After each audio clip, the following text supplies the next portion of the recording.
You like that? You like that? You like that? You like that? You like that? You like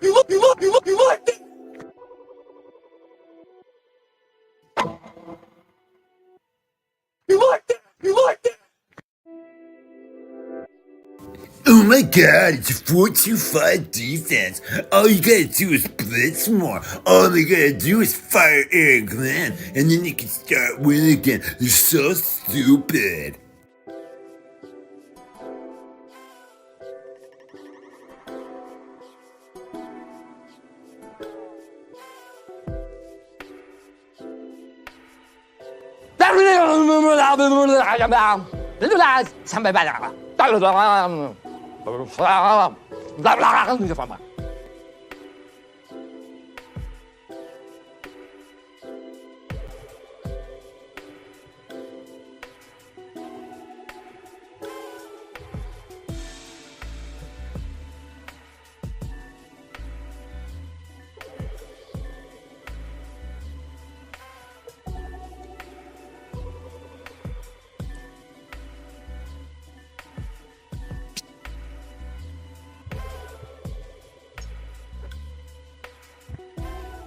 Can't believe the draft is less than an hour away, Mike. Oh, I just got off the phone with Chad, too. Chad gonna be in here? It's not good, buddy. Apparently, the NFL misjudged how enthusiastic Lions fans are. Just got a report from Chad at the draft. They've been there 3 hours ahead of time, and they still can't get in the building. There's only one entrance in, and they've stopped allowing people in. They said they're at capacity inside the building.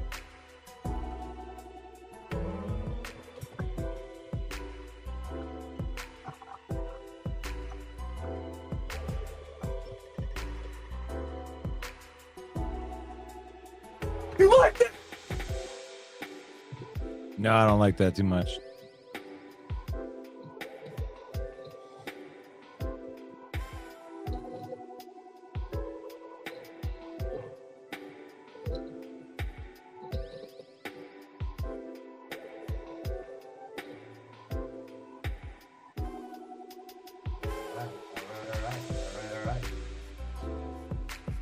Go ahead. All right. Yeah. All right. Oh, you unmuted it. Okay, good. Yeah. Well, no, I loved all that clunking sound, like you were like trying to freaking. All right, I'm sending Joe Chap the link. I don't know if Joe Chap's down there. Hold on, my wife knew we went live at 7. She's decided to call at 7:09. What's up? What's up?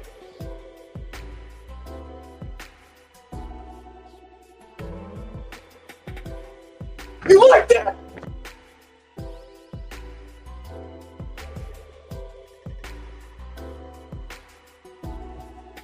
She's a good woman, but you know, times and things kind of confuse her. You ready to do this right here? We are ready to do this. This is where it all started, Russ. Remember draft day? Draft day. It was draft day. And you said, make a prediction. Who are the Lions going to draft? And I went and got my Wolverines funky hat and said, hey, it's taking Aiden Hutchinson, buddy. Let's see. I'll take that one off. I gotta.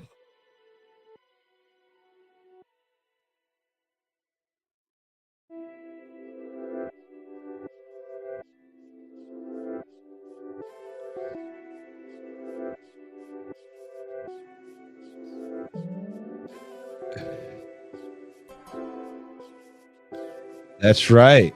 Getting your Ooh, that's loud. Well, we got to test it. A little bit louder. About right there. We're getting it ready. I can't believe it. It's here. It is upon us. Let's throw this thing into the background right here and get this thing started for real.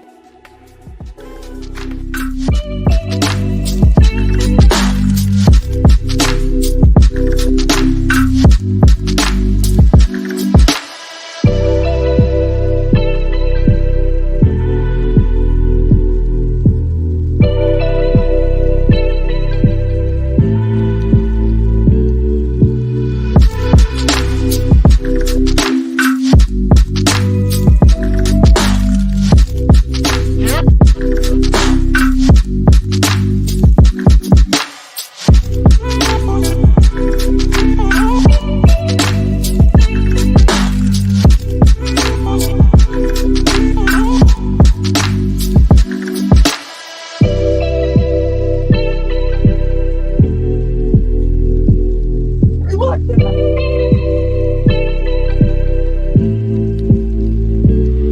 want it? You want it?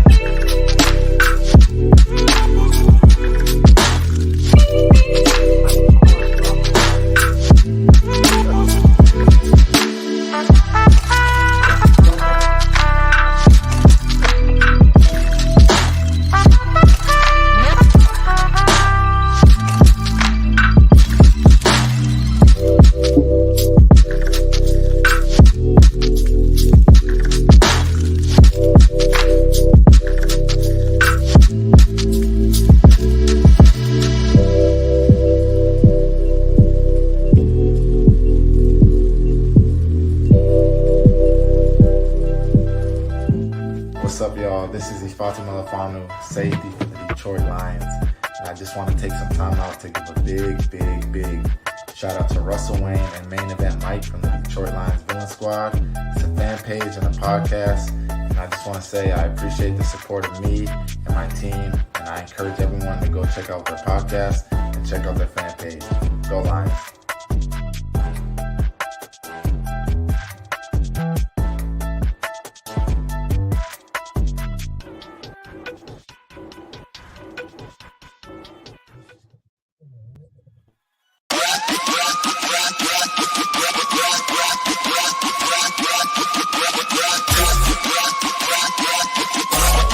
Here we go.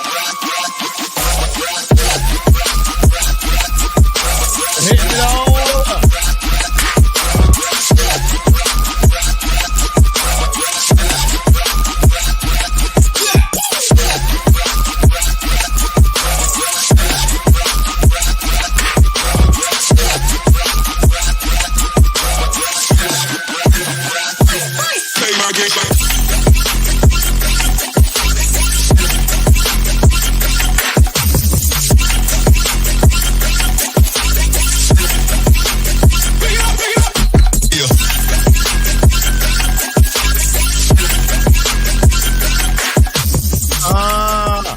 Yeah. What is going on, ladies and gentlemen? It is the draft special. Here we are. It is the draft special. Let Holmes cook. Here we are. What is going on, ladies and gentlemen? How are you doing on draft day? The future is today. And here we are, ready to make the Detroit Lions a little bit better today. And I'm glad that we got here a little bit early. We are broadcasting live right now to the Detroit Lions Villain Squad. We are broadcasting live into the Detroit Lions News Podcast. Thank you to Joe Chap and the boys. I'm hoping that we're going to be able to get him on here and get some live updates right here. And we are also broadcasting into, yes, our YouTube page, which is also at Villain Squad, which is very nice to say. The Villain Squad Network is up and running. Please go subscribe, follow, do all that good stuff right there because we love bringing you football content. Right, Mike? Are you ready I'm for ready. the NFL draft? It's the third annual draft special, buddy. I was waiting for you to finish writing right here, and I'm just trying to figure out what we're doing right here. I'm getting my draft board together. You're making me nervous. I'm sitting for the last 15 minutes. We've been kind of live, Well, sort of running around. I think I'm doing a good job here, but yeah, I mean, you know, I love to write everything down. So Yeah. I'm making a nice draft board here where I can keep track of all the picks and each team as they're on the clock, what their needs are. So appreciate everyone being here with us today. It is the third annual draft special here on the Villain Squad Network. And we are approaching 50,000 villains. Like Russ said, be sure to head over to our page, which is Detroit Lions Villain Squad, and follow the page if you're not already. You can go at Villain Squad on YouTube. And this is where it all started for us, right? Russ, was the draft. The team was 3-13-1. And Russ and I say, hey, let's do a Lions show. Let's get on the internet and do something. We're entertainers. Let's take our talents to a new medium.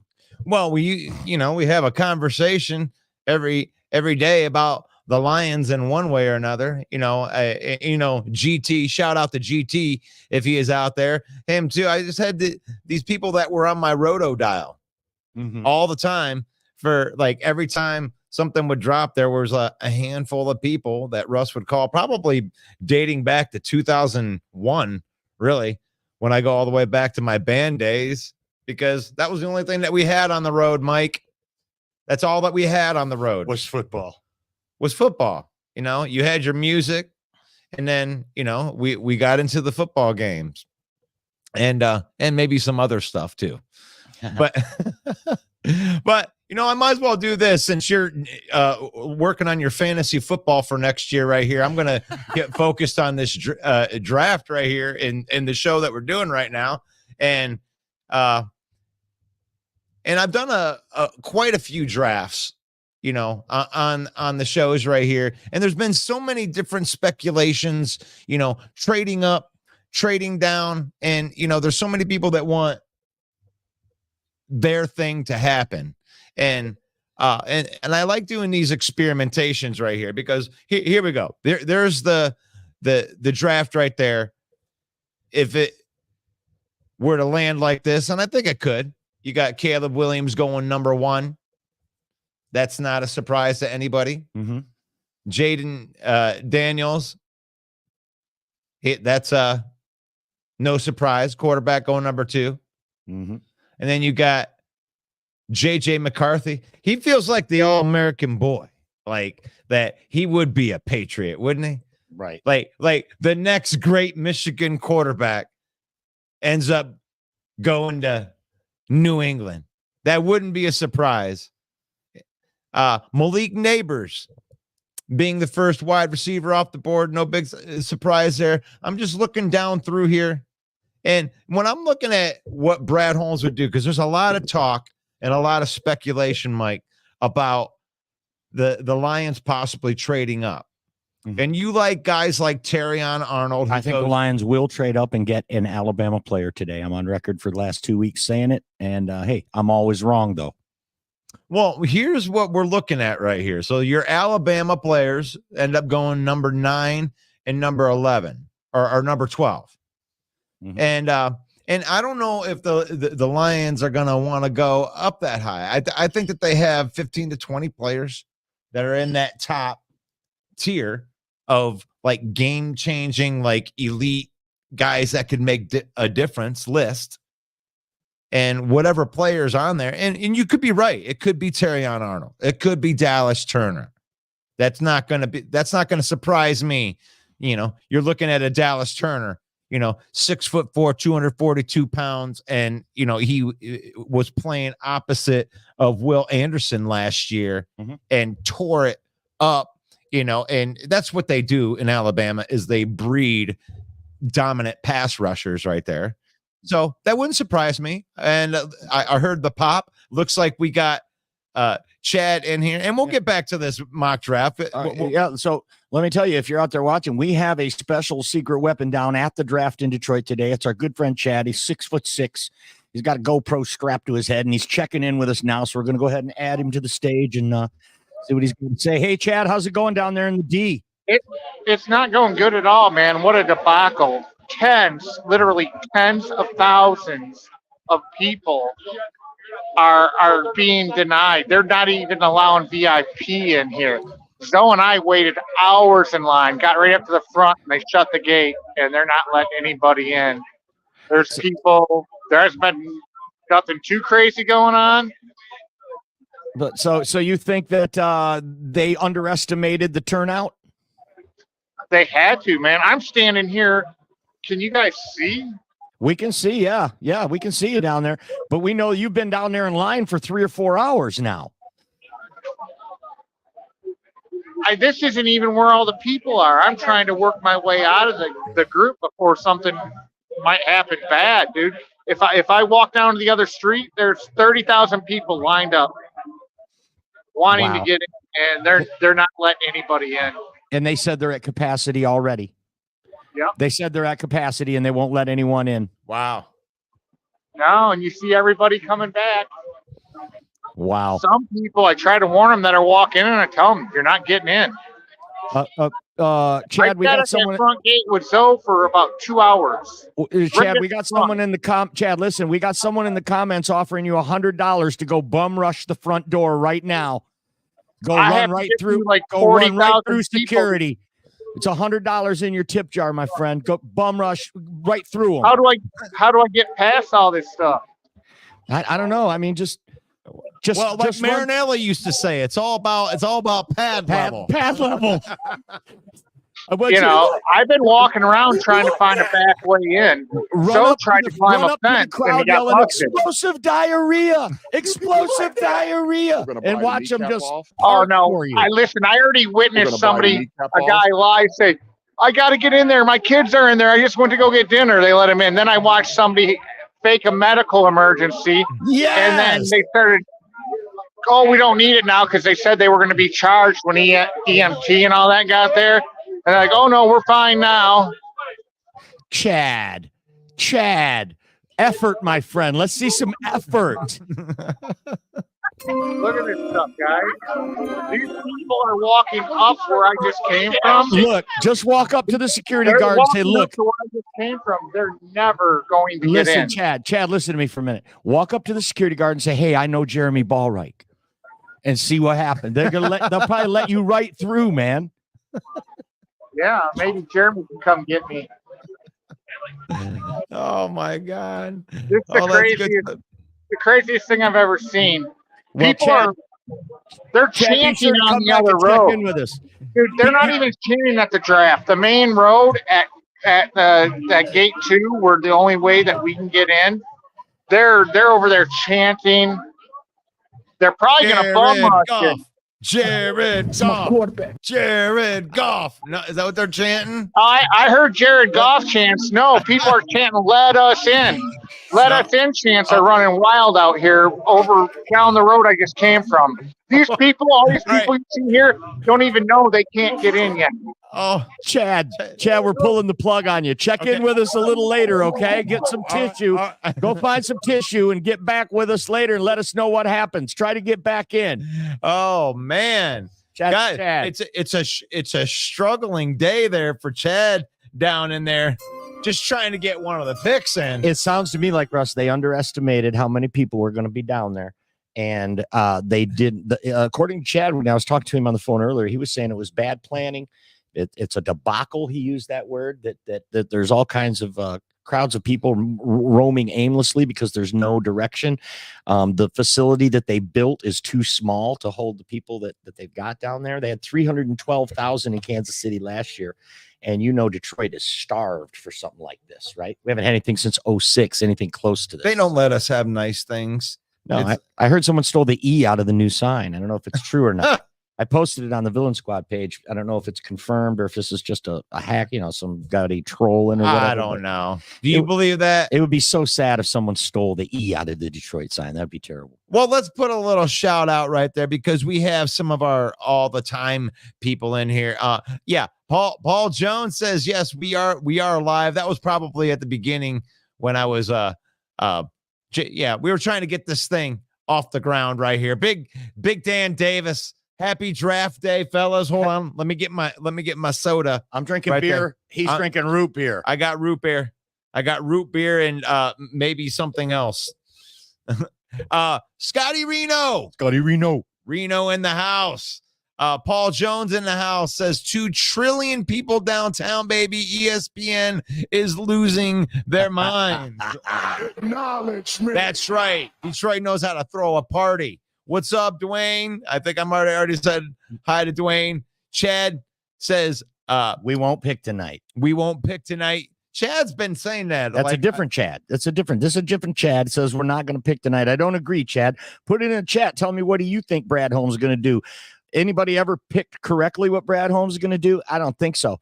I think I'm on record. I've said it already this week. I think we move up. We take an Alabama player.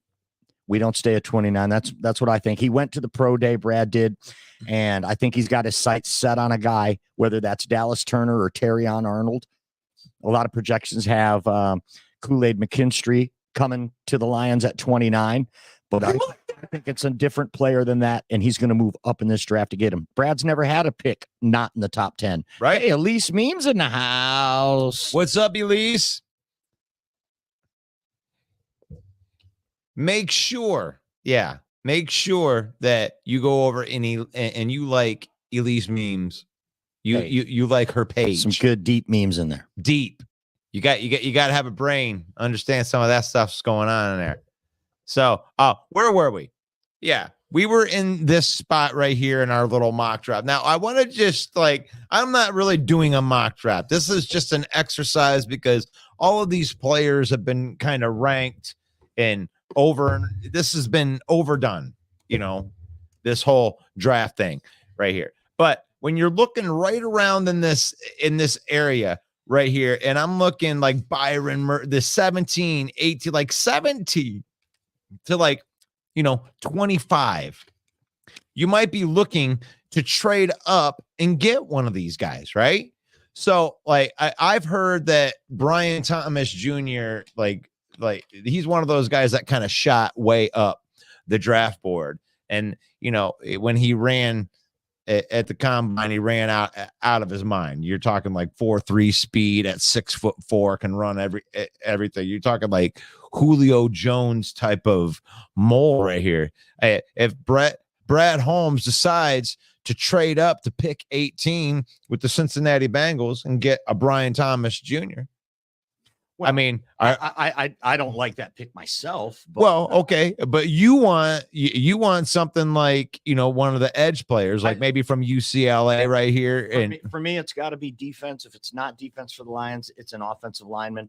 We cannot afford to use a skill position in the first round, in my opinion. I know we all believe in Brad Holmes and the best player available and all of that, but this is 27th ranked pass defense, Russ. We need, and I know we don't draft for need, but there's a lot of good deep secondary players in this draft. You can sit at 29 and still get a good secondary player, but he's looking for a difference maker, and you're not going to be able to get that at 29. That's my opinion. Well, but in this case right here, we're sitting at 29, and we have this available to us. We have Johnny Newton from a defensive tackle. I mean, you're talking a difference maker at defensive tackle. We have Nate Wiggins sitting right there, and you're talking about a long corner. This cornerback, 6'2", ran in the 4.2s. You're talking about a guy that you're drafting to guard guys like Tyreek Hill and these guys that have game-breaking speed. And there's Kool-Aid McKinstry. In this situation where you're sitting here, I'm looking at the trades, and I don't like trading down that far. That's too much. That's too much because the thing is you do not want to give up a good player, right? One of these guys needs to be a Detroit Lion if no one's going to offer it. So what do? I mean, right here, I think you go and you take the best defensive player available, and it's definitely Johnny Newton. You bolster up the middle of that defensive line. I hear everybody call him Johnny, but it's got a Z in there, and I think that it's more like a nickname when they say it's Jerzon, but they call him Johnny. I think they call him Johnny just because instead of trying it, they're just like they want that's his street name, right? Okay. He's Johnny. So you took a defensive tackle with the first pick. I did. But we're gonna look. But I'm just looking around in that spot where, we can even look back at that. See, look right around in that area. From 15, there's Jared Verse right there. Would Brad Holmes trade up to 15, to go get, that elite pass rusher? Well, would he trade up to Indianapolis at 15? He's already been rumored that he's already been in talks with Indianapolis. So that could be, you could be right on the money with that. I mean, I'm sure that the Bears would listen to Brad Holmes if he came in trading up to 9 because they already got their quarterback, with the trade down. Mm-hmm. You know what I'm saying? So this is just an exercise right here. But when you're looking around, this is what about you're going to be looking at in this area. Are you going to trade up for any of these guys? Well, I like that you already got Jerzon Newton, Johnny Newton from Illinois on the defense side. I love that. Now it's time for our second pick, right? Right. So we're on and Iowa State corner TJ Tampa. Click on him right there. See how long he is. Well, I already know because we've done this exercise. It's 6'2", 6'2". Now you're talking, right? Yeah. And you read the stats on this guy. He's everything that you're looking for, they say. And he's sitting right out. That'd be my pick. You've already got an edge rusher now, or a defensive tackle, with Jerzon Newton, and now you get TJ Tampa with your second pick. I think you're looking good. All right. The Swami has spoken, right? Oh, look at that. There's your pick. This might be an easy draft right here because I don't know, but is that 2 defensive tackles? Probably don't want to go there, do you? I don't. I don't. Let's see. We took a defensive tackle and we took a corner. So let's look at guard. Oh, there's you know who's gonna love me right now. Oh yeah. You know, I'm gonna do this. Jeremy Bulrick, if you're out there, dude, you can pop in if you want. Yep. But we're gonna go ahead and draft him. Cooper Beebe. Yep. Offensive guard from Kansas State. And you want to take a look at him? Oh, let's go in there. This is a guy that's been mocked to the Lions over and over. You know I hate mock drafts, right? I know you do, but they're beating. Zach Zinner. Got to get Zach Zinner right there. So you had Cooper Beebe and Zach Zinner in the later rounds like this draft, and the Lions would be crushing it. I mean, right here, I love this because you got a guy that can play both of the interior positions. And if you ask Jeremy, he would tell you they could play the center too. And that's fine. You know, that's what you want as a versatile piece. He might even be able to compete for a starting job. Mm-hmm. You know, you got Graham Glasgow there, but you know, there you are in the future. And I love this. I love your idea right here. If Zach Zinner is available right here with this pick, and I believe we're at what, pick 164? Is that where we're at now? I got to go way down here because we don't have a fourth. And he's ranked 163. So you're right in there with value. So, but I wanted to bring. I'm a big fan of Chris Sims, and Chris Sims speaks very, very highly. Said this guy is a top 5 corner in this draft, and that you're supposed to ignore certain parts about his tape because of his freak athleticism. This is a 6'2" corner that can run a sub 4.340, and it takes chances. He takes chances, and he drops down because sometimes when he takes chances, some of the good wide receivers have toasted him. Right. But we're talking about a 5th round pick right here, and you're talking about a guy with tremendous upside, and DeCamerion Richardson. But I do like the idea of doubling up. I think Zach Zinter is a more solid of a pick. You got possibly a guard for the next 10 years right there. Team captain, All-American, broke his leg, was already leading the team to a national championship as a team captain. So already has a rapport with Aiden Hutchinson. So let's do it. And playing under Harbaugh, he totally is ready for the pro game mentally. You know, the things that he's seen, the systems he's worked in, they translate to the NFL. Very, very, very good. Let's go back out of here for a minute before we get into the end picks right here. Let's get back in. John Kapler says, who's got the pizza party ready for this football draft? What's up, John Kapler? Hello to my little friend. Something I would expect the bad guy to say right there. Gonna come in and mess up the pizza party. With the 29th pick of the NFL draft, the Detroit Lions select Kool-Aid McKinstry. Yeah, all the meme lords are just foaming at the mouth for the Lions to draft a guy named Kool-Aid.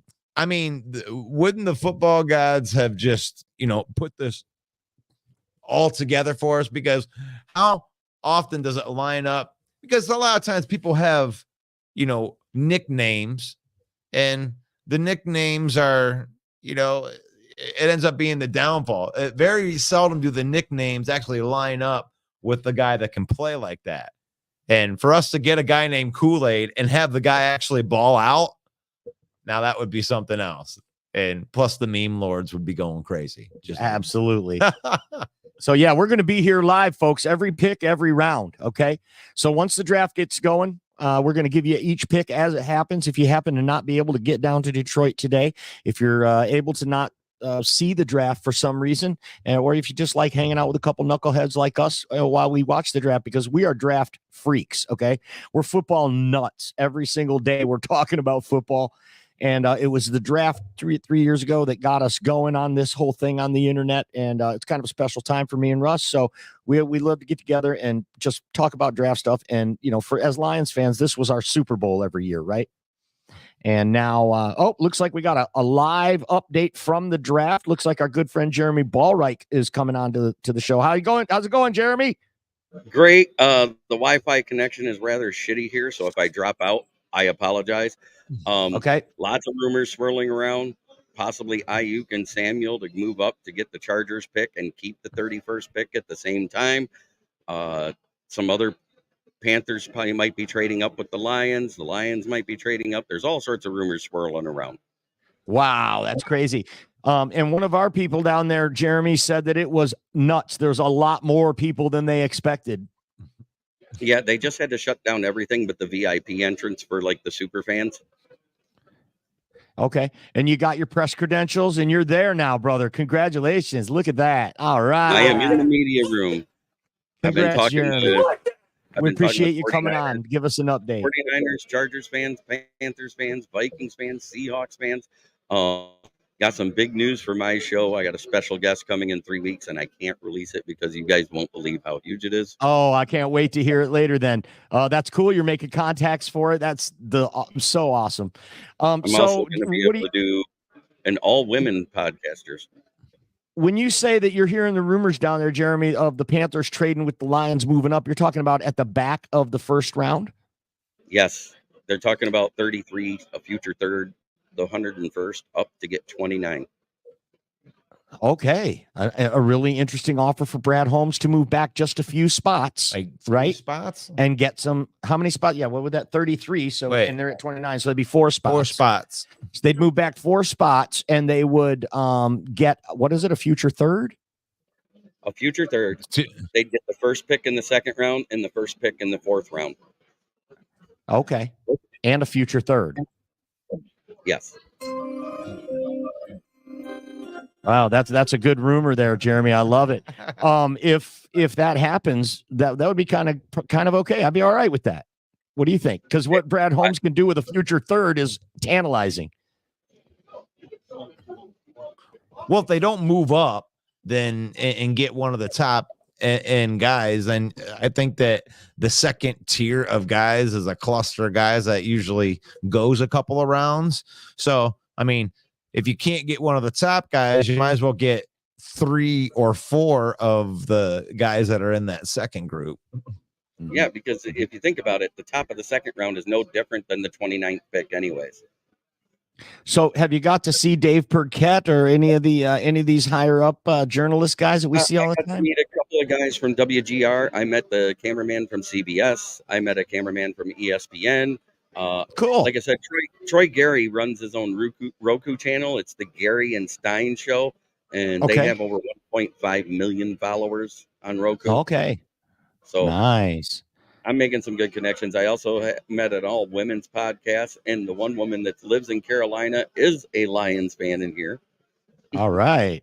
And I'm going to do a special show dedicated to the women of podcasting and football, and their information. We're going to do that show with about 6 or 7 more women.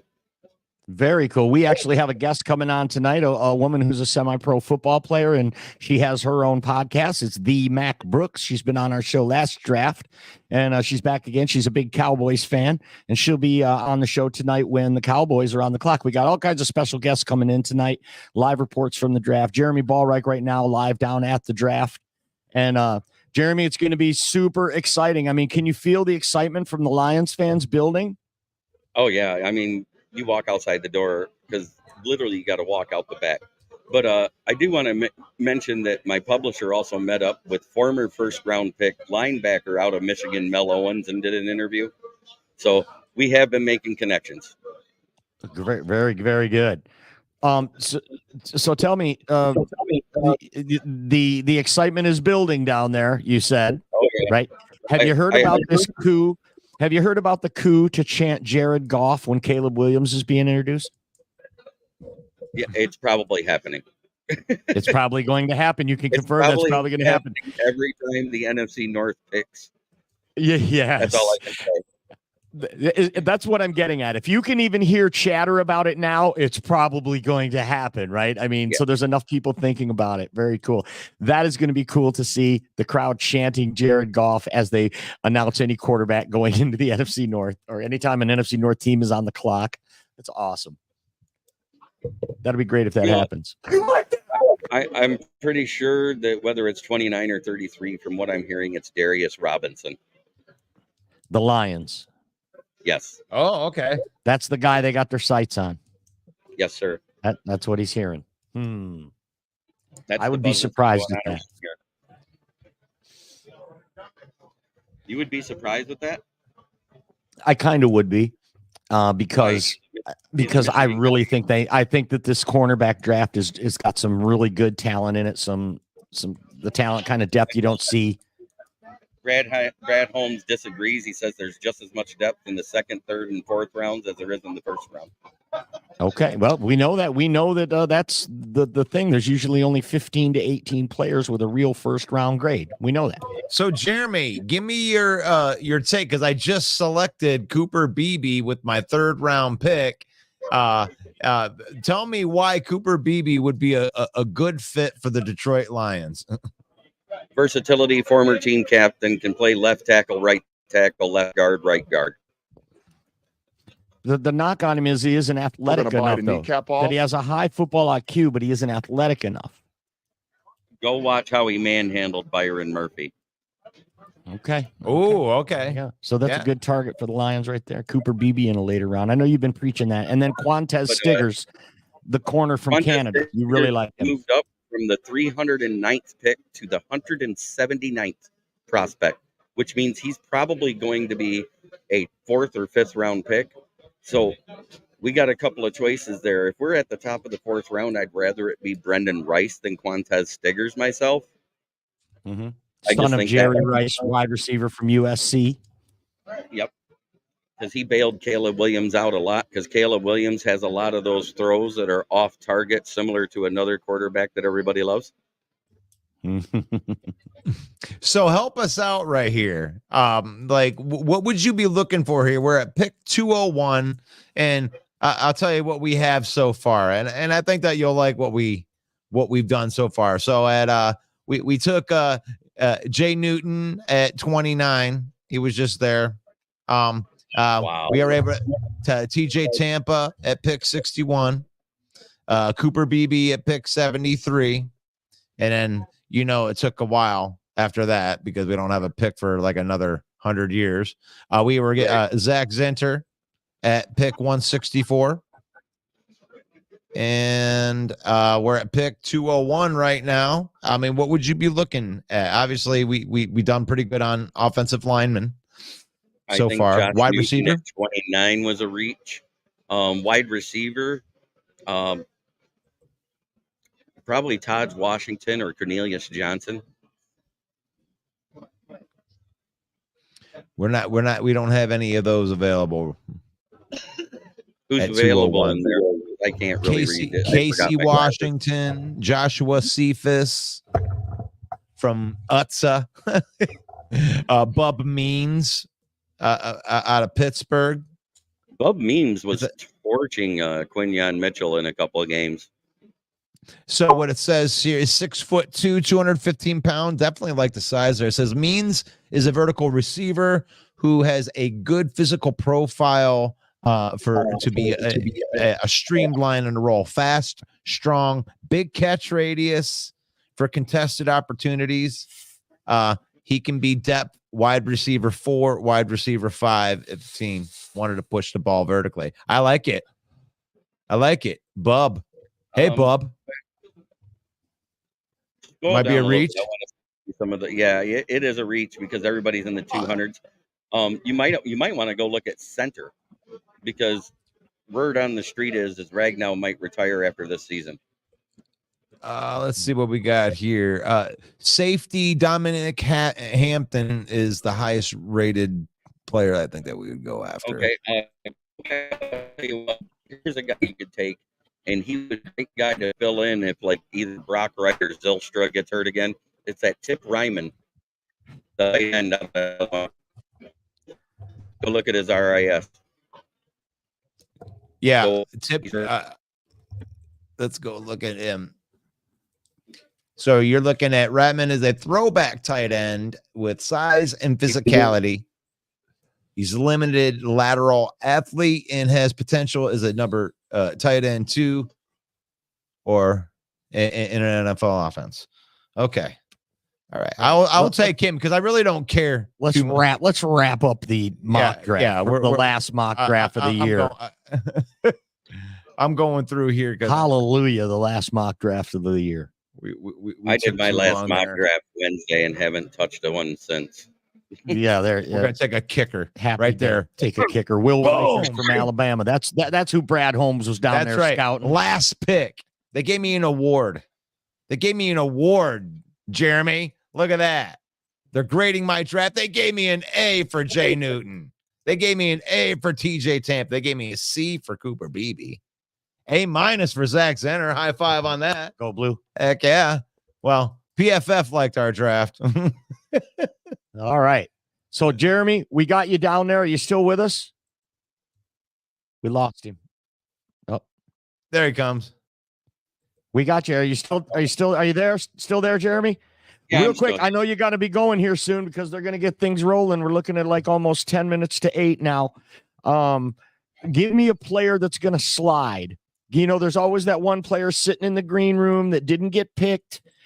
Aaron Bo Nix. Rodgers. Who's it going to be? Bo Nix? Bo Nix to the second round. Bo Nix to the second round. I love it. Thanks so much, Jeremy Ballreich. Don't forget, folks, you can watch Jeremy every weekday at 11 a.m. and then 9:30 on Monday, Wednesdays, and Fridays right here on the Villain Squad Network. We appreciate you, Jeremy. Have the time of your life, my friend. Yep. Have a great day. I'll pop in if I hear anything cool. Sounds great, man. Take care.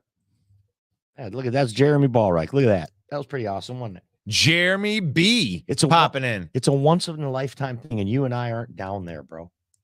Come on, man. Can you believe it? It sounds to me like Chad says he's having a hard time down there. I like it just sitting here and having people pop in that are down there having an experience, doing their thing. Yeah, we're always on the air together, but never in the same room or in the same, so it's weird sitting next to you. I don't want to make fun of you like I usually do. You could punch me from there. Let's go to what do we got in the comments? Drop it in the comments, folks. Let us know what you want to talk about, man. What do you think the Lions are going to do? We got some people on here. We're going to be going live all night, and then we'll be back on again tomorrow at 7, and then we'll be back on Saturday at noon. We're going to be live for every round, every pick. Last year, I'll tell you a little story. Last year, Russ and I were sitting here like this, but we were in the Lions Den, and we were all anticipating, who they're gonna take. And when the pick Jahmyr Gibbs came through, literally, Russ and I were just dumbfounded. Our jaws were, we didn't know what to say. It was incredible. And then slowly, we start to wrap our heads around it, and we start to high five and go, yeah, okay. Obviously, he knows what he's doing, but a running back. And we saw how that worked out. So the draft's already exciting, but I think 2024, Russ, what do you think about this? I think 2024, this is the most exciting draft, just the buildup, more than it was last year, which was bigger than the year before that, and so on. It just keeps getting bigger. What do you think? I love it. I mean, the thing is like football in general keeps getting bigger and bigger and bigger. And there's more and more people that it's like the audience is getting bigger. It was just a United States thing, but now it's a worldwide thing. Now you're getting eyes from different countries because the other football was the biggest football for years and years and years, and I think that it still is, but I think that they're closing the gap on it for sure. Sure. Look what goes through these comments. Taylor says trading to help Hutch. So we're going to trade to get another defensive end on the other side. Moving up is what I'm taking it that you mean there, Taylor. Paul is absolutely killing these comments. Brad knows this draft is dog water. This is my favorite. In 25 minutes, the Bears will be officially eliminated from the playoffs. Paul also says we just booed Marvin Harrison Jr. What? because he went to that school that Russ roots for. Well, and we know we're not going to get him. Oh, I'm going to miss mock drafts. LOL till next year. You know what?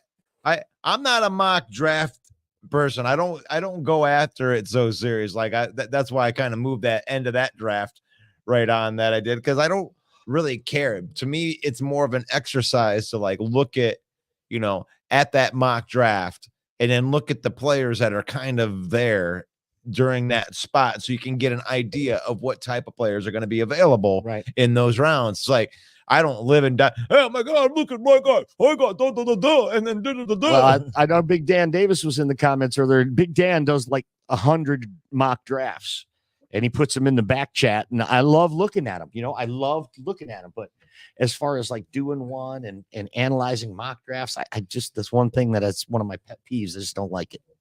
Well, I mean, you can play it like a video game where you're trying to like get your, you're trying to get like how many of these sweet guys that I want that I would love to see in Honolulu Blue can I get on this? Right. But I like looking at Dan's and looking at yours when they're done. Oh, who'd we get?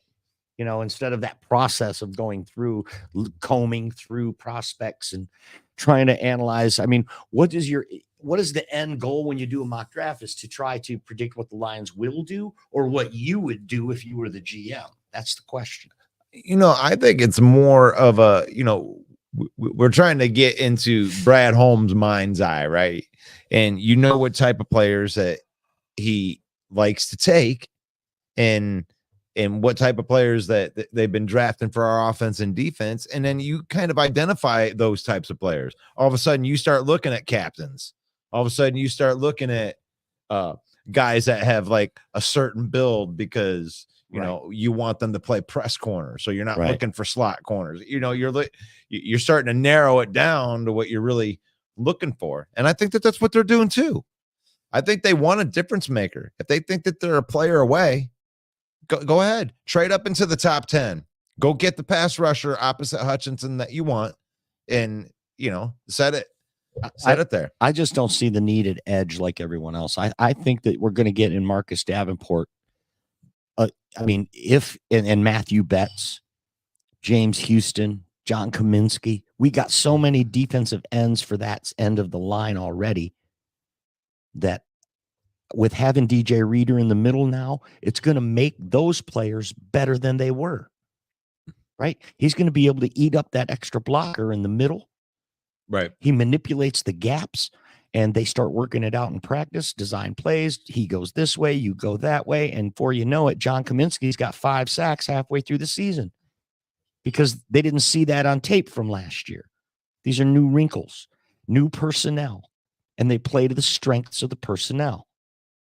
Does that make sense? It sure does. I mean, I just don't see the draft edge. It's the secondary. We were a top 5 against the run, and now we got DJ Reader. It's a brick freaking wall. Well, the thing is, I think that you want the elite pass rusher. I listened to Chris Sims, and he brought up like certain traits, and he brought up a very interesting stat, like of the most dominant pass rushers that are dominating the NFL right now over the last 20 years have been first round picks. And it's not like some sexy, like, oh, well, he's so good with his technique and everything like that. It's just a dude like that's like Myles Garrett. You can't teach somebody how to be 275 faster and badder than everybody. Like, there's not as much skill to his game as just you can't stop him. Right. You can't teach freak. So if they want to trade up and get a freak that with the skills that you can't teach, I love having a Davenport. I love him coming in off the bench, and maybe he can be the guy if they don't get somebody. But if they trade up and they get a dominator opposite of Hutch, it's what you wanted. I mean, there's a bunch of Lions fans that were out there that were willing to spend $25 million on a edge rusher named Danielle Hunter. Oh, yeah. So it's like, well, if you can get that guy in the draft at pick 8 or 9 or 12 or 15 by trading some capital, and then you can get that guy at $8 million rather than 25, when you know that you're going to have to pay Hutchinson, but we pay our own. We're about 4 minutes away from the start of the NFL draft. You're listening to or watching the Villain Squad. It's Russell Wayne, Main Event Mike here for year 3 of the annual draft show. We appreciate you being with us. We're broadcasting live into Facebook on Lions Villain Squad and Detroit Lions News Podcast, and on Facebook at at Villain Squad. That's our new address over there, at Villain Squad.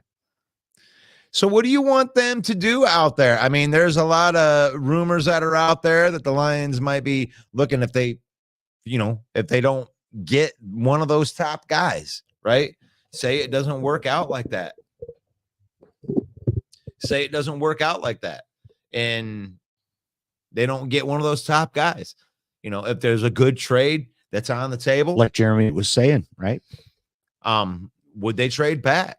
You go back and you get 33, and then you get a future third, and you'd get their pick. Didn't he say you'd get their pick in the second round and the third round? Right. You'd swap picks in the second and third round, and then that's an offer that it's rumored to be coming in through Carolina. Looks like we got Chad coming live from the draft here. Maybe they're going to start letting people in. Hey, Chad, how's it going? Oh, he's back in the truck. Uh-oh. Yeah, they're not letting people in. I'm warming up. My good buddy Zoe, I had it parked perfect so that nobody could block us in. But he left 10 minutes before I got to the truck, and somebody took the spot. So I'm probably going to be here all freaking night. So what do you guys want me to do? So you're saying you can't get out of your parking spot? No. Zoe, I backed up. I saved Zoe a spot. Zoe was parked in front of me. He got here a couple minutes before and left, and now there's that. And there, I'm stuck here. So I might as well make the most out of the night. What do you guys want me to do? I know I'm not in, but I can go. I mean, I filmed a lot with the GoPro, the crowd. I filmed, dude, there's like tens of thousands of people out in the streets. Right. That can't get in. Yep. And they're hanging out there. Well, if I were you, if it were me, I would be as close to the action as I can. Are you freezing? Is it cold out there or something? I just came to warm up because it's not that cold if you're moving, but we stood in line for 2 hours. We got all the way to the front before they said, and I've got it on video. We're right up there front. Mm-hmm. I got on video on my GoPro, some guy trying to push through the gate. I got some lady having a medical emergency. Oh, cool. Cool footage. Yep, I got all the people in the streets. I just walked around and filmed with the GoPro. It's a better quality, but yeah, I think I'll beer's expensive there. I think I'll have a beer, and then I might as well just get some more exercise, go out there and film. Well, yeah, do some man on the street stuff for us. Go with your phone and say, hey, you're live on the internet. What do you think the Lions will do today? What do you think Lions will move up? Do you think they'll pick at 29? Do some man on the street stuff and check back in this. We kind of want to get a feel for what it's like down there in the D for all us schmucks that got stuck at home tonight. You get to at least go down there. There's 3 choices, Chad. We're either moving up, staying where we're at and picking somebody, or we're going to move or we're going to move back. So there you go. At man on the street. What do you think we're going to do? If we move up, I honestly believe it's for Quinyon Mitchell. If we stay there, I think it's for Darius Robinson, and I think we could probably get him just a touch later too if we move back. Yeah, Jeremy Ballreich was just on, and the rumor is that if it's 29, then it's going to be Darius Robinson. Yeah, and I like him. He's a Detroit guy too. Yeah, he can play inside and outside. Mm-hmm, I love him. And he wants to be a Lion. I love me some Quinyon Mitchell, man. Mm-hmm. I like that one too. It's my quarterback. It almost sounds like he's saying it's my cornerback. It's my cornerback. All right, it's 8:00. All right, man. I'll check back in later with you guys. Check back in. That's Chad. Chad is the man on the street. The man, the myth, the legend. We're going to be having Joe Chapin here from the Detroit Lions News Podcast. He's going to be checking in. And he said he's having some technical difficulties, but he should be here very soon. And we're just doing the draft talk right here. What do you want? Throw that in the comments. I want to know. What do you think? Are the Lions going to move up? Are they gonna move down, or are they gonna stay right the same? What is your dream scenario? What is your dream scenario? If there was a crazy scenario that was going to happen, where's my thing right there? What is your crazy draft surprise spoiler? What is the big move that's going to happen? Because I think some crazy shit's about ready to go down. Honestly, I think it's going to be crazy too, Russell. We're going to see a lot of drama. You're looking at these teams at the top: Chicago, Washington, New England. All three of those teams have quarterback listed as their number one need. So we already know it's going to go like that. But then you got Denver sitting there at 12, and they've also got a nice piece like Patrick Surtain that they can offer. If they can move up into that top 5. You got Arizona sitting pretty, picking at number 4, also picking at number 27. So they have 2 picks in the first round. Arizona could really get a haul for that number 4 pick. They could get one of these teams like Denver to move out of 12 and just trade them for 4 and get some future draft capital. I mean, they'd be looking really, really good. And then, of course, it really starts to get interesting at 5 with the Chargers. You got the Giants, everybody thinking that they're in for the quarterback market too, that they're going to move on from Daniel Jones, but that hasn't been confirmed yet. Nobody knows that for sure. But J.J. McCarthy said today that that's the team that he spent the most time visiting with. So Tennessee at 7. You've got Minnesota at 11. They are going to need a quarterback. And if you miss out on those first 4 quarterbacks at the top of the draft, you might as well just go to the back now because you can get Bo Nix, Michael Penix, Spencer Rattler. These guys will be available at the end of the first round. So why would Minnesota spend a number 11 pick to get a guy that they could get in the background? So there's going to be some drama. There's going to be some movement. And I think the excitement is palpable. I'm really getting upset that this event has not yet started. Begins 8:00 p.m. 8:00 p.m. It says it's 8:03. We're getting antsy over here. But what is your big draft day surprise? Let me see if we got anybody in here. Anybody in here throwing in there? Darius or Braswell or maybe Rook Ororo somewhere in the first pick right there. Let's go. One Pride Lions, the division champions. Go Lions, baby. DJ, go Lions, baby. That's right. I really hope that people don't freak out if Brad Holmes moves back. They're cool. They will be, because Dan Campbell gave him a disclaimer this week and told everybody, don't lose your shit if he moves back, because everything is on the table. Well, I think part of it is who's going to be there. I mean, he's playing the board. I mean, he told everybody how he did that last year. He said he had 16 players that he ranked as that blue chipper type of person. They were able to get 4 of them. Mm-hmm. And there's a good chance at 29, one of them will be there, but maybe they're trying to get 2. Maybe they're trying to get 2 of those blue chip players that they want. Yeah, he did out of those first 2 picks. He did come out and say this week, though, he did say that, if his guy's there, he will go up and get him. I think he was giving us either that was smoke or he was giving us a hint. What's not plugged in? The laptop. All right, well, you keep talking. I'll get it done. Yeah. All right. It started. Yeah, he said that it started. So, I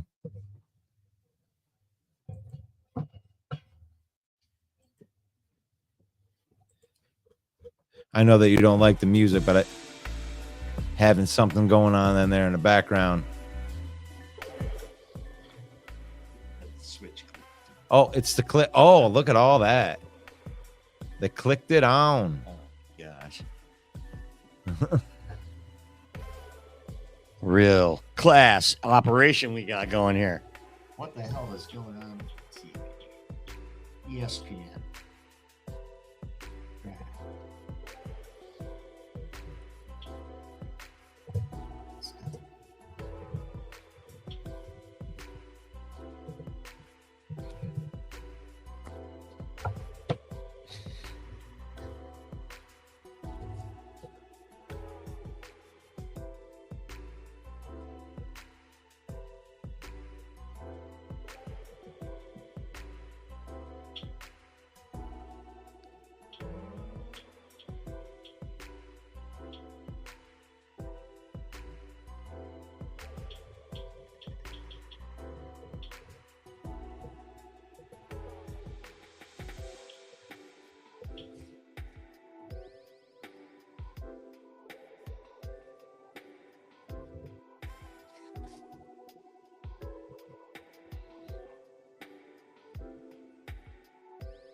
think this is live. Let's see if we have any updates from in here. Eminem is coming out, according to Dwayne.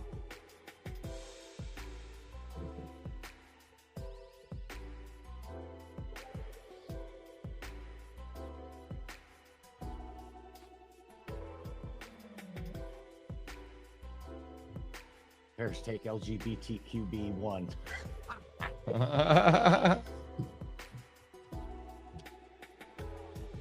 Yeah, I think we're live here.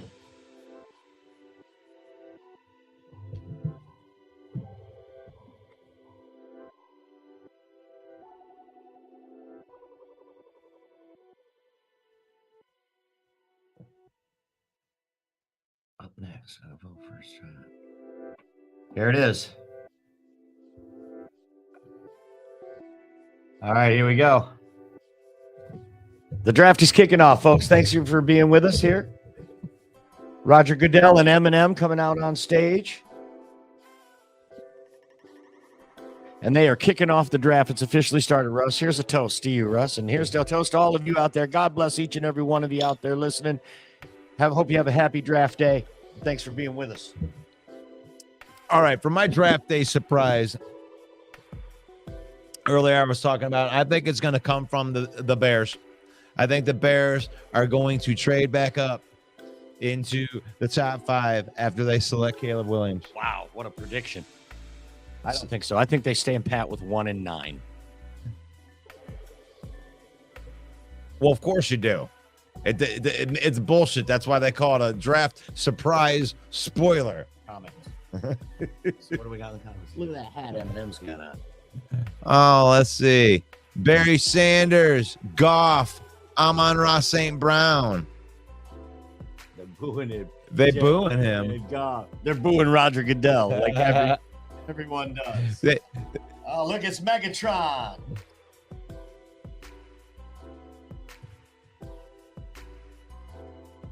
I've never seen so many bro hugs in all my life. And it's Barry. Oh, they're Barry Sanders out now, folks. Onto the stage with Goodell and Eminem and Megatron. This is awesome. Is that Hutch? It's Hutch.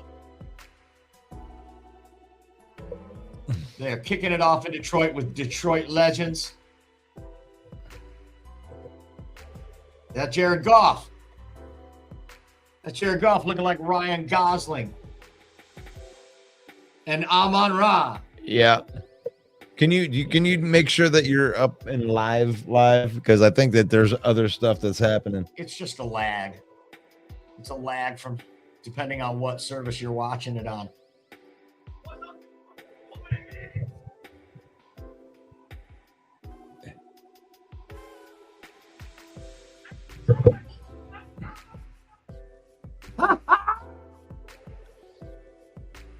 What that suit Hutch is wearing? Whoa, that's pretty slick. The players look dapper. I love it. And now they let Barry have the mic. So you think there's a lag, Rob? I think that they're reporting everything that you said before you said it. All this stuff right here where you're like Eminem's coming out, all of that. We're behind. Well, there's a lag. Bears are on the clock right now. But the clock should be moving down right now. Can you go fast forward?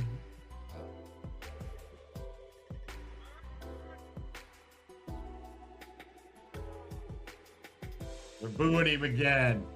Come on.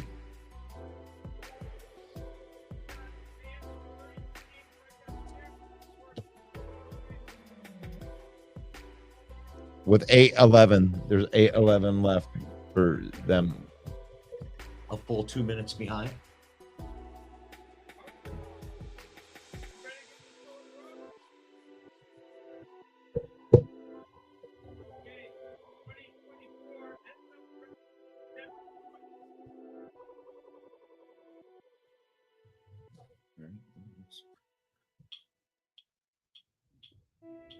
It's supposed to be live.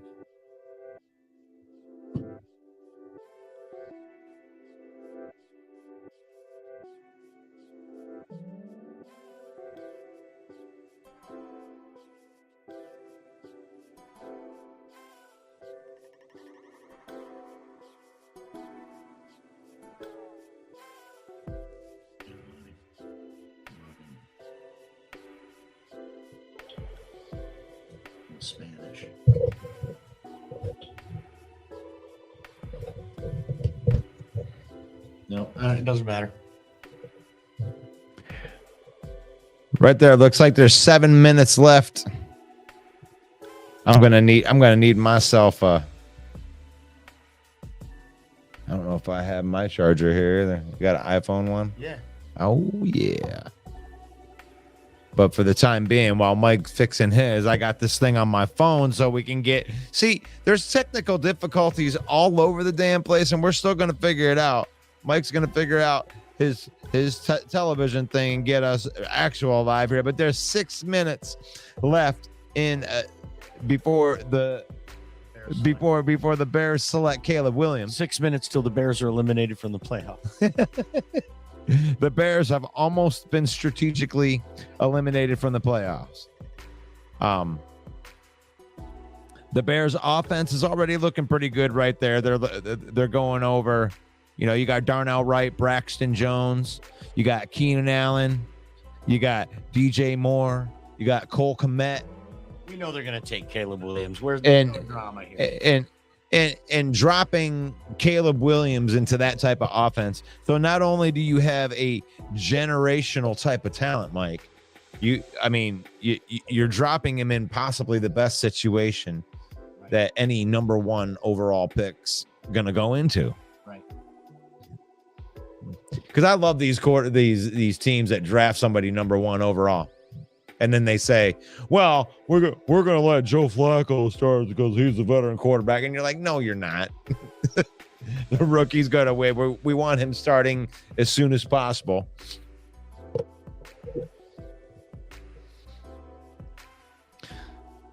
So, yeah, we're pretty much looking at some Caleb Williams highlights right here.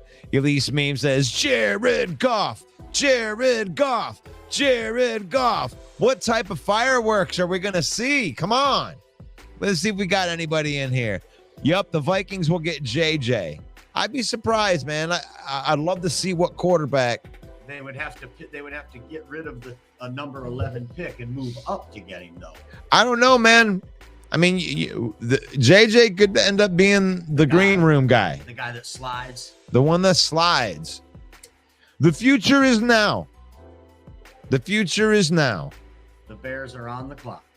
The Bears are on the clock. There's 4 minutes left on the clock.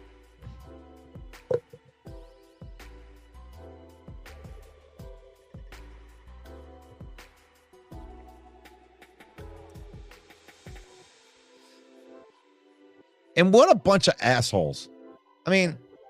These Bears, look at these freaking guys. They're going to bite a kneecap off. These freaking guys, they've known they were going to take. They even went as far as to make a statement saying, yeah, we know who we're going to take, and you're going to use the entire damn clock.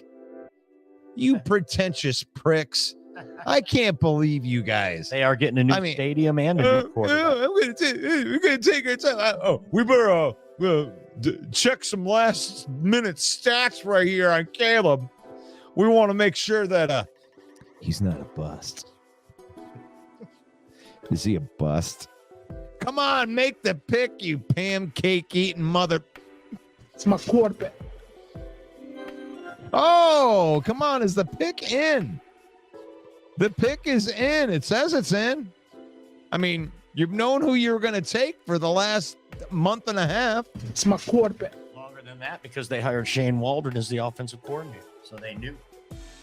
When they traded Justin Fields to Pittsburgh for a bag of chips and a fishing reel,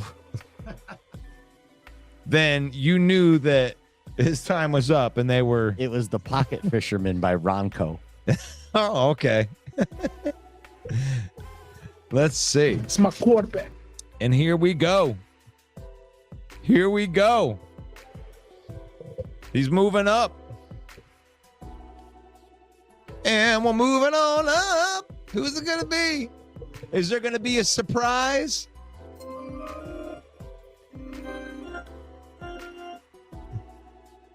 The pick is in. And for the first pick In the 2024 NFL Draft, the Chicago Bears select Caleb Williams. It's my quarterback. So for some odd reason, the Bears, because they could, they decide to use up all of the clock picking a player they knew that they were going to pick for the last month. Mike, what do you think of this? Caleb Williams. I think he's a great talent, and the NFC North better look out for the next 10 years. This kid could be the real deal. It's the most Mahomes-like skill set that we've seen come through. He has great instincts. He looks so relaxed back there. He's the best athlete on the field. You don't believe me? Just go watch any USC game from the last 2 years. You'll see he's the best athlete on the field. He's the man running the show.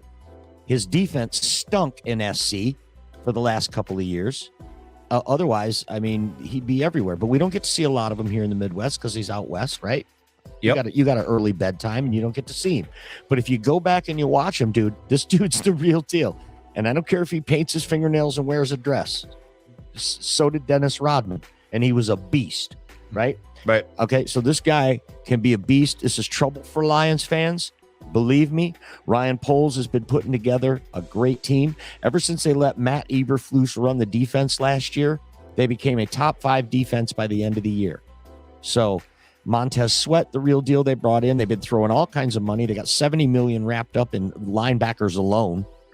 They just re-signed Jalen Johnson, a stud corner. They need a quarterback on a rookie deal, and it just happens to be the generational talent. Now you know why they traded that number 1 pick to Carolina last year. Caleb Williams wasn't only the pick this year. He was the pick last year for Ryan Poles. Ryan Poles knew this is the guy I want. No, I don't want this Bryce Young. I don't want CJ Stroud. I want this guy that's coming the next year. So I'm going to load up. I'm going to get him some stuff. I'm going to get DJ Moore. Now I got Keenan Allen. And guess what? I still got the 9th pick. And like Russ said, he says he thinks they're going to move up even further. Now you get him Marvin Harrison. Yeah. Or you get him a nice left tackle, Joe Alt from Notre Dame. Yep. You get him one more thing. And all of a sudden, the projection in Vegas for the Bears to win 8.5, you do have a rookie quarterback. But after this draft, the Bears are that team. They could be that team that's going to push for this division title. So the Washington Commanders are on the clock, but just kind of, I'll just kind of go over each one of these picks and what PFF says about them. So, I mean, Caleb Williams, what can you say? Got a top tier arm talent for the NFL level. Incredible off the script passer and playmaker. Footwork is good. And he's got a great fundamental base. Top tier balance and body control with core strength. Excellent out of structure touch, very competitive player, better processor, progressions passer than he's given credit for. And he turns it into backyard playmaker when he tucks and run. So you got a guy that is going to be dangerous. I mean, what else can you really say about that? Is I mean, you got the quarter. It's no surprise though. We're not surprised. As we got 4 minutes left on the clock. Right. It's no surprise. We knew it was coming, but buddy, It's my quarterback. it's a reality now. Right. This Caleb Williams is now in the NFC North twice a year. We're going to have to face this guy for the next 15 years, right? 10, 15 years, if everything goes according to plan. If Ryan Poles has his way, this guy will be the real deal. And the Bears, if you're Chicago Bears fans, if Rajneesh, if you're out there, Ken Doby, Mike the Bear fan, Bear Down Mike, you guys are out there, our resident Bear fans. Congratulations on getting a quarterback. I don't think this is going to be like a Mitch Trubisky thing. I think the curse of the Bears drafting crappy quarterbacks ended today.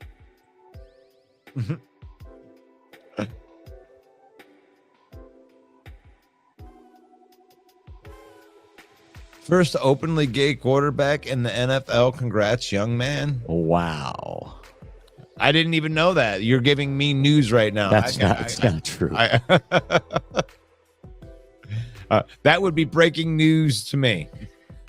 Washington Commanders are on the clock, and they have quarterback listed as their biggest need, edge rusher, offensive tackle, offensive guard. So they need offensive line, an edge rusher, and a quarterback first and foremost. Sam Howell shipped out.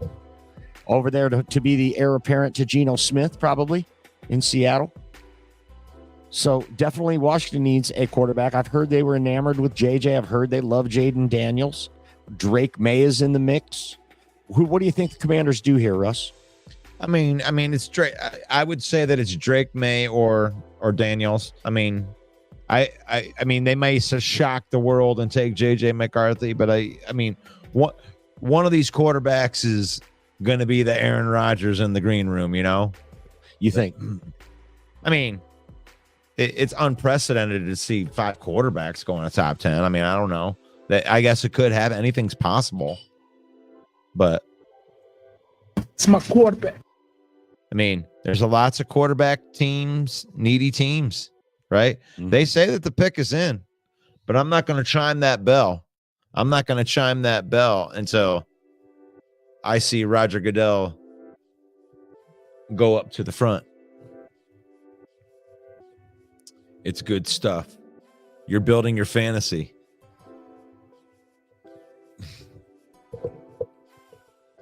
So Caleb Williams goes number 1. He's now in the NFC North. You know, and I remember I've heard this story before, Mike. You know, now you got your quarterback for the next 10 years. They said when they drafted Mitch Trubisky, they traded up and got him. Mm-hmm. And that didn't work. And then they and then Yeah, but like, nobody had Mitch Trubisky as the and- clear-cut number 1 overall best pick in the draft. I know And then- there's no such thing as a can't miss. I understand that. But this kid, he's been set up for success, too. That's another thing.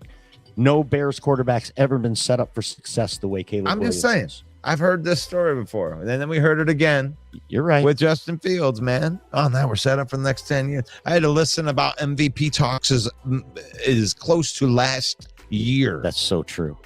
MVP. And now you got Caleb Williams. Maybe he's the guy. But the thing is like I've watched a bad franchise for the last 20 years. I've seen it up close and personal. The pick is in. It's Jaden Daniels for the Washington Commanders.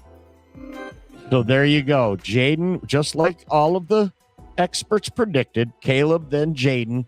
And if everything goes right, it'll be New We're England. right on script, Mike. That's right. If New England takes Drake May, look out. Well, there are some offers that have been out there. They've been shopping around that pick. They've been open that they've been willing to trade this pick.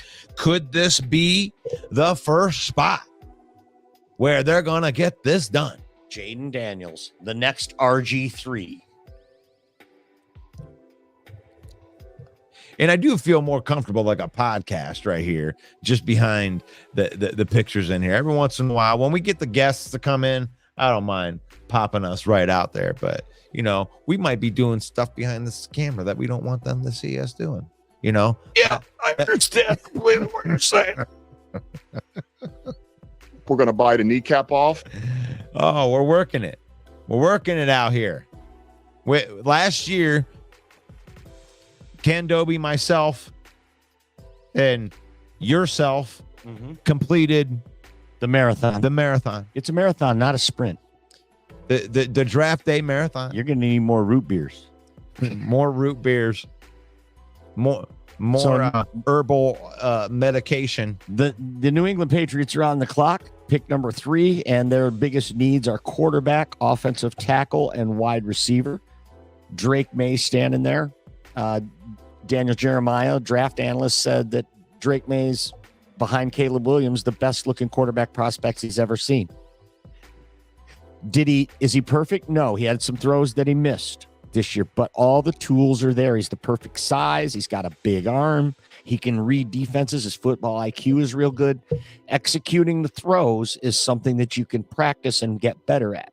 The things you can't get better at, he's got in spades, is what they say. New England, now that Bill Belichick is gone, he was the GM, the director of personnel, the head coach. He was the be-all, end-all in New England. Now it's a new regime. I mean, if Bill was still in charge, they'd be taking some tackle right now you never heard of. And he'll be a Pro Bowler next year. So, Well, let's look at this right here. The tape right here. PFF. We got it up right here. this is for Yeah, Jaden Daniels, right? Jaden Daniels, 6'4", probably 215 pounds by now. Like they these are college, so I'm gonna round up right here. And what I'll say, yeah, legitimate rushing threat where you're looking at a dual threat quarterback. You're talking about a guy where you may lean on the running over that. He has adequate arm talent for all three levels of the field. I mean, you know, he can hit the tight end in the seam. He can hit all the outs and, you know, all the short stuff. And he has decent velocity for middle of the field throws, though the distance is more impressive than the velocity. Fundamentally sound throws from the feet to his follow through. Excellent acceptability to extend plays and beat blitzes, forces defenders to keep a spy. So there you go. Jaden Daniels is now a Washington Commander. I'm sure he's excited in there. I'm sure in the back of his head he's going, oh crap, I'm going to a dumpster fire of a team. So I don't know how good that's going to be for them. They had to trade away all their good players last year. And they say that the pick is in for the Patriots. So here we go. But they're in that limbo where they say the pick is in, but they don't announce who it is. Will it be Drake May? Now that Bill Belichick's not involved, are they going to take a quarterback? I would love the pick of Drake May for them. That just seems like such a New England type of quarterback, you know, big, tall, strong man. But you know, I mean, this is one of them corn-fed boys. So for the first two picks, no real big surprises yet, but we know we're going to see some drama here. It's going to be a long night by the time we get back to the Lions pick at 29. They still say the pick is in and the Patriots are on the clock. We'll have to see what they're going to do here. Or if they're going to, I don't know if they traded it, if they would do it at the last second just to have extra drama. But it looks as if the Patriots are making the pick. They got the camera on Drake May. I think that we're foreshadowing here. He doesn't look happy with a phone in his hand either, though. But it says the pick is in. But, you know, they love to keep yeah, you maybe waiting. he didn't get picked. Maybe they go Joe Alt. Maybe the first offensive lineman. Maybe the first wide receiver comes off the board right here. Wow. If the New England Patriots have quarterback, offensive tackle, and wide receiver listed as need, you've got your choice, Drake May, Joe Alt, or Marvin Harrison, the best at those positions listed. Gerard Mayo, here comes the pick now of the Patriots.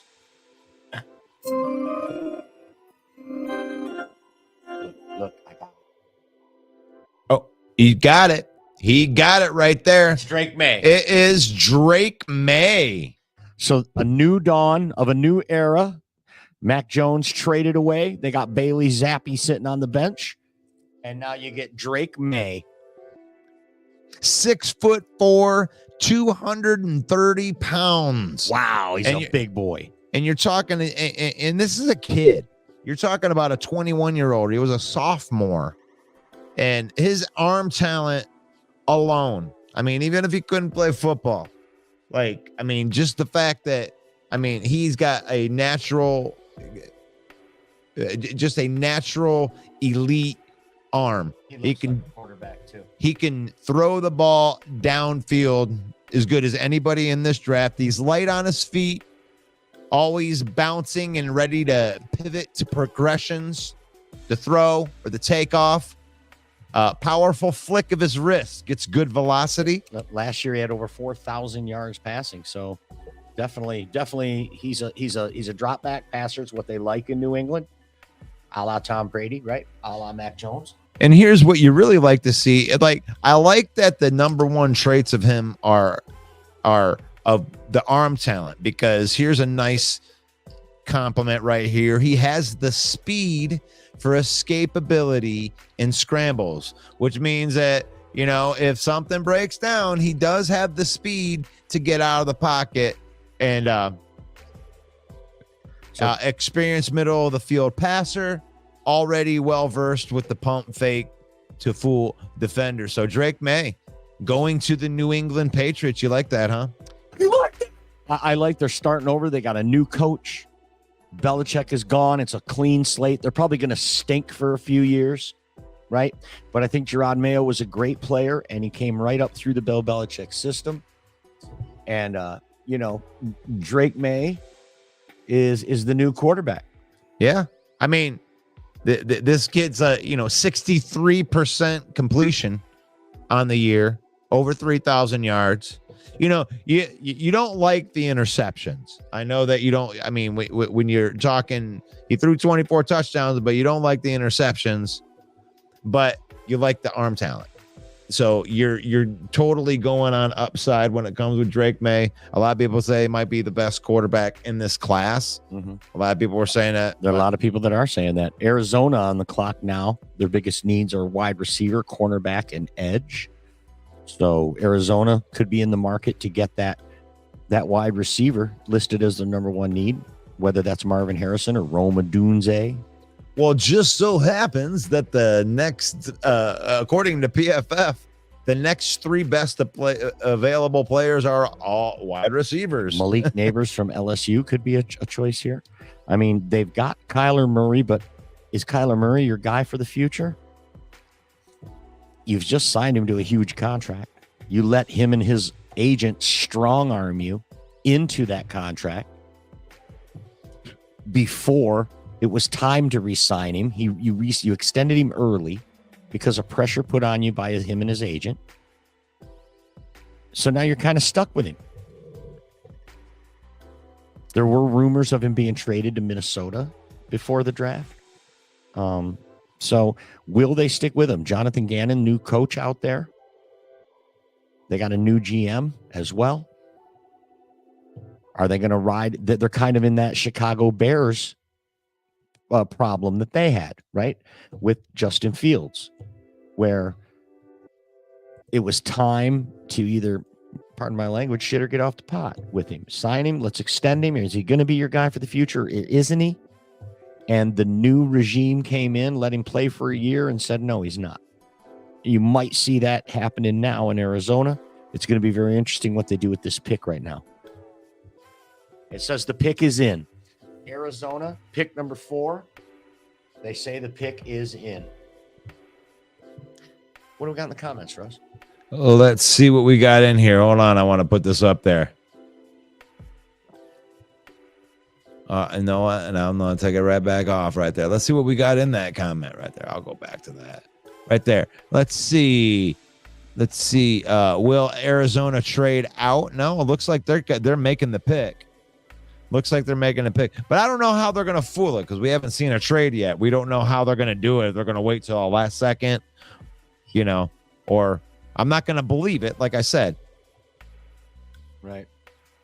Charles says, I think if the Lions can't trade up, they will trade out of the first round. Oh, Elise. Oh, yeah, the Sun God. She's all she gets excited when the Sun God. I know. She wants to be the future Mrs. Sun God. Well, I don't know. I mean, the thing is you don't know unless you ask. Well, right, that's true. I mean, I don't know if there's a Mrs. Sun God, but you might you may want to hit the weights, Elise, because he's into weightlifting. Oh, looks like it is. Oh, looks like the pick is in. Marvin Harrison Jr. I'm sorry. Go ahead, man. And the pick is in. It's Marvin Harrison Jr., the best wide receiver, the guy the most pro ready. Not a big surprise here, right? This draft board is falling just like they said it would. No drama yet. Marvin Harrison Jr. goes to Arizona to pair up with Kyler Murray. They are going to pick again at number 27.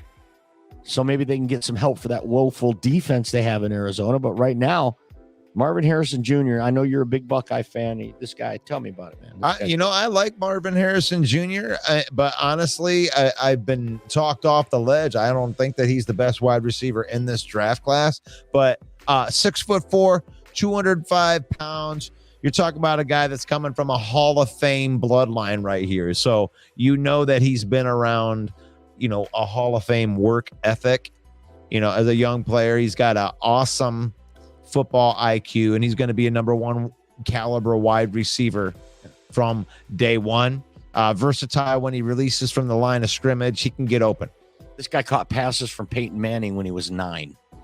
Okay. He's got body control, and that was one of the things that I saw. You could always count on him to make a big play and be able to get open in big moments, and he crushed every team. He even crushed Michigan in that game. It was just like he was uncoverable the entire time that he was a receiver there. It's too bad they didn't do more with that, but I think he's going to be an awesome pro. Yeah, great body, Right out. great body control. Great, the way he can adjust to the ball when it's in the air. He's silky smooth running routes. His pedigree, like you were saying, he comes from bloodline. His pedigree is top notch. Acknowledge me. He said bloodline right there, so all my wrestling nerds will get that. Whatever. They get them. Don't get them going. Don't get them going. Charles says the Lions. I think the Lions, if they trade up, They will trade out of the first they round. trade out of the first round. I don't know, man. I'd like your idea of them trading up. Could you imagine that place in Detroit when it's like, oh, Detroit is now on the clock? It's like pick 11. Yeah. Detroit, that place would erupt. That Remember would be that happened to us that would 2 years ago. We were like, well, what? He moved up. So, yeah, LA Chargers on the clock now. Wide receiver listed as the biggest need, offensive tackle, corner, and defensive tackle listed as their biggest need. So, will the Chargers, I like Brock Bowers here if I'm Jim Harbaugh. I think Brock Bowers is a generational best tight end in this draft, a guy that would fit in so good out there for a weapon for Justin Herbert. He's more like a receiver. So if receiver is your biggest need, with Brock Bowers, you're getting a wide receiver who's a tight end that's solid. He's a playmaker. They line him up outside. Don't get fooled. This guy's not really a tight end. He's a wide receiver. I like Brock Bowers here, but Malik Neighbors, Rome Odunze, these are the two highest rated wide receivers left on the board. Those would be nice weapons for Justin Herbert, don't you think? absolutely. Let's go in here to what PFF says, and we're talking about the Chargers. I got to find them in here. Right there, LAC. Right there.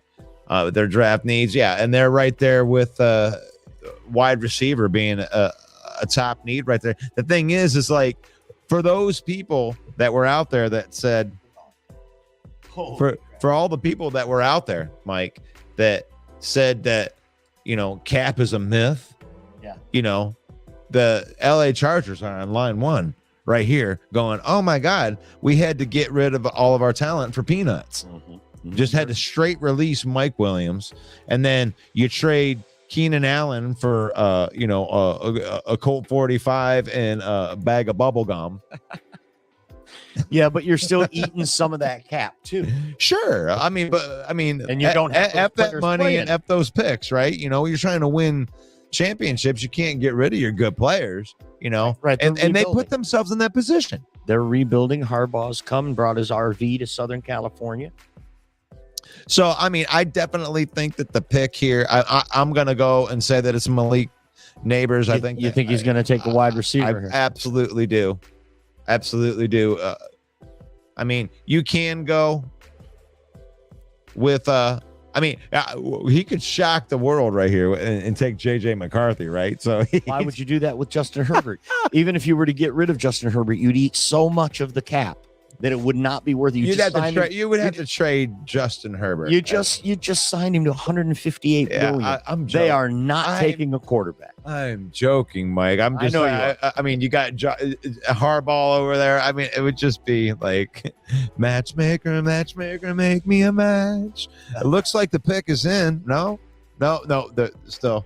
Well, matchmaker could also be Roman Wilson in the third for him. Would be a nice pick. Ooh, I like. Look at you. But I heard that Roman Wilson was creeping into first round conversations. Wow, to people. really? So, yeah. Really? The secret's out. That would be Folks, really surprising to me. The NFL draft is. I know that there are some surprises, but for the most part, man, we're not really surprised at all, are we? This is kind of just laying right out. It's laid right out like they predicted it would. Caleb Williams, Jaden Daniels, Drake May, now Marvin Harrison, and Malik Neighbors would be the pick. next. Let's see. We looking in there. This is where it gets really interesting right here, though. This is where it's going to start to get interesting. Looking down the line, you got the Chargers, the Giants, and the Titans. Right. Giants have quarterback listed as a biggest need. So if the Chargers don't take a quarterback here, J.J. McCarthy would fall to the Giants, and J.J. would go number 6 to the Giants. I think that's what's going to happen. Really? Okay. The hot takes are out. Right. All this talk that the Minnesota getting JJ, I always thought there's no way he's getting past 6 to the Giants. Now the Giants, I mean, Minnesota has 11 and 23, so they have some stuff to offer. If they wanted to move up, they would have to do it now with the Chargers. If they really wanted JJ McCarthy, that's what the Vikings would have to do. And we know that Jim Harbaugh interviewed for the Vikings job last year and was denied. So maybe Harbaugh now holding the keys, right? And I guess the pick is in. So I guess it is in. I guess the Chargers are not going to hold him hostage. They're waiting. They're not going to hold the Vikings hostage. Well, maybe they tried to get too much. You know, I mean, obviously, if you're like the Carolina Panthers and you went through what you went through last year, and and that trade completely bombed that you can see from the outside, you gave up your future. I don't know if people, I mean, they have short memories, but that was last year. So maybe people are gun shy about, you know, pulling their pants down and, you know, showing them everything that they got, you know, for these trades. So it looks like the pick is in. We're getting some hugs. No, that was. I think that was it. It says the pick is in. I'm waiting. I'm waiting to see Roger Goodell's stupid face go out there, and It's a little cool out, but it looks like a pretty nice night in Detroit. it looks like a beautiful night out there in Detroit. Could be Roma Dunze, could be Malik Neighbors here, Brock Bowers here. I like Brock Bowers if it was me. If I were Harbaugh, I would take Brock Bowers here. You lost George Everett to the Bears. You lost Keenan Allen to the Bears. You lost Austin Eckler. They have no offensive firepower. Quentin Johnson was very disappointing last year as the first receiver taken last year. He had a very disappointing rookie season. You got to get some offensive power here. It's Odunze, Malik Neighbors, or Brock Bowers. We know it. We're just waiting. Here comes Roger Goodell now. You know, but here, there he is. I'm sure there's all the booze. I need a beer.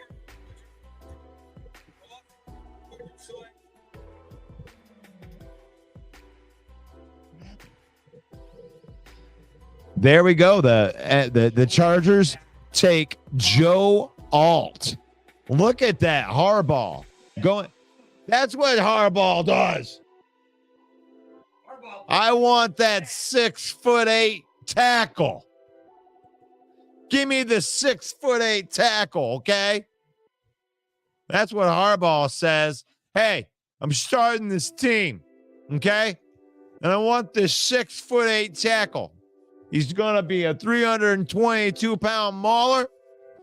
And, I mean, there hasn't been a guy that's came out since Sewell, you know, that's had this kind of recommendation as it comes. So this is a great selection, possibly your left tackle for the next 10 years. And these guys are a little more solid. Look how big he is. Damn, he's enormous. His dad was a professional player lineman, played against Harbaugh.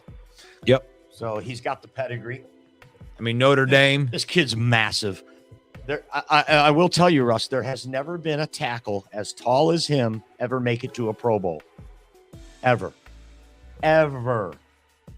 So, you know, what Marinelli says, it's all about pad level, right? It's all about getting low. Who's all about that pad and level. When you're that tall, they can put you off. They can put you off balance. But this kid's been playing ball since he was a kid with a pro football dad.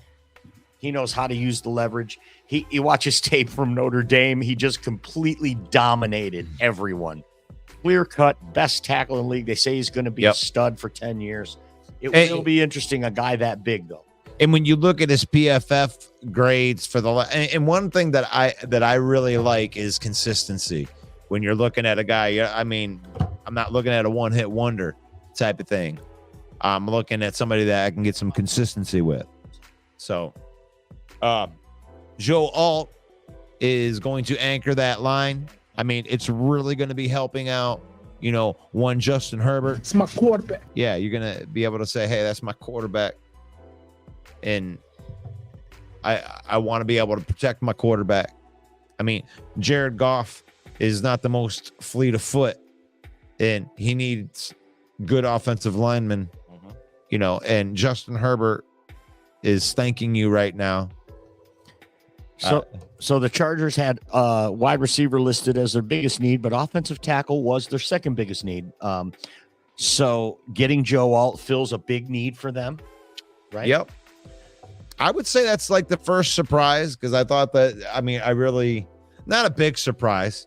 No one's falling out of their chair surprise, but New York Giants on the clock now, listed quarterback, wide receiver, corner, and guard as their biggest needs. This might be this might be where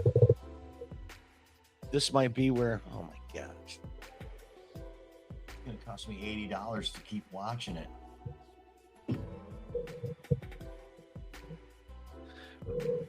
Well, it's okay. We have it. The Giants, the pick is in. The pick is in. The pick is in.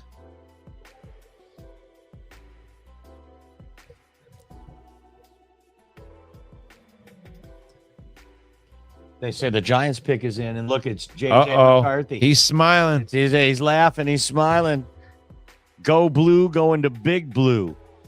That would be crazy. That's a big marker right there. He said on the radio today that that was the team he's had the most contact with, and he really enjoyed Coach Daboll and the staff.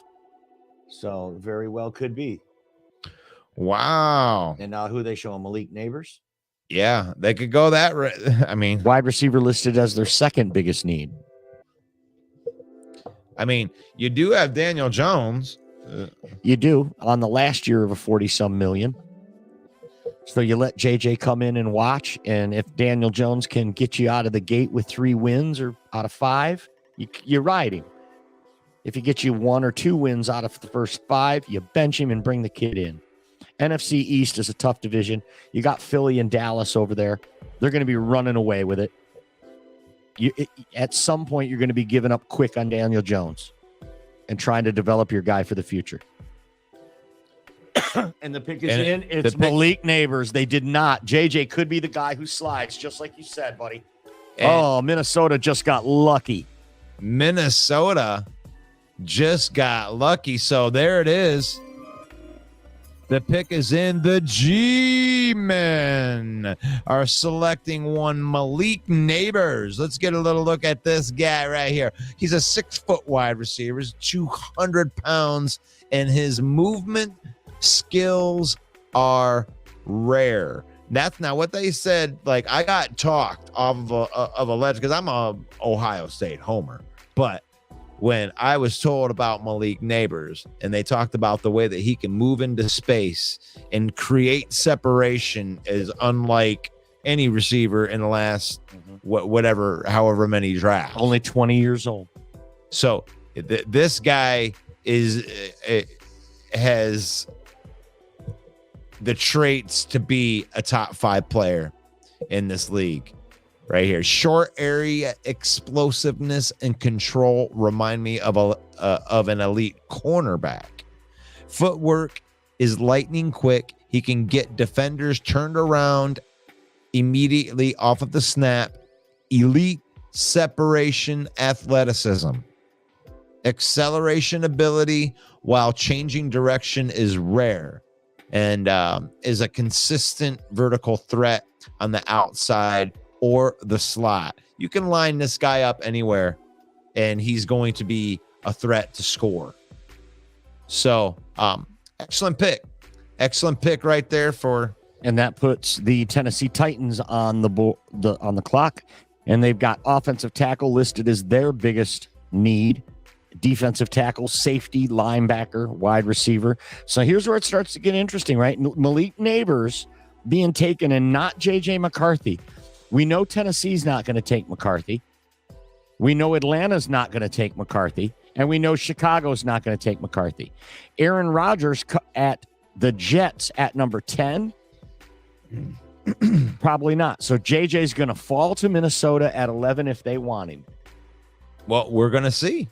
We're going to see. It would be very shocking if anybody took him before 11. You know, Minnesota, our good buddy Rob Haspels is licking his chops now. JJ McCarthy. Hey, you could be very. Look, I'm not happy about this, okay?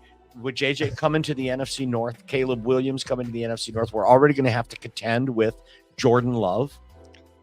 Our quarterback's the oldest quarterback in the who's division. the quarterback in Tennessee? Will Levis. So they might take a quarterback. No, they're going to ride. Second round pick last year. They're going to ride him. He had a You think so? Oh, 100%. They're letting They're letting Tannehill walk. I think they already cut Malik Willis. Well, they're talking about wide receiver and cornerback being their needs right there, and I think that these are the two highest PFF guys. You can look at Romo Dunze. I mean, the Tennessee Titans, they need a wide receiver. It's listed. I mean, they're known for picking great wide receivers and then getting rid of them and trading them to other places. I where feel they like the become Giants superstars. messed up. I mean, what's this saying to you? Is this saying that we think we can get another quarterback later if we're the Giants? Or are they saying we like Daniel Jones? What are they saying? Well, because they're saying- sometimes Daniel plays good. Danielson.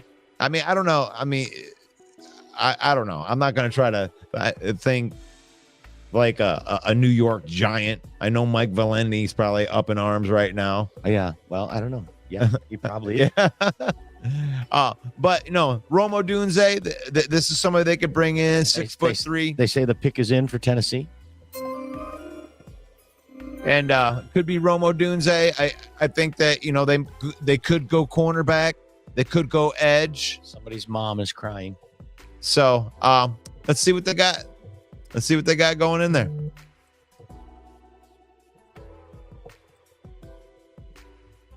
So here's the draft. Look at that draft, man. If you're looking at it on there right now, of course I got to go to commercial because they got to go sell some advertising space right there. They yelled at Brad Holmes last year because he was running up to he's running up to the draft too fast.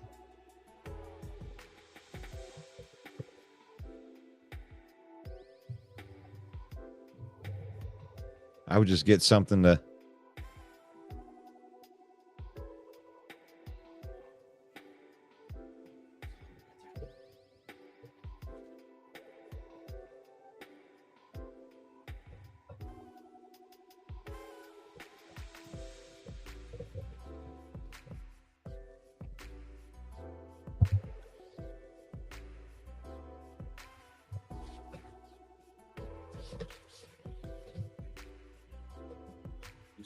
Sorry about that. Some minor technical difficulties happening.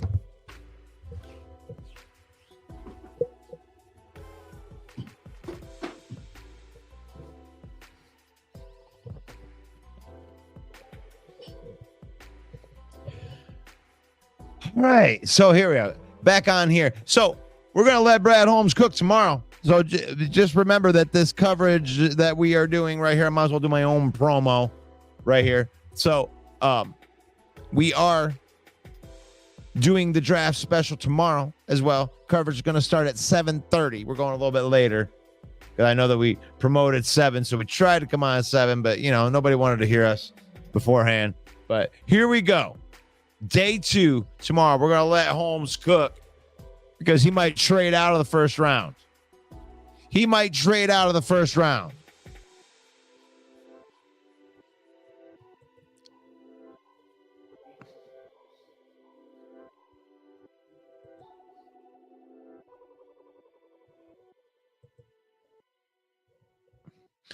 going into the comments right here. JJ going to the Chargers. No, that's interesting that it didn't.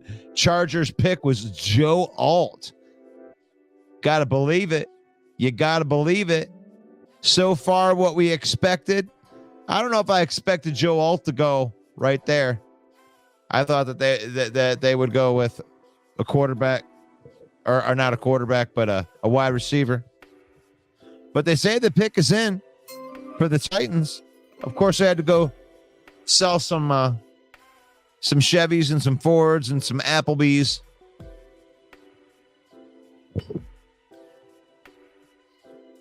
Dang, y'all. Our division is getting way better. Man, I don't know. There's only been one pick. And I kind of knew that they were going to get Caleb Williams. It's all good. It's all good.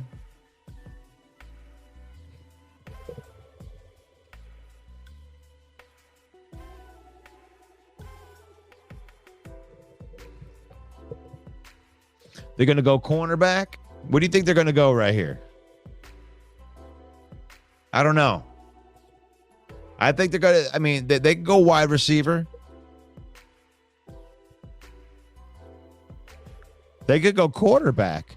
I mean, who knows? You know, they may be rolling with Will Levis, but we'll have to see. There he goes. Come on. Roger Goodell up there says the Tennessee Titans select J.C. Latham, defensive tackle or offensive tackle. Offensive tackle. They're making a run on the tackles.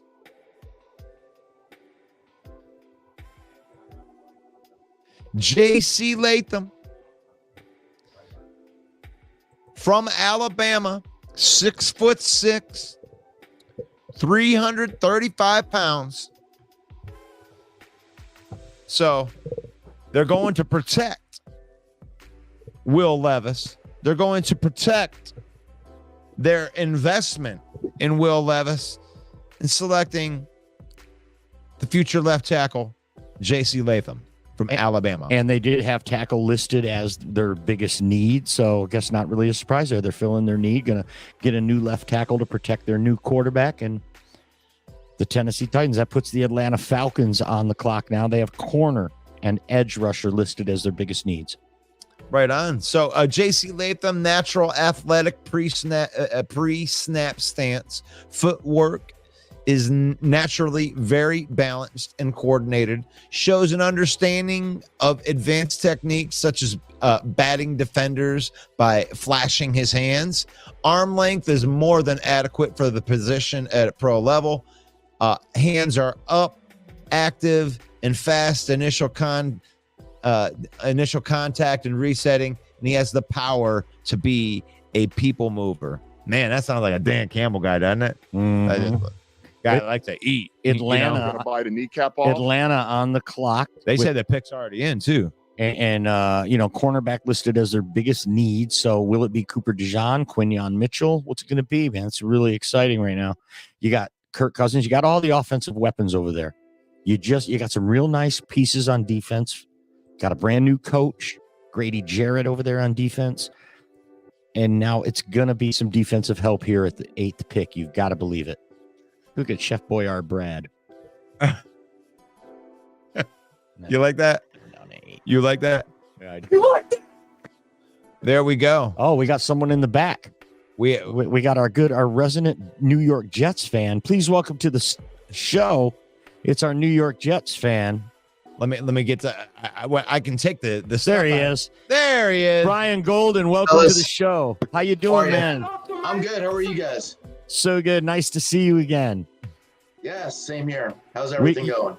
Good, man. We had you on a couple of years ago during the draft when we had like 1,200 followers, and now we got 50,000 followers, brother. So I'm not really sure appreciate if I should be you. nervous or not. Yeah. I should have probably cleaned the room. So Jets are going to be on the clock here in a couple of picks. I bet you're excited, right? It's kind of tough to be excited as a Jet fan, but we can't unfortunately win any games tonight. But hopefully during the course of the season we'll put something together. Hopefully Aaron Rodgers can make it through an entire season, right? Are you? Yeah, for sure. I mean, last year he saw fewer plays than Abraham Lincoln. Just about. So can you see the draft with another eyeball where you're at, Brian? I cannot see it at this point. I do have something on my phone going, but I cannot live. No. Well, the Falcons are on the clock, and they say the pick is in. Okay. What? And now J.J. McCarthy, they're showing J.J. I mean, are you surprised that J.J. McCarthy is this catalyst? Did you think the Giants were going to take him? No, actually, I'm not surprised. I believe that they were going to take a wide receiver. Take Neighbors. So that was not completely shocking to me. What do you think your Jets are going to do tonight? I don't know the last time the Giants took a. I'm thinking what they should do is draft an offensive lineman. What they're gonna do, as long as it's no one on defense, I'm okay. I think it's gonna be Brock Bowers, but wow. I guess we're gonna find out if they're gonna. Will that make you happy if it's Brock Bowers? Yeah, I think so. I mean, the guy's supposed to be very versatile. Supposed to be one of these, Yeah. He splits it out. Ends. He splits it out wide. He's listed as a tight end, but this guy's an offensive weapon. They line him up outside on every play down there in Georgia. And you do have tackle, wide receiver, and tight end listed as the biggest needs for the Jets. This guy kills two birds with one stone. He's a tight end and a wide receiver, another weapon for Aaron Rodgers. You've already got a stout defense, one of the best defenses in the league there with the Jets. Aaron Rodgers can stay healthy. The Jets are going to be super big-time contenders, especially if they get a guy like Brock Bowers. Absolutely. They need a compliment to Garrett Wilson. In the passing game. So I think that helps. I mean, I like Tyler Conklin, who they have, but that's kind of like why I'm on the fence about drafting another tight end, especially one so high up in the draft. Right. Looks like Roger Goodell's coming to the podium now to give the pick for Atlanta. It's Russell Wayne, Main Event Mike here with Brian Golden. He's our resident Jets fan. Big time Jets fan. Looks like Goodell's going to make the pick for Atlanta. And it's Michael Penix. Holy cow. Wow. Holy cow. Wow. So they signed Kirk Cousins to a huge deal and then draft Michael Penix at number 8. This is unbelievable. Before JJ McCarthy. Oh, Brad Holmes is just licking his lips right now, buddy. You didn't take Quinyon Mitchell. You didn't take Terrion Arnold there. Atlanta, you took a quarterback. Unbelievable. I like the pick. I mean, I like Michael Penix. I think he's underrated. He was the best quarterback at the Senior Bowl, hands down. They said that just a flick of the wrist. They always talk about his injury history, but for the last 2 seasons, he made it all the way through with Washington Huskies. His injury concerns happened back when he was with Indiana. This guy can throw the ball all over the yard. He can make all the throws. And you know what he did there in Washington? He just stepped back and slinged the ball all over the place. That's what he did to Roma Dunze and Polk and these other guys. And now he goes to Atlanta with Kyle Pitts and Drake London and Bijan Robinson and all these weapons that he can throw to. Unbelievable. That I told you right here at this spot was going to be really exciting to see what happens. And that's the first real shakeup we've had in this draft. Oh, for sure. Right here. Let's talk some Michael Penix right here.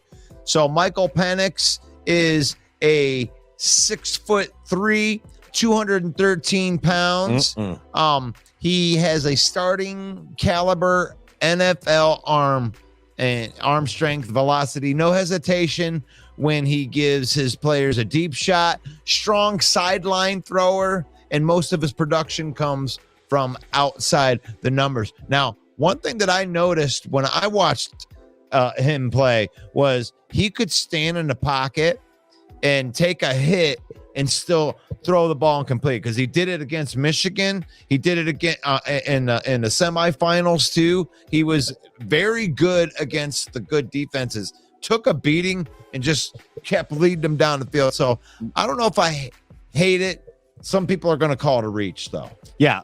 And to my quarterback. what you alluded to, that whole game, he was holding his side, right? The national championship game, he was just like tough as nails, hanging in there. I'm just confused about this. You just gave Kirk Cousins a big deal, right? I mean, Kirk Cousins is going to be old when the deal's over with. I mean, Penix, are you going to waste this first round draft pick on a guy that's not going to play next year at all? Just be lucky and happy that you have Brad Holmes and not whoever dipshits. Brian, I want your thoughts. I want your thoughts about this Michael Penix going to Atlanta. Yeah, I absolutely agree with you. The fact that they have Cousins as a starter, I mean, it gives Penix an opportunity to sit behind him for a year. But again, when you draft somebody so high up in the draft, and then for them not to really play, I don't know what good it does. But look at what Rodgers did when he came in. He sat for years, right? Look what Love did. He sat for a few years behind Rodgers. I mean, maybe that's what Atlanta's thinking. They'll sit behind, even though there's no Hall of Famer in Kirk Cousins that he's sitting behind, but he can certainly learn from him. He's a professional quarterback, but I definitely think it's a reach, especially with somebody that wasn't, predicted to go this high up in the draft. I'm not sure I like that. It's a shocker, though. I'm just happy it's not my Jets that picked them. Number 9 on the clock now. Chicago Bears back on the clock. They have wide receiver, defensive tackle, edge rusher listed as their biggest needs. What could it be here? Dallas Turner. Do you think now that Dallas Turner has made it through? Dallas Turner was predicted to go already, and he's still there. So do you think the Bears pivot and they go to Dallas Turner now, or do they go and get that wide receiver, Rome Odunze? Well, Rome Odunze was right in that mix of all three of them. Here it is. He's making the pick. The pick is in for the Bears.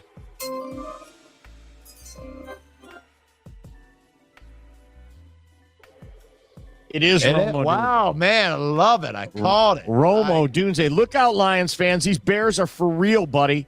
They got Caleb Williams, Rome Odunze.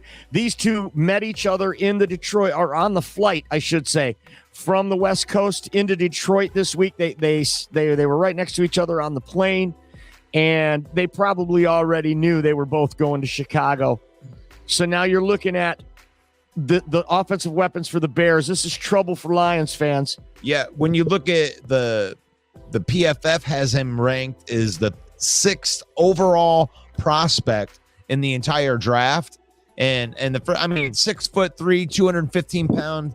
He has the ideal size and the speed, and he has an excellent route tree. I mean, you're talking about a guy that is going to be a very good complement to a Keenan Allen and a DJ Moore and a Caleb Williams. I mean, that looks like an explosive, really good offense right there. Their running back room now is DeAndre Swift, Roshan Johnson, and Khalil Herbert. Now you out on the edges, you got Keenan Allen, DJ Moore, and now you've got Rome Odunze. Are you kidding me? Are you kidding me? This team's going to be dangerous. And we know the Packers are getting better, too. It's going to be a dangerous time. Hey, Brian, your Jets are on the clock right now. Go. So PFF right here has, let me get in here, team needs New York Jets. Let's go. It says the Vikings are on the clock. Oh, it looks like the Vikings traded up a spot. Well, the Jets, I know, could use a 2nd-round draft pick because they don't have one. But so what is that? Do we know what the deal is yet? I don't know yet. Where pick 10 goes to Minnesota, so they did jump the Jets. So now Jets go to 14, is that correct? No, the Jets would now be picking now. They would be on the clock. No, I know they're supposed to be. Minnesota traded with them, is what he's saying. Right. So you're going to get some draft capital here, it looks like. Yeah, but we're not sure exactly where the Jets are picking. Well, they knew the Jets weren't going to take J.J. McCarthy, so it was behooved them to trade up, right? Well, I'm confused. Yeah, did you just mistake it? I think I did. So the Jets are still picking? No, it says the Vikings are on the the clock. Vikings are on the clock, and they say the pick is in. And I think the pick's JJ McCarthy. Why would they move up ahead of the Jets? Because they thought the Jets might take JJ McCarthy. Why would the Jets? Maybe the Jets were the only team willing to trade with them. Yeah, but they only has one pick to do that. Why would they jump up? Because Quezzy's dumb. We already know that. They have the dumbest GM. Dumbest GM in the entire league, Quezzy Adolfo Menza. Everybody knows. He's done some really stupid stuff. And I think this might just take the cake. Will the Vikings move up to get a quarterback? And here we go. And the pick is not JJ McCarthy. Who is it? They're showing the hugs before they're showing who the guy is. Oh, man. Yeah, they're making us wait. They're making us wait. The Vikings say the pick is in, and they showed somebody's living room, and it wasn't JJ McCarthy. But that's got to be the pick. I mean, It could be Bo Nix. They have no quarterback, bro. Could be Bo Nix. Sam Darnold. Yeah. What about Bo Nix? I mean, he I mean, think about it, Brian. The Jets could take a quarterback. There's no chance that they're taking a quarterback. They just got rid of Zach Wilson. They have nobody else backing up old man Rodgers. No, they have Tyrod Taylor. Like I said. No, Tyrod's a good backup. He's a very solid backup, in fact. Yeah, So, he's a proven veteran. yeah, one of the best backups around, too. I'd rather have Brissett, but, oh well. But wouldn't it behoove you to get a quarterback early if you can, though, for the future, for when Rodgers is gone? Not in the first round. We need offensive help in the form of somebody that could play now. So somebody on that offensive line up. Okay. So the Vikings have traded with the Jets. The NFC North is on the clock right now. They have they have quarterback, defensive tackle, and offensive guard listed as their biggest needs.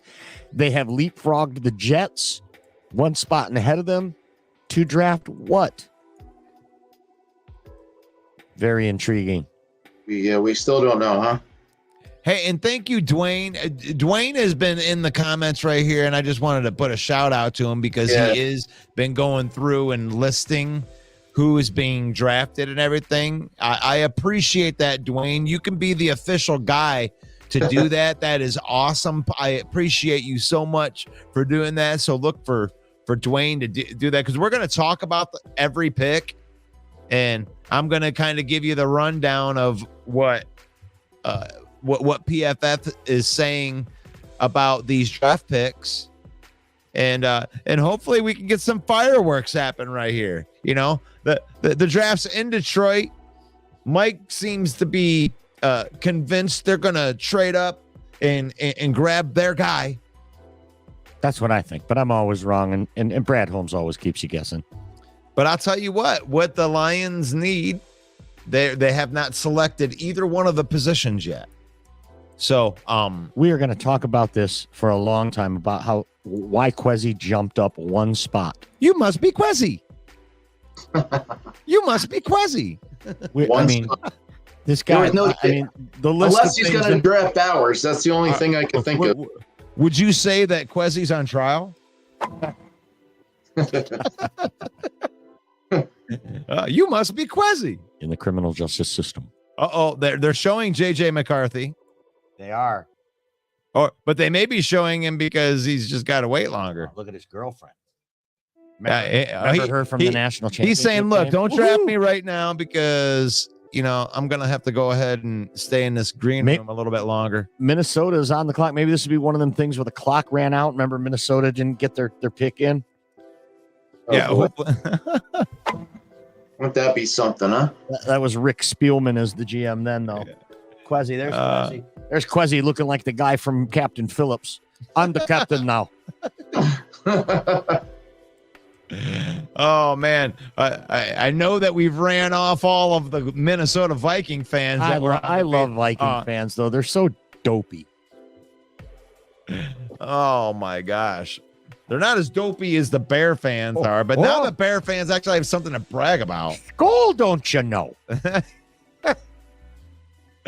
Oh my God, I can't believe Atlanta. That's the shock I of the know, draft I so know it. far. The most shocking thing is the Atlanta Falcons select Michael Penix Jr.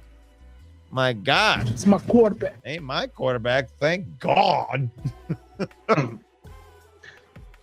Oh, You what are we still gonna don't know do? the terms of the trade, though, right? No, we don't know what they No. got in return because we're not watching it on TV. We're just kind of doing like you and going off the phone here and just Well, broadcasting to the less fortunate. well, I'm watching my $70 a month cable on my 2-inch phone because Mike's cable don't work. Hey man, I had it. Hey, you know what? We said that we was going to be here for the entire draft. I don't care if I got to watch it on my watch. Right. We're gonna bring it to you. I got all the info here. All right, the pick is coming now. Goodell's at the podium, Yeah, they got their whole family up there. And they- What the? F- and you know, and they still haven't said what the Vikings had to give up. They still haven't flashed. Wait, no. I thought I was going to find it, but nope. Yep, that's the other thing. Hey, Dwayne, if you find out what the hell that they gave up to trade Right to get this guy, here it is. wait, the pick is in. Somebody's doing Make-A-Wish or something. They have the whole family up there. Oh. And come on, for the love of everything that is holy, make the pick. Roger Goodell.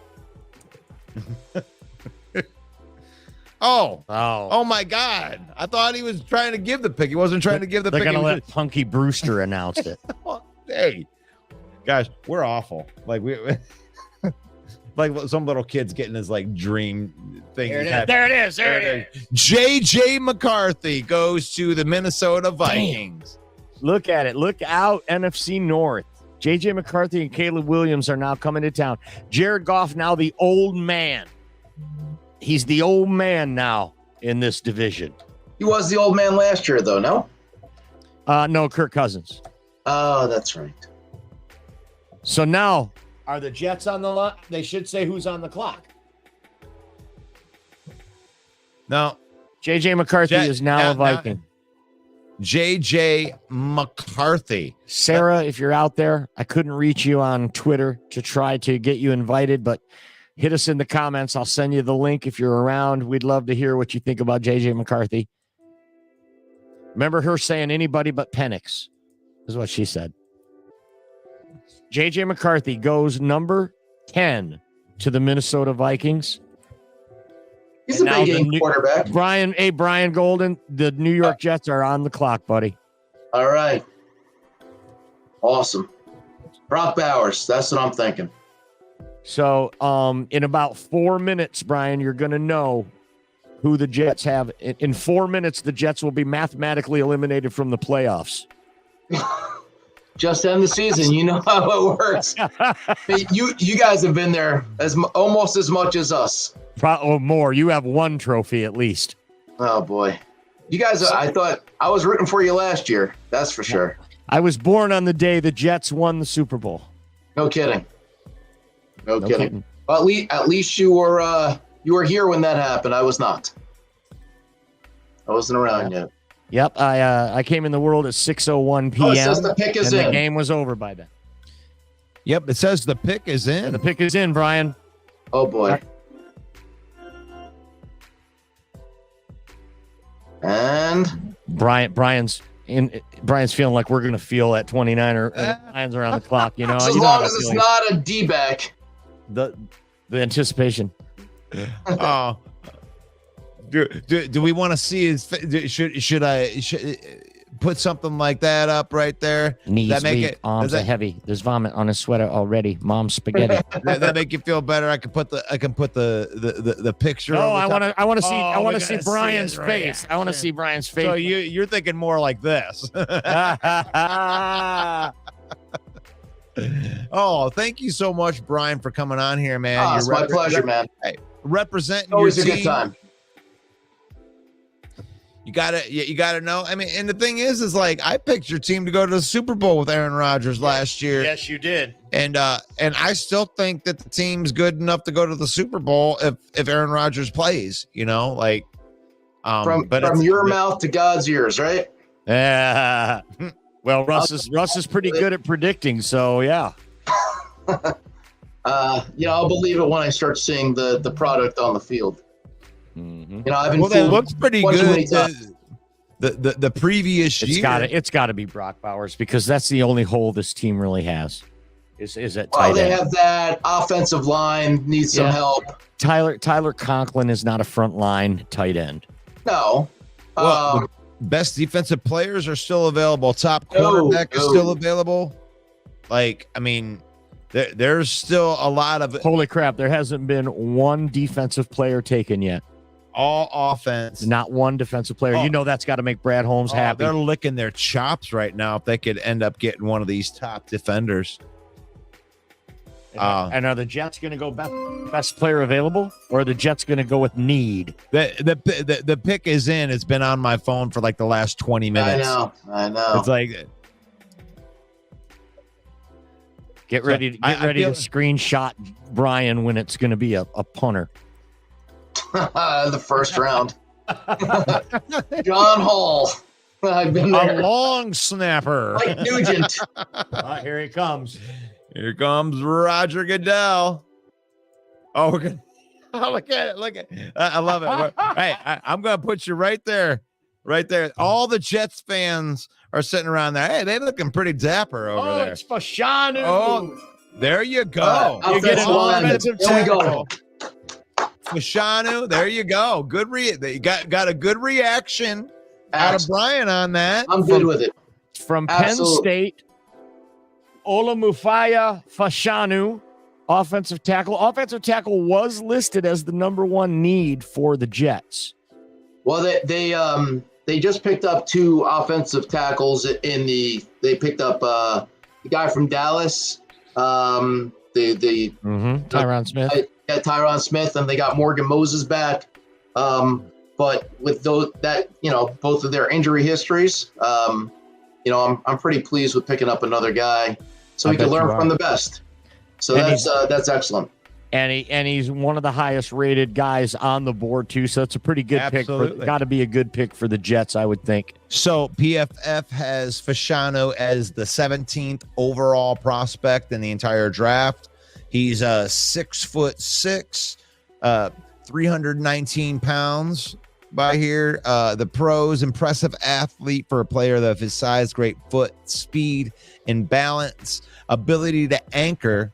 It actually isn't as bad as advertised. And when he gets his hands inside, he rarely lets his opposition counter him. And still no defensive players taken with Denver on the clock, needing a quarterback, an offensive tackle, a corner, or an edge rusher. Very interesting that there is no defensive player taken yet, and we're at pick number 12. And they gotta be licking their chops on this. They got. What I also wanted to do was go in here and say some stuff here about your boy, JJ McCarthy. Is he's in a division now. 6'3", 202 pounds. He seemed more like a kind of a running type of quarterback. But they didn't ask him to throw the ball a lot. So like when you look at the stats for JJ McCarthy, I mean, his passer rating was 116 for the year, and his PFF rating was over 90. So I really like JJ McCarthy as a quarterback. It really sucks that he's going to Minnesota. Just to put my 2 cents in, and then I'm gonna say goodbye after this because my Knicks are on. But I'm a big Ohio State fan, so I've seen plenty of JJ McCarthy over the last 2 years, and he's definitely a big game quarterback. He shows up when it counts. I am kind of curious to see how he translates to this next level, though, because when you watch him, I don't see NFL star coming from him. But listen, I've been wrong before, so I am kind of curious to see. I I'm not completely shocked that somebody took a flyer on him that high, but I guess the only time will tell. Well, I mean, if I'm looking at his stuff, and thank you for coming on, Brian.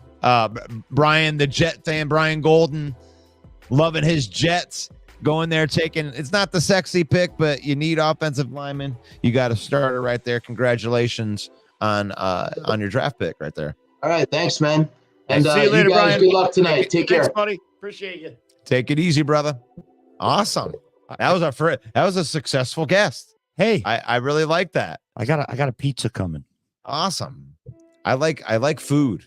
You like pepperoni? I like pepperoni. I got pepperoni. Pepperoni. So now the Denver Broncos are on The clock. Denver Broncos. Now, everybody had thought that with Patrick Surtain that he might be the guy that's going to be doing all this crazy, wacky stuff. And it says Broncos pick is in. So far, one little trade. You know how that bullshit is. Yeah. The pick is in. Yeah, it's been in since yesterday. Oh, gosh. Okay, I was going in here on J.J. McCarthy. J.J. McCarthy for the Vikings, and when you look at his stats from last year, I mean, you can't knock the guy for how he throws the ball when you don't ask him to throw the ball a lot, right? I mean, he had 116 passer rating, a 72% completion, 22 touchdowns, and only 4 interceptions. Now, he only had 2,991 yards, but Michigan ran the football. I mean, are you going to knock J.J. McCarthy? And I'm an Ohio State fan saying it's about a Michigan quarterback, but are you really? Are you going to knock J.J. McCarthy because they didn't choose to throw the football? No, he's got all the tools. He's got everything that he needs. He's in the big moments. He did what he needed to do. He's got it between the ears. And that's something you just can't measure. He's a winner. And the Lions are going to have to contend with that, along with Caleb Williams, along with Jordan Love. yeah, but they're also going to have to contend with Jahmyr Gibbs and Sam Laporta and the guys that already have a years of experience that they have to try to figure out ways to stop from us. Now, it's nice. It's nice. They're going to need these guys, Mike, in order to stay relevant. Right? I still don't think, putting 2 rookie quarterbacks is going to be enough. You got to have experience in this league. I think it just heightens the fact that now is the time for the Lions. This is the year. Before Caleb matures, before JJ matures, while the Packers are still slightly thin in the trenches. They have 12 draft picks in this draft, so the Packers could easily beef up with some good picks and be right in it, right? But now's the year for the Lions to make that push for a Super Bowl. This is already one of the toughest divisions in football. We haven't seen that a lot over the last 30 years. It's usually dominated by one team or another. Right. But the NFC North, one of the toughest divisions, and it's just got tougher today, my friends. J.J. McCarthy and Caleb Williams come into the NFC North. We're going to have to deal with these guys twice a year. Russ isn't worried. He's not sweating it one bit, but I am. I'm not sweating it, and it has nothing to do with what they bring or what they don't bring, Mike. It's like our team is getting built right. They're doing the right things. You know how you can tell when someone's doing the right things is when you start signing your own players. Right. And hey, the pick is in. The Denver on the clock. Bo Nix, Another quarterback off of the. Wow. It's Bo Callahan. Nobody came to his birthday party. All right, the now- Oregon quarterback.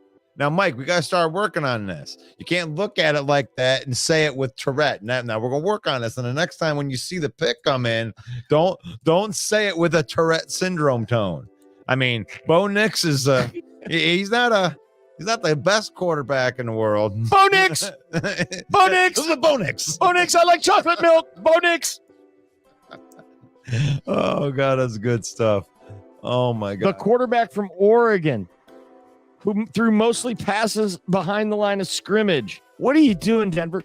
This is the guy Sean Payton wanted. Bo Nix. Guess what, Sean? You could have traded back with the Lions at 29 and still got Bo Nix, probably. I mean, he's going to be This is a shocker. I'm sorry. This is a shocker. like, he's almost 25 years old. The same knock on him that they had on Hendon Hooker, just because 6 quarterbacks in the first 12 picks, Russell. this is unheard of. 6 quarterbacks in the first 12 picks. Who's left? Spencer Rattler? He might be the best one of them all, actually.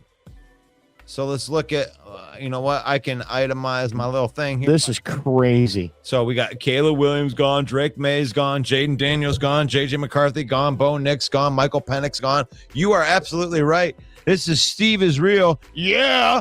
This is his favorite Spencer quarterback. Rattler. He says that Spencer Rattler is the my best quarterback in this draft.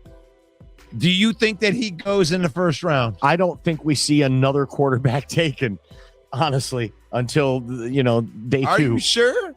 Look at the list, brother. After Spencer Rattler, there's really no one. The Raiders are on the clock, and yeah. They have a quarterback listed as their need.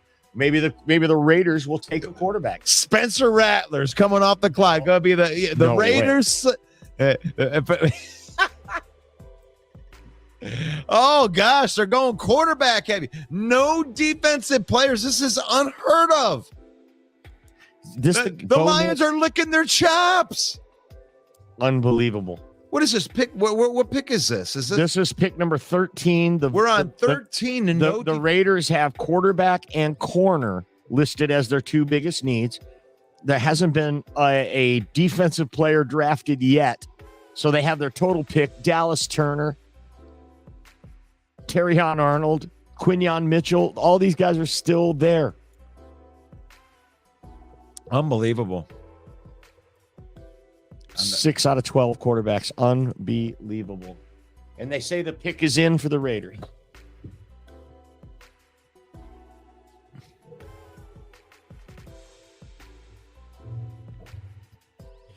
Cover me for a minute.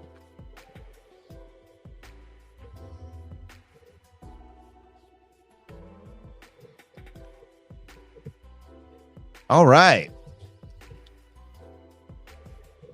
Trading back from 29, I don't know. All these, if you're a Lion fan and you definitely want a defensive player, they haven't taken 2 of my favorite players. There's a couple of Lions guys that I am really, really in love with. The pick is in, and the Raiders come in and they take tight end Brock Bowers. Oh my gosh, look at this draft talk, baby. Brock Bowers going to the Raiders. Brock Bowers going to the Raiders, and Brock Bowers is he's a freak. What a draft pick. That's a freak right there. Oh, what a great draft pick. That Brock make you happy? Bowers. Oh, man. Bowers going to the Raiders at 13. I love that pick. He was mocked to the Jets. He was mocked to the Chargers as high as 5. This guy's going to be a generational player. And going to my favorite AFC team makes me happy for them. I don't have to see him twice a year. I love that pick for the Raiders. Antonio Pierce getting an offensive weapon. They still need a quarterback. What I love about Brock Bowers is he does both. When you're looking for the guy that is the tight end, you want a guy that you can keep out there on all 3 downs. Yep. And he can block if he needs to block, but he can also go out and catch the ball. And I think that he can do that. New Orleans on the clock now. They have tackle, defensive tackle, and quarterback listed as their needs. But they have Derek Carr. Why would they have QB? They also have guard listed as a need. So offensive tackle or defensive tackle was what we're supposed to be looking for here. Is this where a defensive player finally goes now? New Orleans, number 14, maybe Dallas Turner there. What do you think, Russ? I don't know. I'm beginning to think that people are allergic to offensive or defensive players. Yeah, it's crazy. So I don't know. I'm rooting that they take another offensive player. What do you think? Wide receiver Brian Thomas Jr. right here For New Orleans? Gosh, This is a tough one. They need wide receiver, right? They need tackle, defensive tackle, and quarterback and guard. They have wide receivers not even listed. They have Chris Olave. So that means they're going to take a wide receiver. Really interesting. And then right behind them will be Indianapolis and Seattle. Team needs, and we got these New Orleans Saints. I got somebody's getting pumped. Oh no, I think they're just showing replays of everybody else getting pumped. Okay, New Orleans. They got they got wide receiver on their list. At least PFF does. They got edge on their list, so maybe they take the best edge in the class. Maybe here's where you see Byron Murphy go. Mm-hmm. How about Fuaga? Dallas Turner still on the board, driving all of them. The best edge is still out there, and New Orleans on the clock. The pick not in, like they've been doing. As soon as you find out who's on the clock, they have the pick is in, and then they make you wait 5 minutes. So I do that over and over and over again. Yeah, but look, the pick is not even in yet. So this is very interesting. Might be some drama happening. There might be some drama happening. Detroit is now on the clock. No, don't say it. Oh, no, I'm kidding. I kid. I kid. I'm just kidding. Acknowledge me. I mean, what is Cincinnati going to do coming up here? They have so many weird needs. That team is on the decline. Right here, Mike.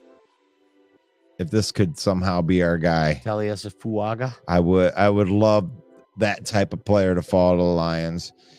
And it's like there's been so many other players that there probably is going to be a defensive run right here. And some of these guys can get lost in the shuffle. A Byron Murphy is still on the board. Jay Newton is still on the board. Latu's still on the board. I mean, got some guys licking their chops. Like I said, Mike, remember when we were talking yesterday, I was like, Brad Holmes is going to sit and let this board fall. Mm-hmm. I doubted they were going to trade into the top 10. And now you see why, man. These guys going crazy over these quarterbacks, man. That's crazy. 6 quarterbacks, man. Well, we talk about it every year. It's a quarterback-driven league, and quarterbacks control the draft. But 6 out of 12? Unprecedented. It's unprecedented. And but we know that quarterbacks control the draft, and we're seeing it now more than ever. Still no defensive player taken after 13 picks. New Orleans on the clock. Do you think they go defense? Because they seem like a defensive-oriented team, and they got a pretty good offense that they think they have. Mm-hmm. Alvin Kamara.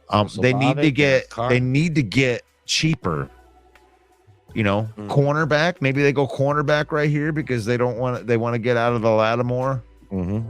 Because I know that they don't want to keep on paying him like that. Dallas Turner. They want to get younger. Dallas Turner, an edge linebacker hybrid guy that might fit in good down there in that defense.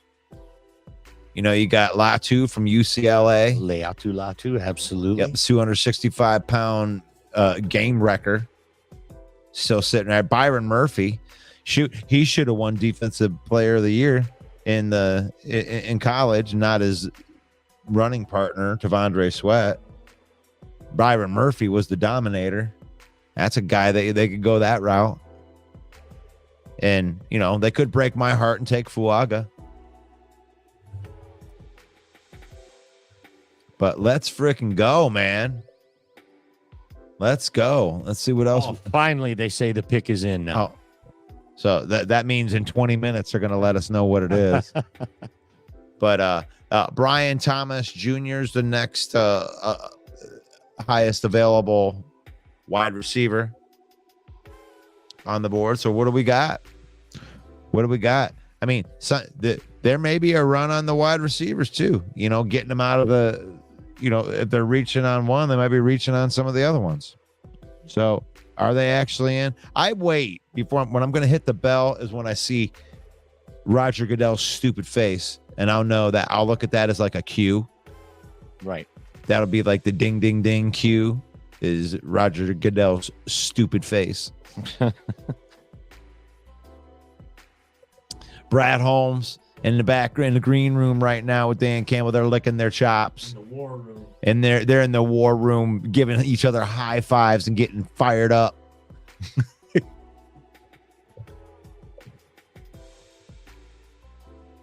Let's see if we got anything in these comments right here. Oh, look at Crystal.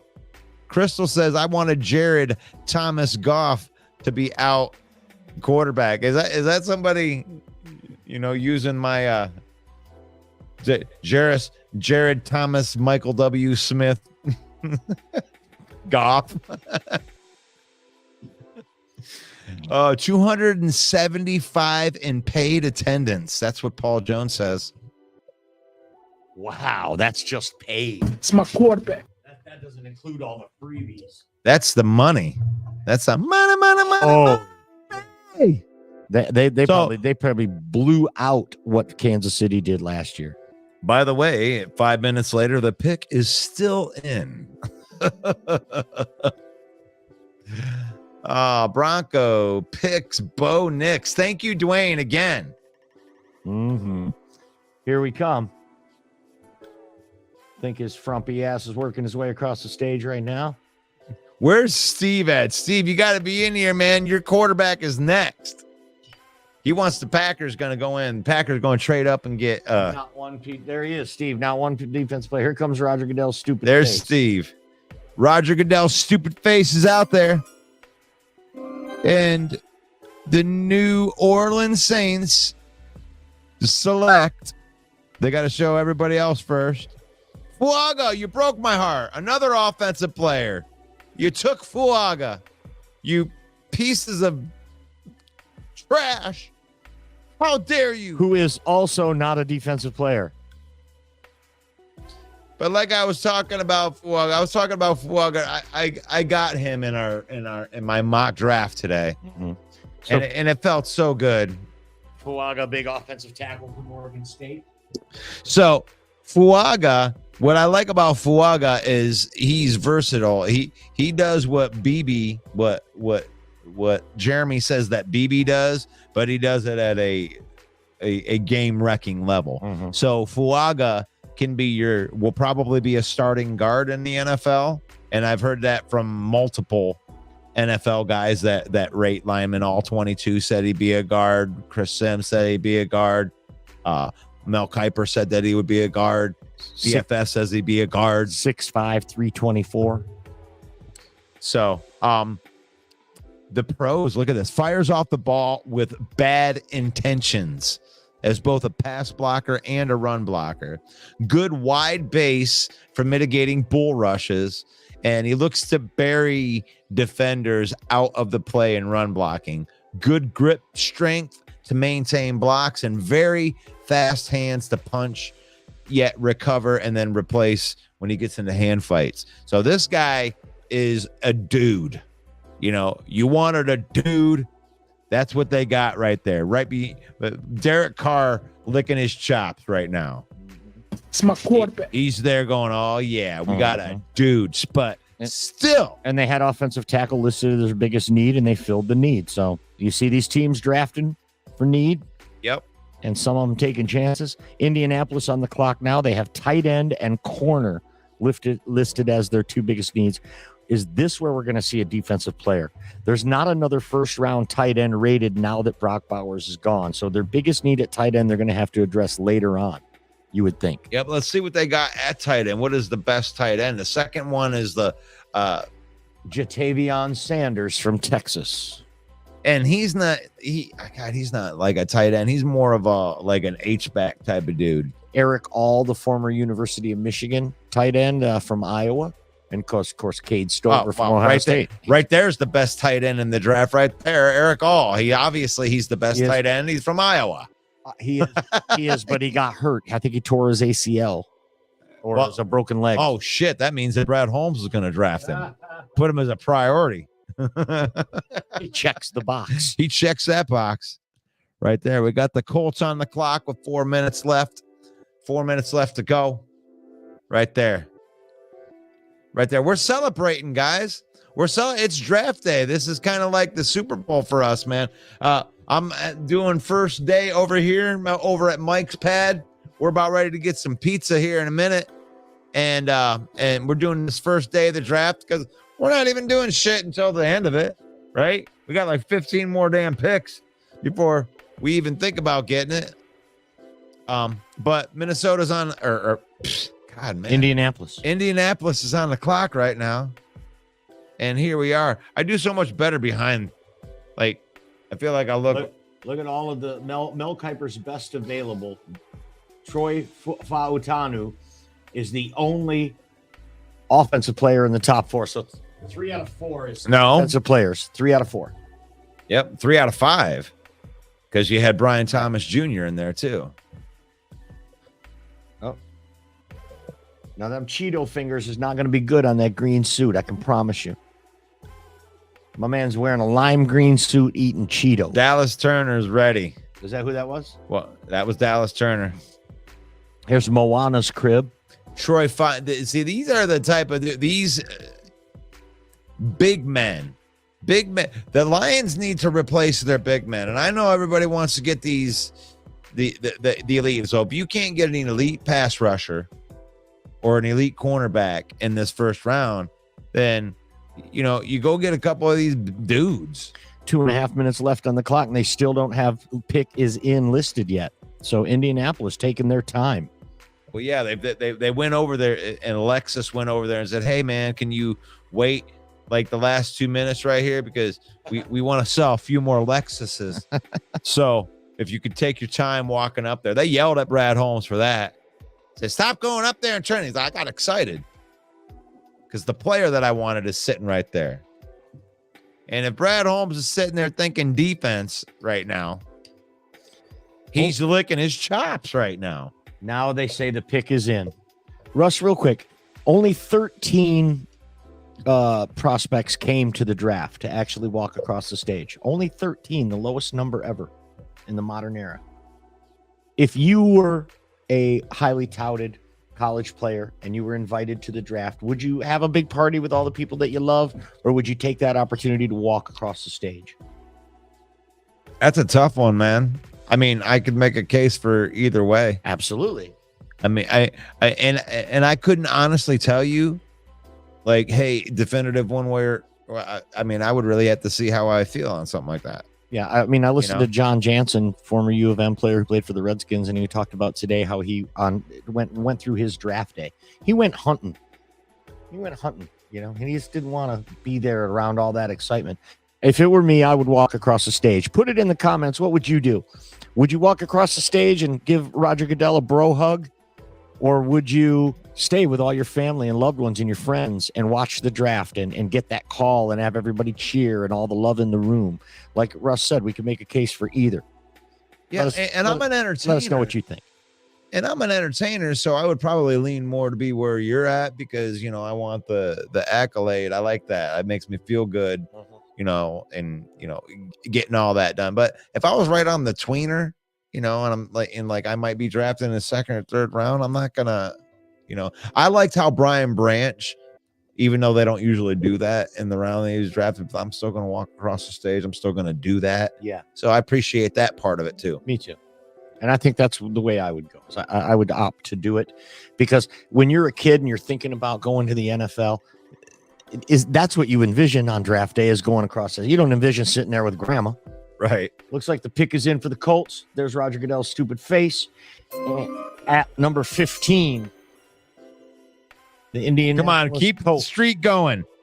Leatu Latu, defensive end from UCLA. The first one off the board is Latu. See, that's a surprise to me.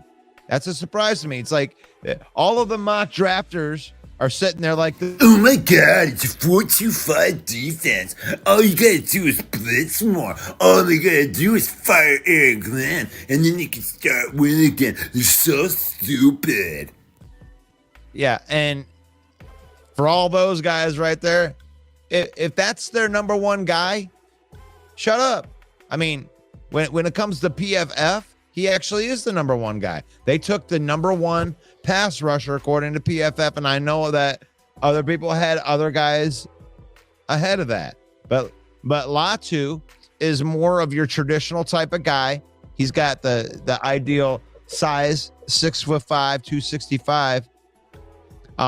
You know, a little bit limited as an athlete. That's what they say. But, you know, here's a guy that, you know, understands the technique and all that type of stuff. You know, he's the type of dude that, you know, he knows how to get around in the bend and leverage and all that type of stuff. He's the most pro-ready prospect out there. And if Greg Rice was here, since he's such a big Bruins fan, he would probably be all over that, telling you how great he was. Yeah, and nobody called that Latu being the first defensive player off the board at pick 15. Seattle on the clock now. They have offensive guard and edge rusher as the biggest need, and I bet they never believed Dallas Turner would still be there at 16. This is what's got to be the pick, Dallas Turner. They have edge rusher listed as one of their biggest needs. But Latu just went, so. Yeah, but they have a bunch of guys. If you said, what are the biggest needs? Their biggest needs, Seattle's listed as offensive guard and edge. So all of the offensive guards right here. So interior, defenders. So offensive guards. So the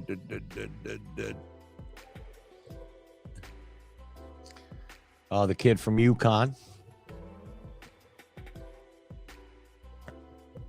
And we could put and centers. And then you said edge players, right? Yep. Edge defenders. So we'll put those in there now. That was listed for number 2.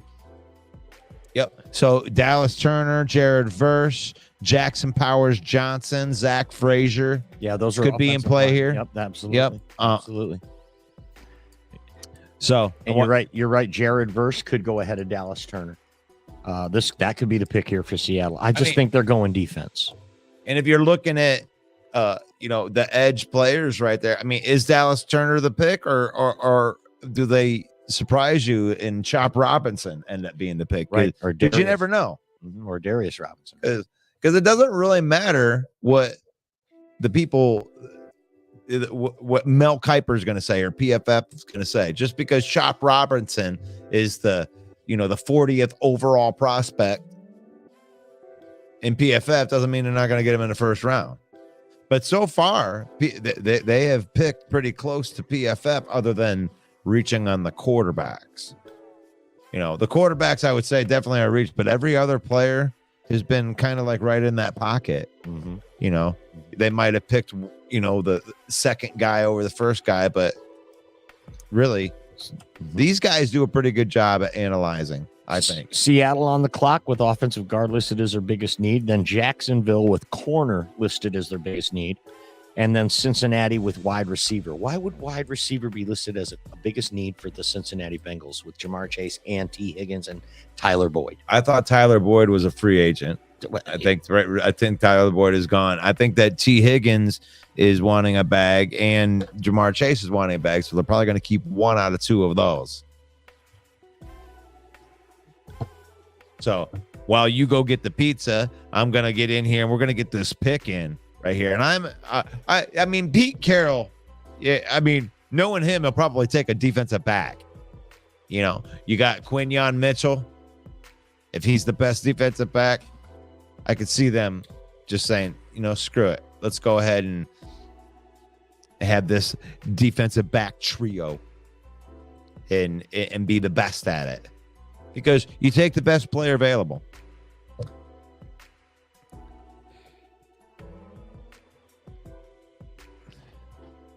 So, wow. I mean, give Goodell a stunner. You guys love that wrestling. Can while Mike's getting the pizza, I can plug my wrestling program. If you guys go out there, WrestleMania, all the latest wrestling stuff, kind of like the Villain Squad, we're building that page up too. We got about 3,000 wrestling fans. So, but Seahawks are on the clock.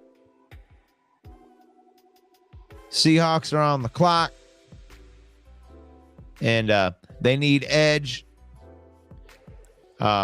Think we can land Dallas Turner or Chop or corner is your personal choice. You damn right it is.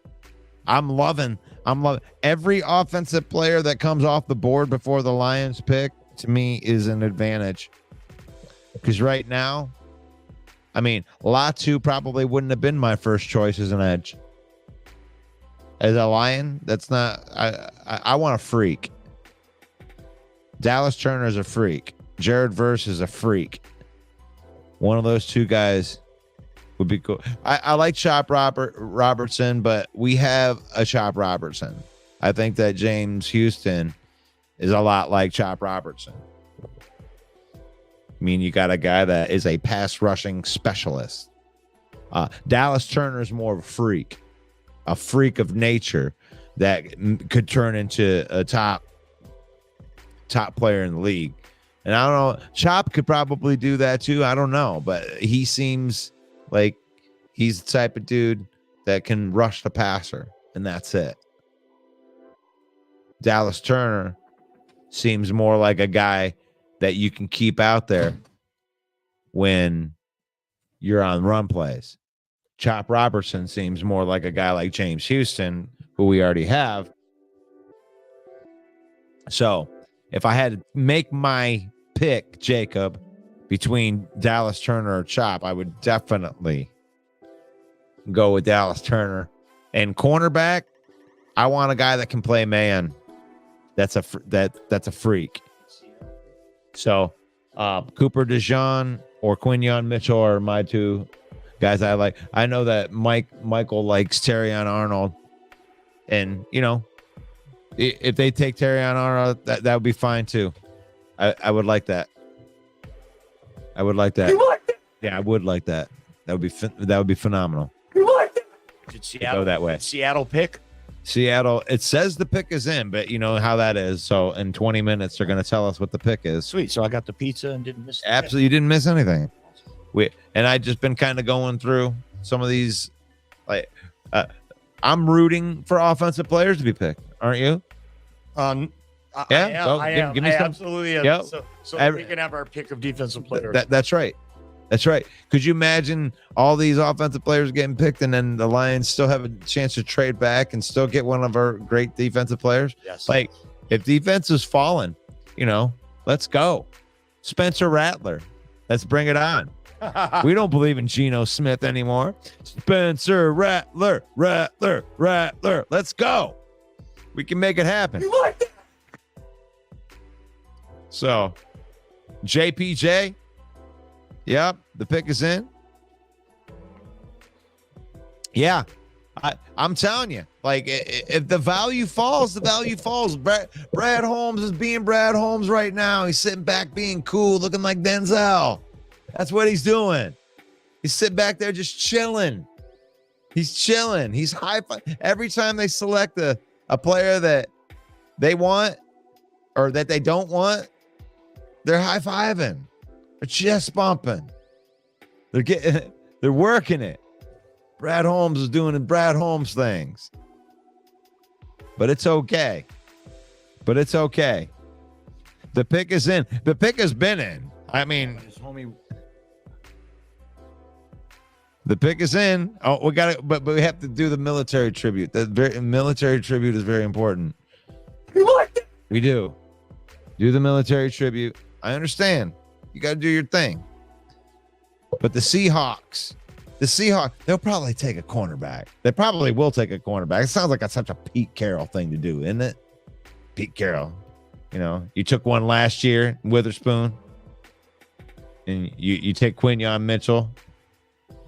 Ooh, that's nasty sounding, isn't it? Mm-hmm. That's nasty sounding. Devin Witherspoon, the pick that the Lions probably wanted at 6 last year, but Seattle snuck right in front of us. They were at 5 already, and they took him, and then the Lions moved back. Here comes his stupid face right there.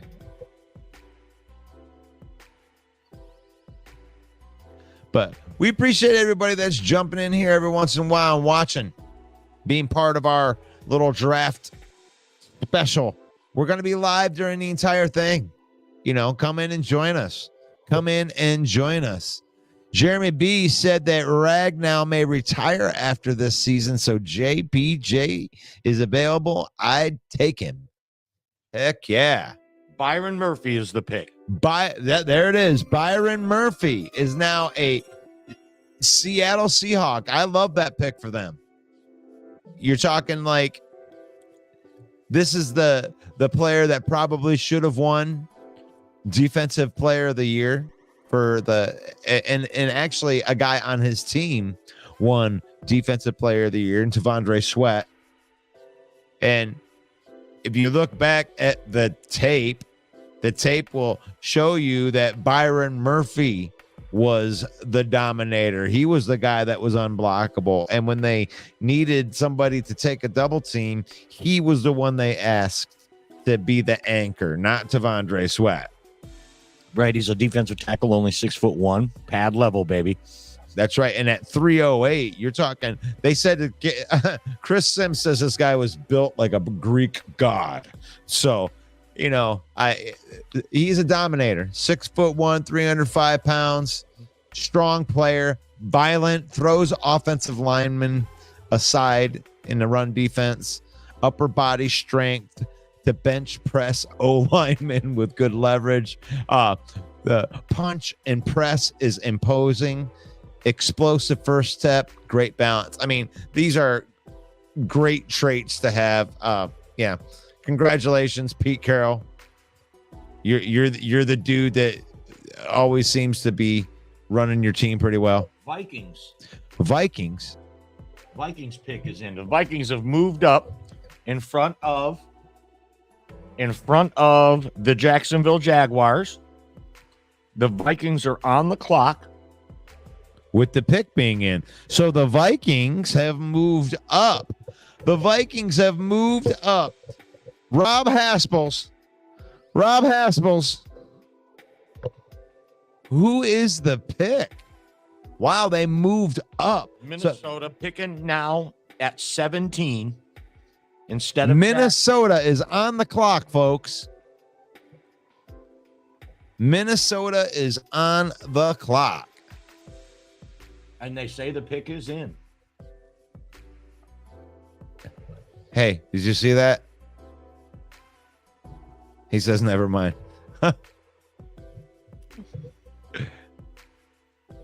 Holy cow. These Minnesota vote. Quezzy, what are you doing? Quessy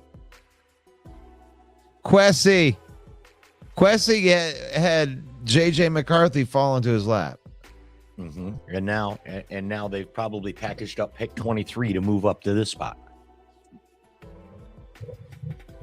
You can get in here, Will. I just don't want to throw the link right out to everybody. Do you know how to get the link to Jeremy? And now the Vikings are not on the clock. Why do they have the pick as in when the selection is Dallas Turner, isn't it? Dallas Turner. It is. The Dallas Turner is a Minnesota Viking. Is he though? Or is this some sort of typo? Because the Jacksonville Jaguars were on the clock and now it says Minnesota and they just showed Jacksonville on there. So hold on, folks. We're trying to get clarification here. But he's off the board regardless. We'll know the team here in a minute. Vikings pick is Dallas Turner. Yeah, okay. So the Vikings jumped Jacksonville and took Dallas Turner. This is not good for the Lions, my friend. No, this is the Minnesota Vikings coming in and doing like a Houston Texans from last year. Well, they had 2 first-round picks, so they got their quarterback. They believe they have their quarterback. But it's rookies. But Dallas Turner, I mean, some might say he's a little undersized, but they say the twitch is undeniable. The twitch is undeniable. So Jacksonville must have moved back to 23 because Cincinnati is now on the clock, and they were already scheduled at 18. And they have wide receiver and defensive tackle listed. But Dallas Turner now in the NFC North. That does not make me happy. No. I mean, I'm thinking of Sarah. If Sarah was watching right now, she would know that shakes me a little bit. Like we're looking at 4 powerhouse teams in the NFC North if they can get that together. Because Brian Flores did a lot with a little. Yeah. And now you get a guy like Dallas Turner, one of the best defenders in this draft. Right, especially now that they're going more that 3-4. He's an edge rusher, but a jack linebacker too. He's got good coverage skills. And they just brought in Grenard. Yeah, Jonathan Grenard. And he looks really excited to be a Viking too, by the way. So good move by the Minnesota Vikings. Kwesi, what are you doing? What are you doing, Kwesi? What did you have to give up to move up to 17? But that's 23? okay. They got up there and got their guy. I'm gonna give him kudos on that. Go up and get your guy. A lot of people would say that he is the best pass rusher in this draft. Now, there's 3 guys. There were 3 guys that were listed as like the type of guys. There's still one of them that is available. And his name is Jared Verse. And that would be a good compliment to anybody's team, too. You still got Jay Newton is still available. Terrion Arnold. I mean, there has not been a cornerback selected yet. Nope. And we're at pick 18. And the Cincinnati Bengals have wide receiver and defensive tackle as a need because they lost DJ Reader. And now, today, Trey Hendrickson, their Pro Bowl defensive lineman, is demanding a trade. So you might see a Jared Verse or something right here to Cincinnati. I'm pretty impressed with PFF, because PFF, when you're coming in these rankings, they've kind of nailed this. Because when you want to look at this, when you're looking at how they had edge defenders, right? Here's that they had Latu, Dallas Turner, and now, Jared Verse. Jared Verse is the next best, but Jared Verse is there's as you can see right there, is you drop from 19th overall prospect to 38th overall prospect. When you get, it's almost like another tier. So once Jared Verse is off, if Jared Verse comes off, then you're going to be going to another tier, a lower, not, I won't say a lower tier, a different tier of pass rusher. Like Jared Verse and Dallas Turner and Latu are considered guys that are like, okay, there's your starting guy. Boom. Now the other guys, now I like Isaac, I like Chop Robertson, but Chop Robertson's a guy that you can put out there to rush the passer, but he will be a liability if you're going to get on the running downs. We have a guy like that. His name's James Houston.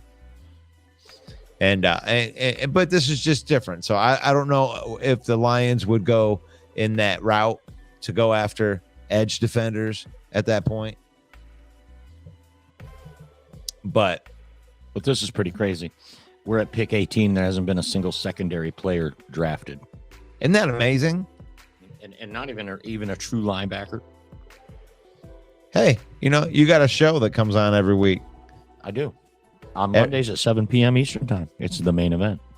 Grab some pizza, buddy.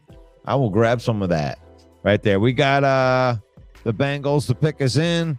I'm not going to hit the... Don't hit the button yet. I'm not going to hit the button. What do you think the pick's going to be here, folks? Cincinnati Bengals. They have wide receiver listed as their biggest need. T. Higgins, not offered a contract, going to have to play out this year. They're going to need to replace T. Higgins next year. Maybe they do take a wide receiver. Maybe Brian Thomas is the pick. The LSU connection. You have Joe Burrow. You have Jamar Chase, that other LSU receiver coming in to replace T. Higgins.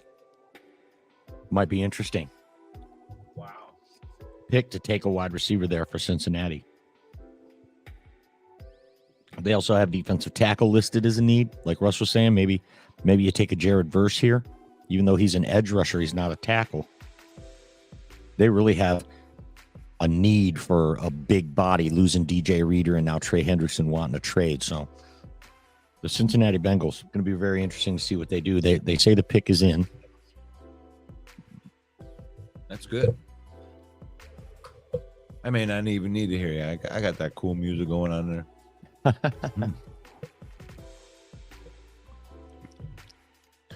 We be looking at it. So you're saying, let's see what we got. You said they need some interior. Yeah, Jerzon Newton, that's got to be the pick, right? I mean, it could be. I mean, why not? He's not listed as an edge. He's a defensive tackle, right? Yeah, but I mean, I think I see Roger Goodell's stupid face. Yeah, but you got to replace DJ Reader, so you're not gonna. You want to take a big guy. I mean, they're probably targeting T'Vondre Sweat in the later rounds. But of course, T'Vondre Sweat with a DUI. They say that dropped him out of the first round.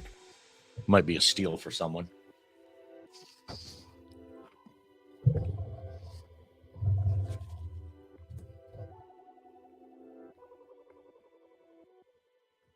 How cool is that? The draft is in Detroit. It's really cool. We may never see this again. So, but I know that I went and got pizza. You got some pizza. In case one of our guests are coming in, I want to be able to see if we're not missing them. So, oh, here's it is. There's Roger Goodell's stupid face. Oh.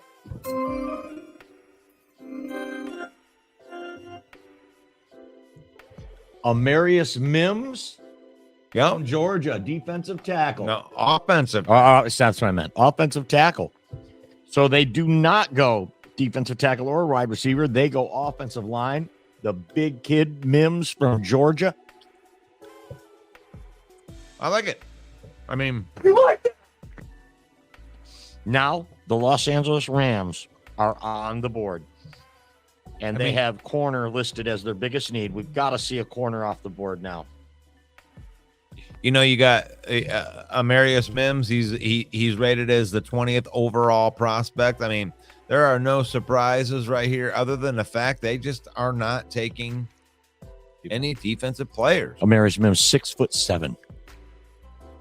I mean, no cornerbacks yet. I mean, is Brad Holmes licking his chops, or will he pass on a cornerback too? Maybe it isn't a good cornerback class. Maybe these GMs know something that we don't know, other than the ones that want to move up way too high for quarterbacks. Mm-hmm.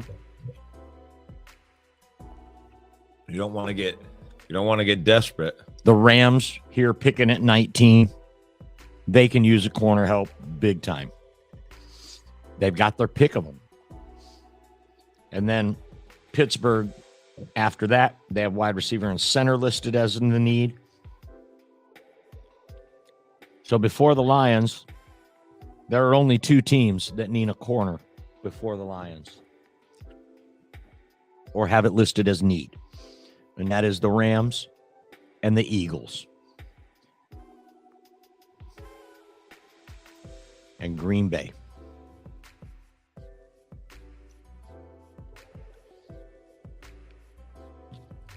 So the Rams are on the clock, and I mean, you would think I would be thinking they were looking for some offensive linemen. What are they looking for? Cornerback, edge, and defensive tackle. I would think they would need an offensive lineman too. I mean, we were getting him. I know we're getting to him. I think Stafford would think that they need an offensive lineman. And I'm sure Kelly would have an opinion about everything. Rams 2:40 left on their clock, and they still don't have the pick in. So they're not exactly running to the podium to take Quinyon Mitchell, that's for sure. And that comment was brought to you by Toyota. What is that? Because Terrion sounds like a Toyota, new brand of Toyota, the new Toyota Terrion. or Terrion Arnold. Terrion. Terry on our wayward son. Oh, I hit the wrong one. Oh, I hit the wrong one again. That was what I was looking for. Less than 2 minutes on the clock now. Rams still haven't made The jury's out. You know, we are live right here. Had to putting the camera back. We just didn't want you to see. You know, we're over here eating pizza and shit.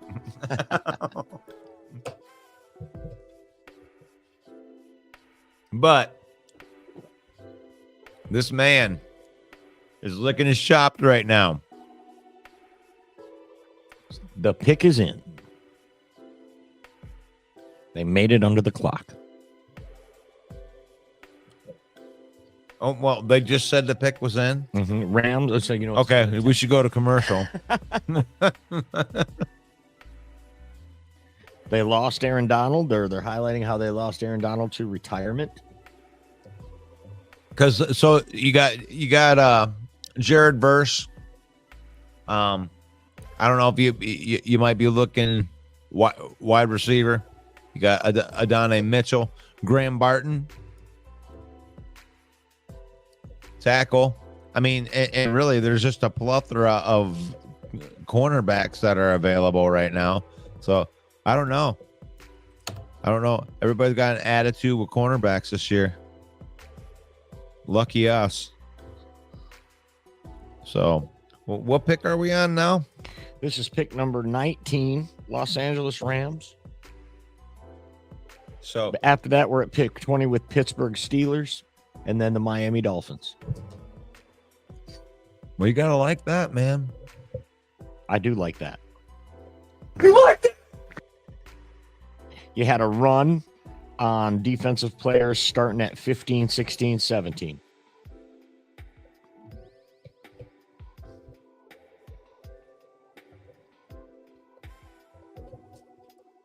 So you like cornerback right here? I mean, you're just. I think the Rams are going to take a corner right here. They have to. They don't have anybody. They never did replace Jalen Ramsey. You know, Amon-Ra and the bunch were eating them up in the playoff game. Right. And that's when you had Aaron Donald. Right. And you really haven't replaced Jalen Ramsey. Mm-hmm. So Mike thinks that it is going to be cornerback. And here's Roger Goodell, Superface, hit the button. Well, he might be like introducing the circus or something. That they're the one. Here's who's really giving the picks. With the 19th overall pick, the Kelly Staffords take Oh, there it is, Jared Verse. Jared Verse. All of the big pass rushers, first round pass rushers, are now unavailable. Quarterbacks and pass rushers, buddy. That was what this, but you did get 3 wide receivers off the board too. I mean, it's a no wonder that they tell you that quarterback and stopping the quarterback are the 2 most important things. Right. And then you have protecting the quarterback. Jared Verse, a great kid, Florida State. He had a great quote after Florida when he found out that Florida State went unbeaten but would not be invited to the playoff. He had a great response to that. I thought it showed what a leader he was. I mean, their starting quarterback went down. Jordan Travis goes down, and they still pull it out, win the conference, and go undefeated. It was a shame they didn't get invited to the playoff game. I believe they should have made it, and Texas not made it. Jared Verse said, well, that was in the past, and that's something I can't control. He said something like that. Right. That's out of my control. I just thought it was a real mature answer to a tough question. How does it feel to not be? How does it feel to be shafted by the committee and not get in? And instead of taking the low road or even giving a standard canned answer, he just said, "That's out of my control. It's in the past. I can't control it. So just moving forward." I thought that was a great response from a young man. So Jared Verse goes to the Los Angeles Rams. I think that he's like from what I've looked at, in the consensus of what I've seen, that Jared Verse has the highest upside out of any of these players that are in here. I mean, I like the size a little bit better because you got the 260 there, and he's got the freakish, and it's like they think that he's a little bit raw, and that's the crazy thing, because he's got like crazy power. So it's like he's always won with power. We go get in the NFL, that's going to get tested. Well, Yeah, they give him a couple moves. were just showing a highlight against Clemson where he shed the blocker and just made a play in the backfield. It was beautiful. You know, I probably could do that. This might be more interesting, and you know, I do want to have them to see our nice little faces right here. But what I could do is, you know, look at some of this stuff. Right? You know, wouldn't that be nice? Wouldn't that be nice? You want to look at that? You guys want to see what we're looking at? Pittsburgh Steelers on the clock, 4:40 left. And we got our little main event guy right there. I need to grab a beer. Can you cover me? I got you, man. All right. Right there. I mean, that was one of my man crushes right there. I'm not gonna lie. Jared Verse and Honolulu Blue. That might have. You would like that. I might have liked that.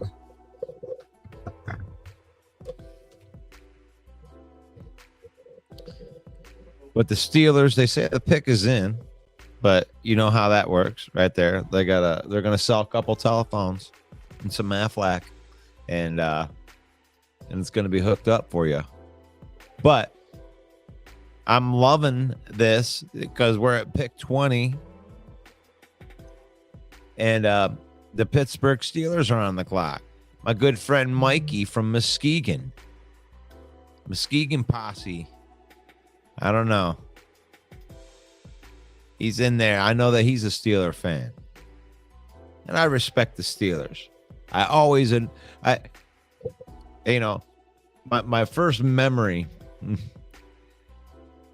I mean, I was born the year that the Steelers won a Super Bowl, and through the years, I didn't like the Steelers, but always respected the way that they built their teams, because they always drafted and developed and then paid their own guys. And if you're a Lion fan, that's something that I feel that we're doing right now. We're drafting and developing, and we just had some examples of, paying your own players. The Lions extending Penei Sewell 4 years, $112 million. $112 million, right? And we went over the contract stuff today on the afternoon show, and it really shows that this is actually more like a 6-year deal, because the contract has these 4 years happening, after the rookie deal's all done. You're rolling the 5th year into the first year, but he's finishing out this year. It's really the Lions still have $26 million in cap right now, and then they pay Amon-Ra St. Brown, the Sun God. Oh. So the Sun God, he gets his bag. He gets a 4-year, $120 million extension. But we also went over that today on the afternoon show. You can check that out. And the way that the cap works on that. If you believe in your guys, you believe in your guys. But it's cap friendly for the next 2 years for both of these guys. The window is here. And that's the way the cap reflects that. But you still got to hit in the draft.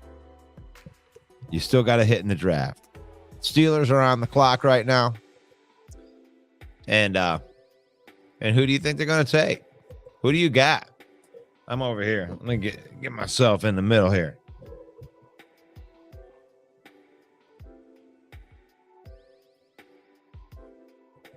Steelers, let's see. They said picks in. These said that they got their terrible towels all. They're all fired up. They're fired up in Detroit. You know, one of the cool things about having the draft be in Detroit is that, like Mike was saying, or as he alluded to, that there's a lot of major markets that are within driving distance here. You know, talking like 100 miles. I mean, you got, you know, Green Bay, Chicago, Minnesota, Pittsburgh, Indianapolis, the Browns, Bengals. Like, I mean, they're all close. So it's like kind of like the center of the football universe. So it's kind of a cool thing. I see oh, there he is, Roger Goodell's stupid face. He's promoting something else. I don't know. The pick has been in for 45 minutes. But that's all right. Because I got pizza. Oh, they got some special dude. Cameron Hayward is going to announce the pick. And so I won't say that his face is stupid. Right there. The Pittsburgh Steelers. Are you ready for this? He must be promoting something because I can't hear it. The Pittsburgh Steelers select. You like it. If it's like the Steelers that I know, it's the Steelers, I would say that it's going to be a defensive player. You know, it's just like the Steelers that, you know, their whole franchise has been built on defense for years to have like the first 20 players be offensive players and you're pick 21.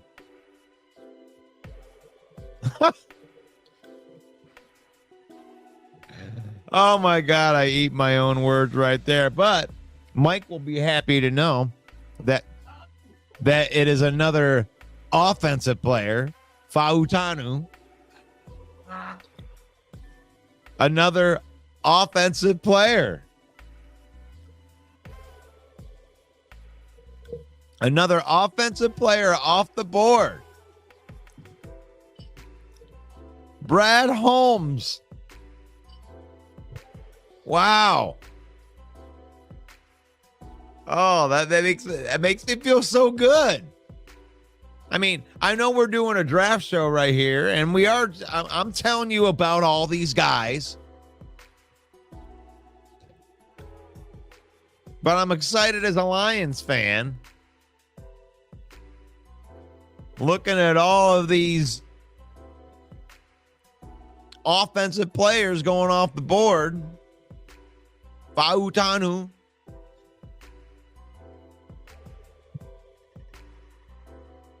I love it. That's a great pick.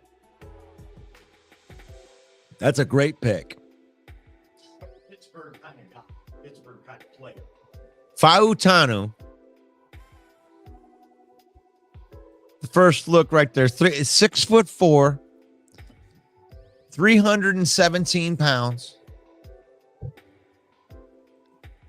Flexible, the groin, hips, sits low, gets the booty down in the precept stance, fast feet, and fire off the ball on the run and pass blocking. Impressive athlete for his size, full offensive line, position flexibility, has a leg and drive that just won't quit. Excellent hand work and flash, reset, etc. This is a day one starter right there. Day one starter for 10 years. And don't you, I mean, What was his overall rank? that was a steal. That was a steal when you talk about the overall rank. Okay, let's get this like that. He goes pick number 20, but what was he rated? Oh, PFF. Let's bring that up. 15th. Yep. So he goes 20, but he There you go. had a ranking of 50, so they get Yep. 5 positions of value. A top 15 pick at number 20. Nice move by the Steelers. Steelers doing Steelers stuff right now. So the Dolphins are on the clock right now. They have listed as their top needs defensive tackle. Let me have that charger.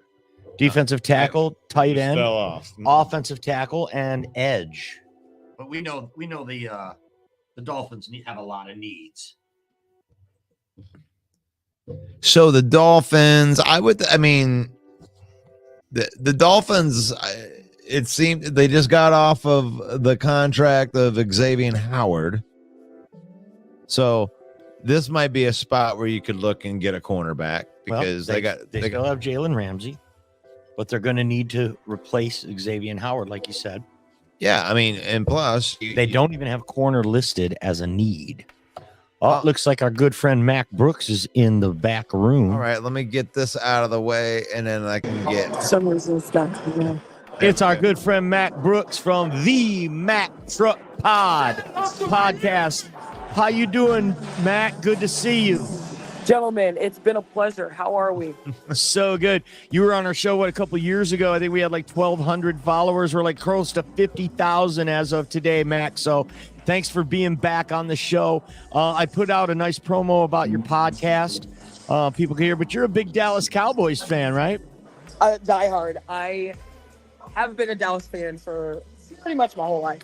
And you're a I'm more of semi-pro- an old school Dallas fan, so not like none of this new stuff. Like Charles Haley was my favorite player.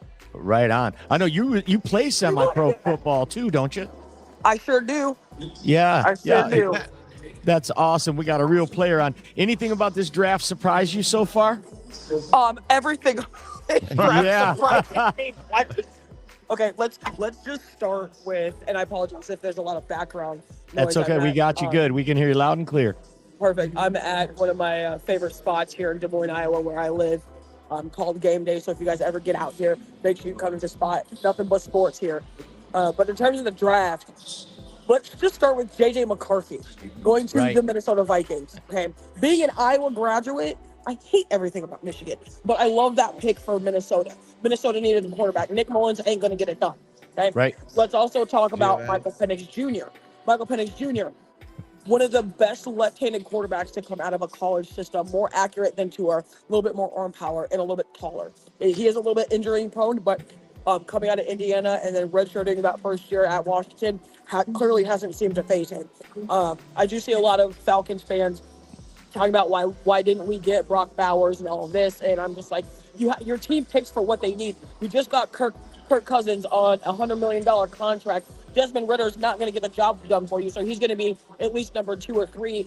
And whatever number quarterback that Desmond Ritter is, you have to fill that spot with the third one. And that third or second one's going to be Michael Penix Jr. Yeah, but a number 8 overall, Mac, to take when you're going to give Kirk Cousins $100 million, and then you take a quarterback at number 8, when you got guys like Dallas Turner out there still, Tulatu, they could have had any defensive player they wanted, and they went with Michael Penix. Yeah, because when you draft for what you need, not what you want or what's popular. People need to remember that. Like, let's literally take in consideration. Here's a perfect example. My Dallas Cowboys need a left tackle because Tyron Smith is now at the Jets. We also need a running back unless for whatever strange reason we decide that we're going to re-sign Ezekiel Elliott. And I don't know why we would do that. I love Zeke, but he didn't do anything after he got the $90 million. It's a fact. We also could use another corner, and Cooper DeJean is literally still on the draft board, which doesn't shock me in terms of teams that needed something else before getting a defensive back. It's just teams draft for what they need, not for what they want. If they draft for what they want, it's not going to end up being as successful as people think it's going to be. Right. Well, your Dallas Cowboys will be on the clock at number 24 if everything goes as scheduled. It looks like the Miami Dolphins pick is in. There's Roger Goodell's stupid face. There it is. It's looking as stupid as ever. What's that? Wow. Oh, look at that. The pick is in. The Miami Dolphins select Chop Robinson. I keep saying that, don't I? Robinson. And I'm like, you know what's funny? I made sure you announce it just so you'd screw it up. Amit Robinson It's Chop Robinson I don't from know Penn what it State. is. What the hell is wrong with me? Because I'm like, it's not like I'm just like I'm reading. Anytime it's I'm Robinson or I Robertson, say he gets it confused. But Chop Robinson, the defensive end from Penn State, goes to the Miami Dolphins. I love this pick. Mac, what do you think about this pick for Miami? I think this is a good pick. Miami needs a lot of pieces. So when you insert Chop Robinson into that defensive scheme, that's what you're going to get is a hard-nosed, trench-working Yeah. edge High rusher. motor. Yeah, high motor guy for sure. What are your thoughts, Russell, on pork chop? Chop Robertson. I mean, the only knock that anybody would have on him would be, the size. But you're looking to me. I thought it was kind of like the second tier of pass rushers. So I think that Chop Robertson is a good pass rusher if you want to put him out there as a pass rusher. But he's going to be a liability versus the run unless he's different when he gets into the NFL. And, that was what the first three players that were taken off, I thought, had over this next tier of pass rushers. And Chop Robinson is that. Shut up. Leave me alone. I'm dyslexic. Philadelphia on the clock now. We might see a corner finally come off at pick 22. We have not had any secondary players drafted yet. They do have corner and offensive tackle listed as their biggest needs. Howie Roseman, the GM in Philly, is a wizard, so I wouldn't be surprised if he makes a great pick here. Mac, real quick, Cowboys on the clock and just a couple of picks here. What are you looking for the Cowboys to draft today? I need an offensive tackle. I need a second or third string running back because either Deuce Vaughn is going to get benched or moved to the practice squad, or Rico Dowd, who's going to take that starting spot unless Ezekiel Elliott gets re-signed. And even if he gets re-signed, that's not a guarantee that he starts. We still need an extra corner because Jordan Lewis got hurt at the end of last year. Trayvon Diggs is still coming off of that ACL injury from that Week 5 practice. I'm also I would like another guard, like another offensive guard. All the good guards and offensive tackles literally have flown off the draft board for, Yes, I'm not going to say no reason, but outside of quarterbacks, the offensive tackle position has been the second most drafted position in this draft currently as we're sitting at pick number 22. Yep, for sure. I think Dallas also they could go wide receiver. They could go Brian Thomas if he's still there at 24. Somebody to pair with CeeDee Lamb. I think that's a real possibility for Dallas too. I could see that. I honestly wouldn't be upset about it in the grand scheme of things because Michael Gallup is gone off of What? Yeah, Brian Thomas would be. I mean, but you got to figure Dallas had a middle of the pack defense, and they had a one of the top 5 offenses in the league. So defense makes sense for me, like Max saying there, or even offensive line help. They lost Tyron Smith too, so. I mean, they definitely have some holes there they could fill. So it's too bad, Mac, that you guys couldn't draft a new owner. Look, at this point, I feel like I would make a better owner than Jerry Damn Jones. Jerry.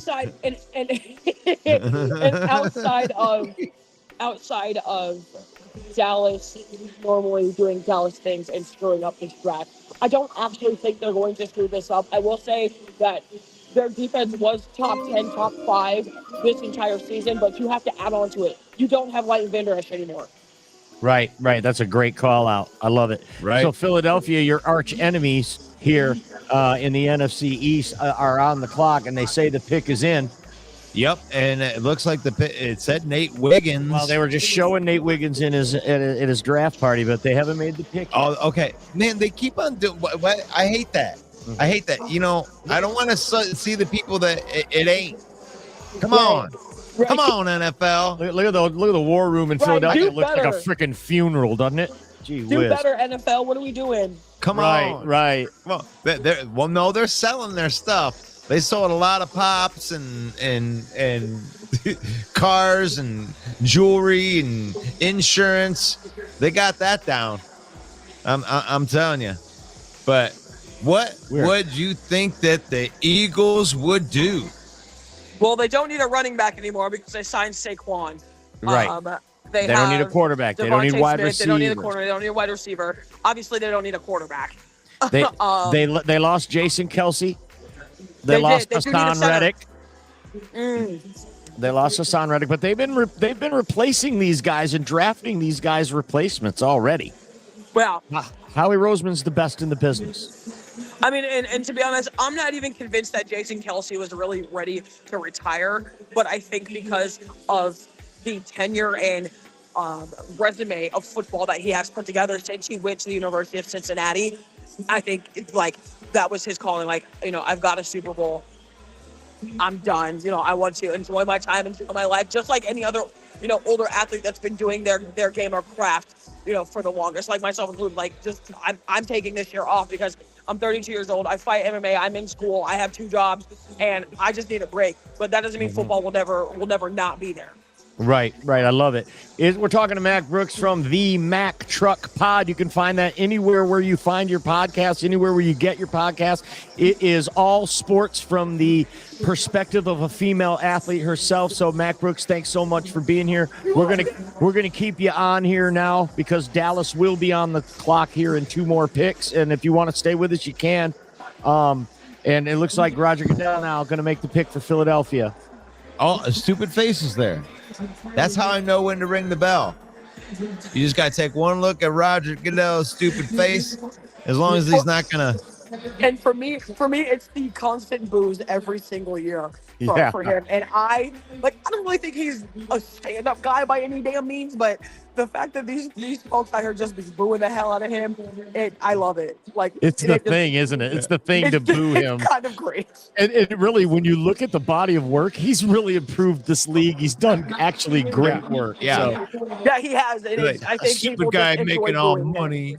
Yeah, he's taken the league to totally new heights, making it a global game. He's really done all these things, and he gets booed everywhere he goes. But no one feels sorry for him. Yeah. He's made the league so much money that they have the ability to pay him $50 million a year. I mean, like, that's a pretty valuable dude. Well, I mean, and I feel like he gets the most flack out of every Power 5 ownership and entity. Like, I'm talking outside of the MLB, outside of NHL, outside of Adam Silver. It's wild to me. Right. Crazy, man.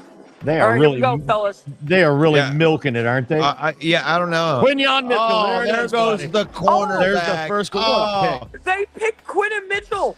What wow. what a Quinyon pick. Mitchell. That's a good pick. That's a steal. Yeah. Some of these picks have been steals. Like Bo Nix to the Broncos. Hello. And Bo Nix is a dude. And it seems like, and I was talking to a couple of my friends up here earlier over here at Game Day in Des Moines, that some of these picks are literally steals, quite literally steals. Mm-hmm. We're feeling good as Lions fans with now the very first secondary player taken off the board in this whole draft, and we're picking just a few picks away. So we're feeling really good as Lions fans. Philadelphia takes Quinyon Mitchell from Toledo, a MAC conference corner. Yep. But when you see a guy in a lesser conference, what you want to see is domination of the competition, and that's exactly what Quinyon Mitchell did in the MAC conference.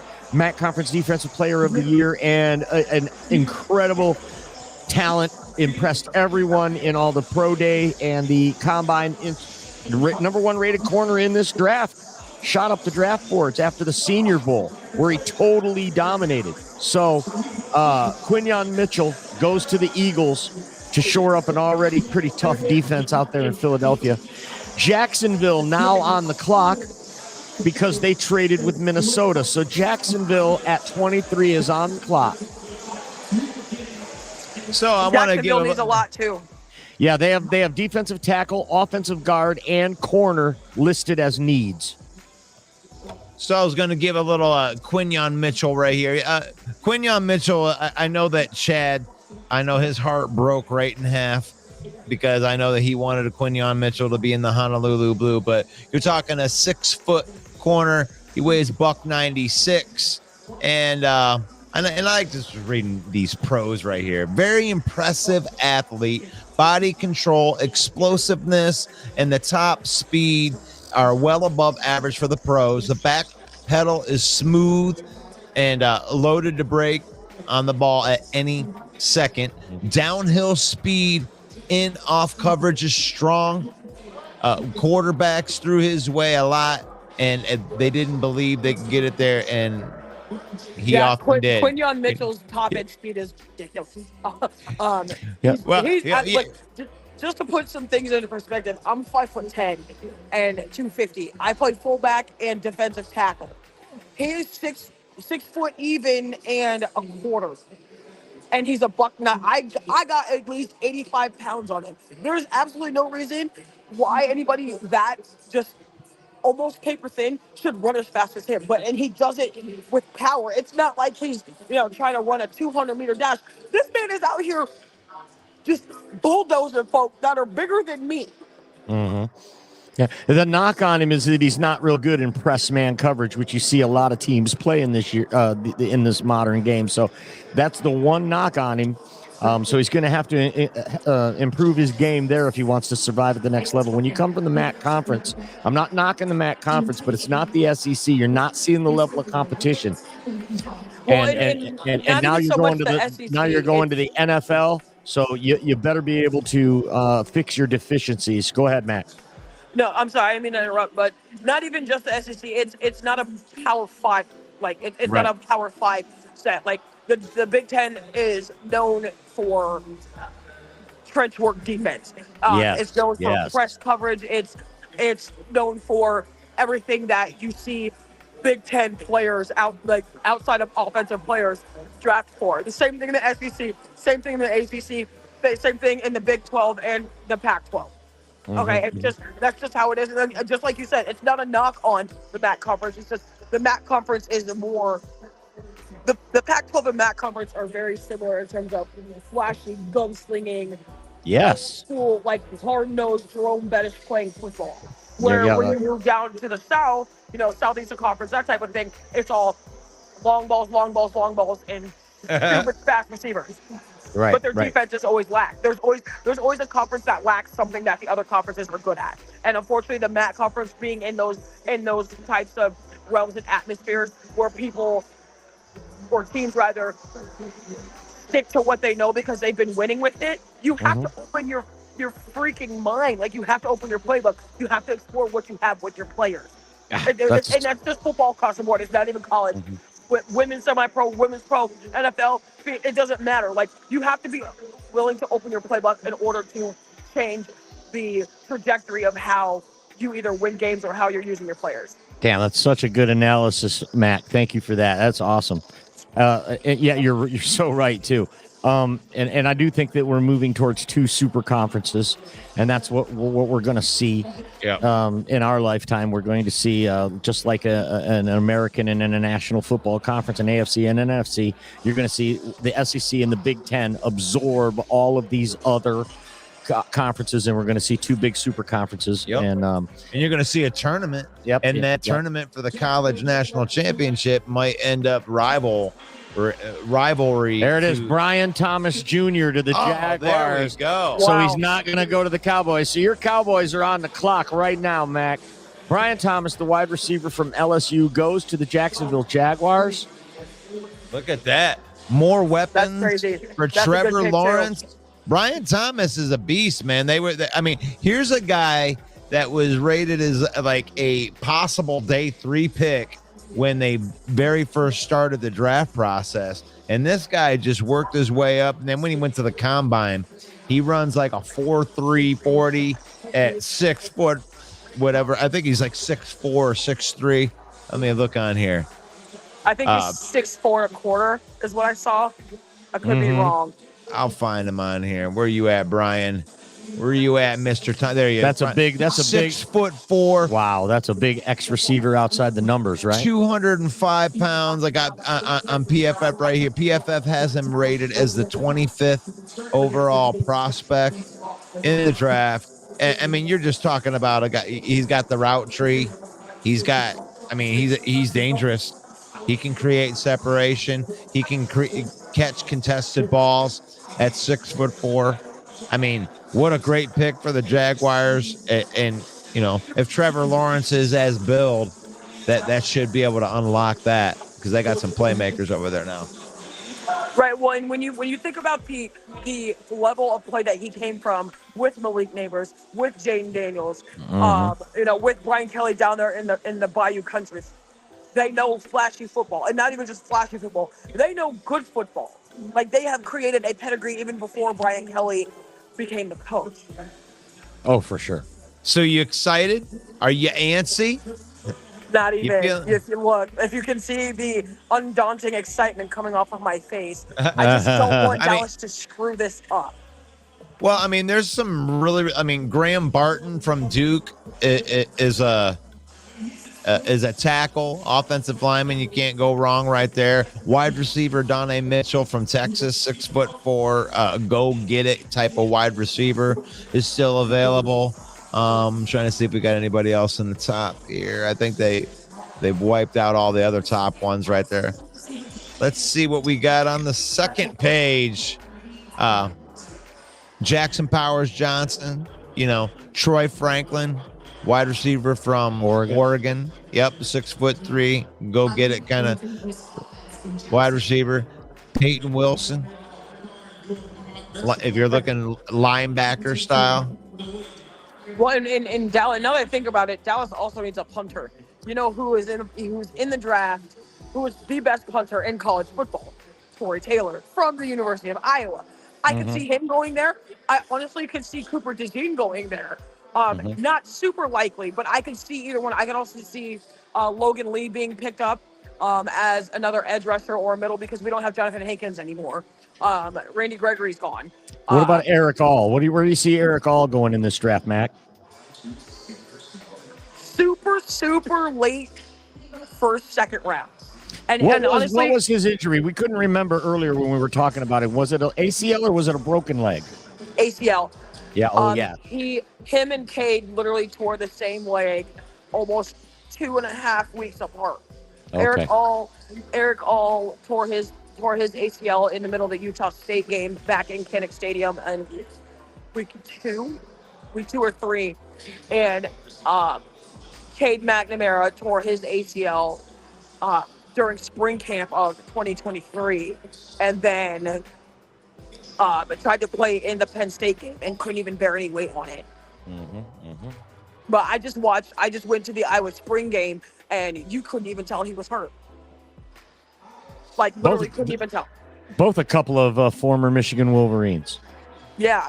And I like the fact that they still have respect for the school that they came from, but they're still all about the school that they're with. And that's the thing that resides with me is like, I don't care if you transfer, but don't disrespect the team that you came from. A lot of players do that, like, oh, I want to go money chasing. Okay, just because you go to another school doesn't mean you're going to get enough. That doesn't mean you're going to get a lot of money, sis. Like, you have to be mindful of what you think your future is going to bring for you when you transfer to a team. And that's any sport. That's not even just football.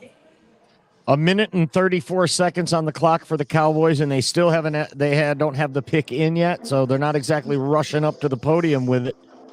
Does this surprise you? Like, let's be honest. No, this doesn't surprise me. All right. You say I'm just like waiting until They yell at you. Zeros. They'll yell at you. They'll be like, "Hey, what are you doing going up there too fast there, Michael?" That's what they did to the Lions. Remember that? Remember that we ran our pickup too fast? Exactly. It's always some weird technicality. Real quick, let's get a quick take from you, Mac, on this. I'm going to tell you, you just give me a yes or a no. Is NIL hurting college football? No.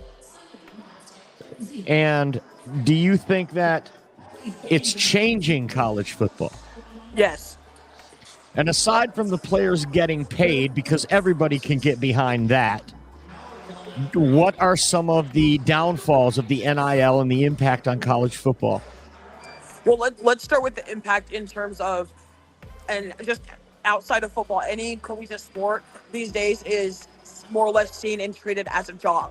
Unfortunately, being a student athlete, student comes first, athlete later. But with an athlete, you have bills to pay, food to buy to keep nursing yourself, regardless of what program you go to, that type of thing.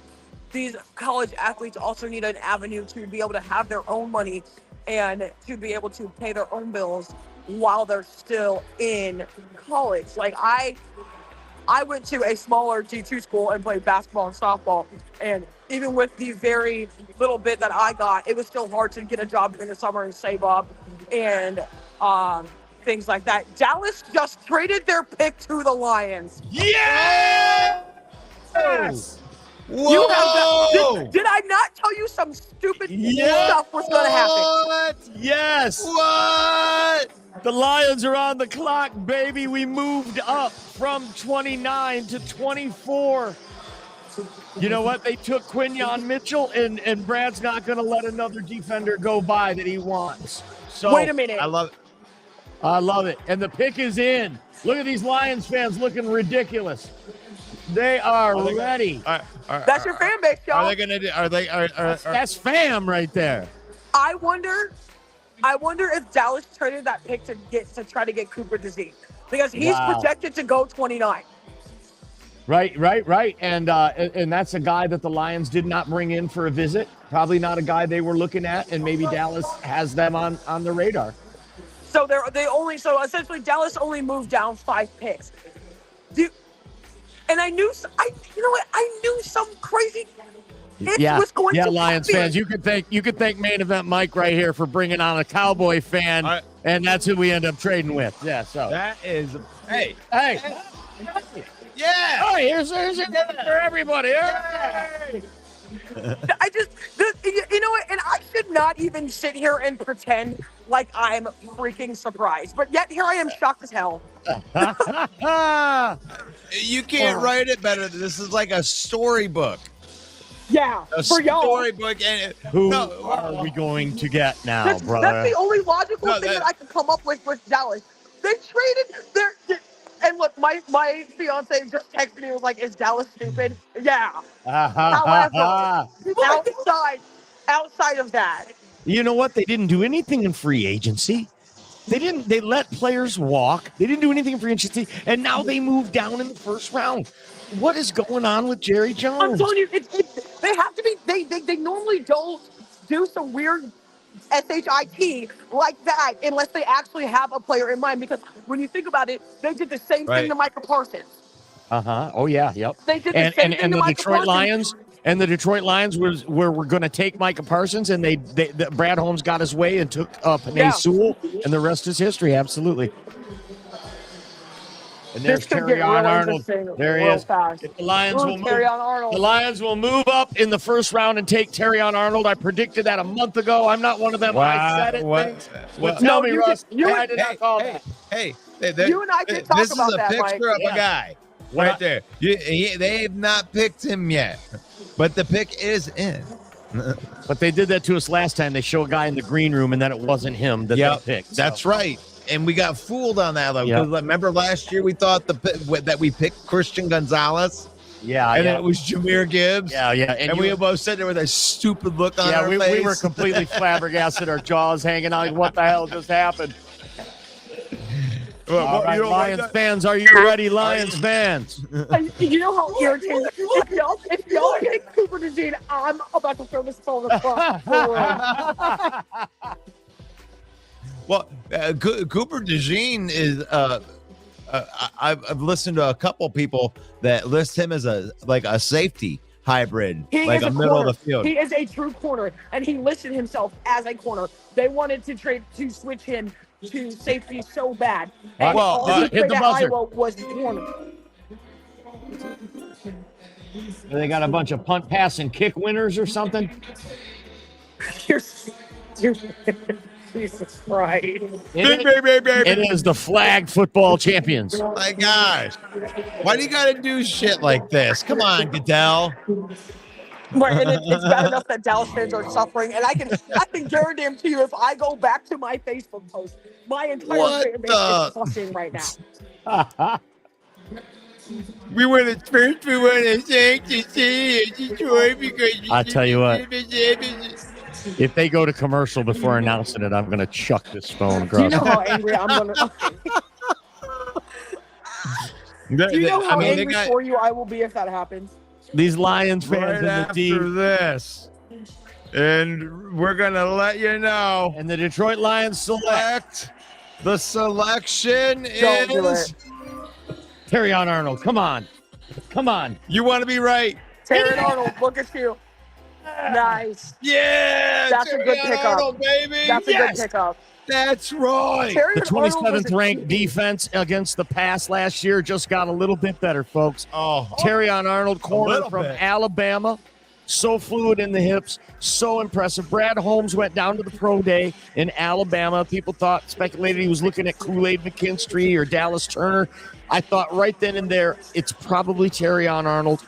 He's not drafting for need. He's drafting for the best player available. And in this case, it happens to be for a need. let's- I love it. Russ, what are you Let's thinking? also keep in mind that Kool-Aid McKinstry is still on the board. That's right. well, I mean, you had your choice. You traded up.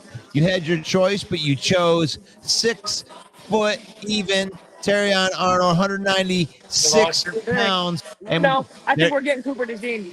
And that At pink 29. suit is fire, baby. For what? He's projected at 29.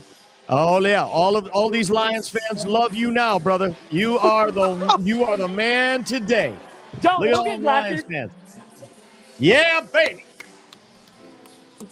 So what it That's a good- says right that's a here, good pick top for Detroit. tier athlete for the position, the recovery speed. You're talking recovery speed, elite stop and start ability, baseline understanding, man match principles, and he's not afraid to stick his nose in the run. Sounds like a Brad Holmes guy. Sounds like a Dan Campbell Yep. guy. Gonna be reunited in the backfield with Brian Branch. Got Jahmyr Gibbs on the other side, so you know he's going to have some nice locker room friendliness there. It's already going to be a good fit, probably. And it probably didn't cost all that much to move up 5 There's spots. the interesting part. What did Dallas get for moving back? Is what I want to know. I know that When Brad I was just Holmes. sitting here thinking, I'm gonna be real pissed. And I clearly, being a Dallas fan, if the Green Bay Packers screw this up for me, I'm cussing out every single cheese ball I can find. And the Green don't Bay really care. Packers are on the clock right now. And I swear- tackle and corner are there listed as their biggest needs. I They're, gotta say, they're gonna yeah. irritate the hell out of me. they're going to take However- Cooper DeJean, right? Yep. And they'll use him like a He's safety projected to go too, to Green Bay. because I they just lost hope- Darnell Savage. I really hope they pick anybody other than Cooper DeJean. But the Midwestern teams are a hot spot for Iowa players. It's a thing. Right. Like, Lucas Van Ness got drafted there last year at like pick number 10, I believe. And then Alan Lazard got picked there a couple years before.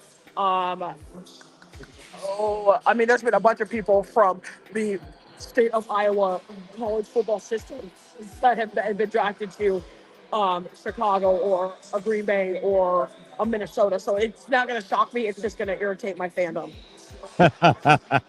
Well, Green Bay could certainly use an offensive tackle, but all of the good ones are gone so far, right? So Brian Gutekunst, we got to see what he's got cooking here.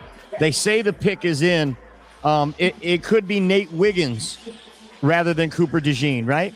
I mean, It could be. I mean, because the top three left that are available currently still in this first round: Cooper McKinstry, Cooper DeJean, and Nate Wiggins. yep, there you go. I love it. I absolutely love it. Terrion Arnold is now a Detroit Lion. We needed the help in the secondary so badly. Well, And him Brad's just him getting him cooking. reading off of Aiden Hutchinson.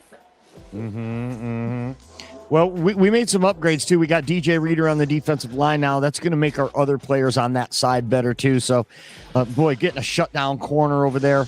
How tall was he, Russell? 6'2", 6'1"? Yeah, that's about average for a corner, 6 foot. So he's not overly tall, but super athletic. Yeah, so here we are. Green Bay Packers on the clock. Do-do-do-do-do. The Green Bay Packers suck. Do-do-do. Hey, I like that song. The Green Bay Packers suck. Do-do-do. Yeah, all right. What are you going to do, Green Bay? They say the pick is in. I'm just on cloud 9 right now, brother. We need another high five over here. Terry Arnold. Reach reach for somebody. Come on. I told you. They move up in the first round and they take Terrion Arnold. That's going to be the pick. And I Just nailed it. like main event Mike said. I said that. He called that shit. When I saw him that he went to the pro day. Dallas, and we have Mac on here. And we got Mac on here. What an amazing night. Put it in the chat. Tell us what you think about that pick of Terrion Arnold. Let's take a look real quick in the comments what we have here. All right, Kevin says, I'm at Soaring Eagle Casino with Herman Moore. I think we're happy. He's hanging with Herman Moore. Way to go, Kevin. That's too damn cool. Chad says he hasn't heard what has cost us yet. No one knows yet. Yeah, I'm All right, assuming here's one that of our last person's commenters, a Mac. Dallas Hold on, fan. Mac. This guy, Dwayne is a very reliable source. Says Cowboys trade 24 pick and 2025 7 to the Lions for 29 and a third. They have to be going after Cooper if Green Bay does not take him. So you're getting a third rounder, Mac, on top of the pick swap. Which is great. I don't think we had anything in the third round, frankly. We gave up a third to go up and get Terrion Arnold. And if you look, Green Bay listed as a cornerback need. Four teams ahead of us were looking at corner. Brad knew he wasn't going to get his guy without moving up, so it cost him a third round pick. Thank you so much, Dwayne, for putting that in the. Thank you so much. Dwayne's been on it today. Yeah, I got to give Dwayne his due. I mean, for sure. We got to send him a cup or something.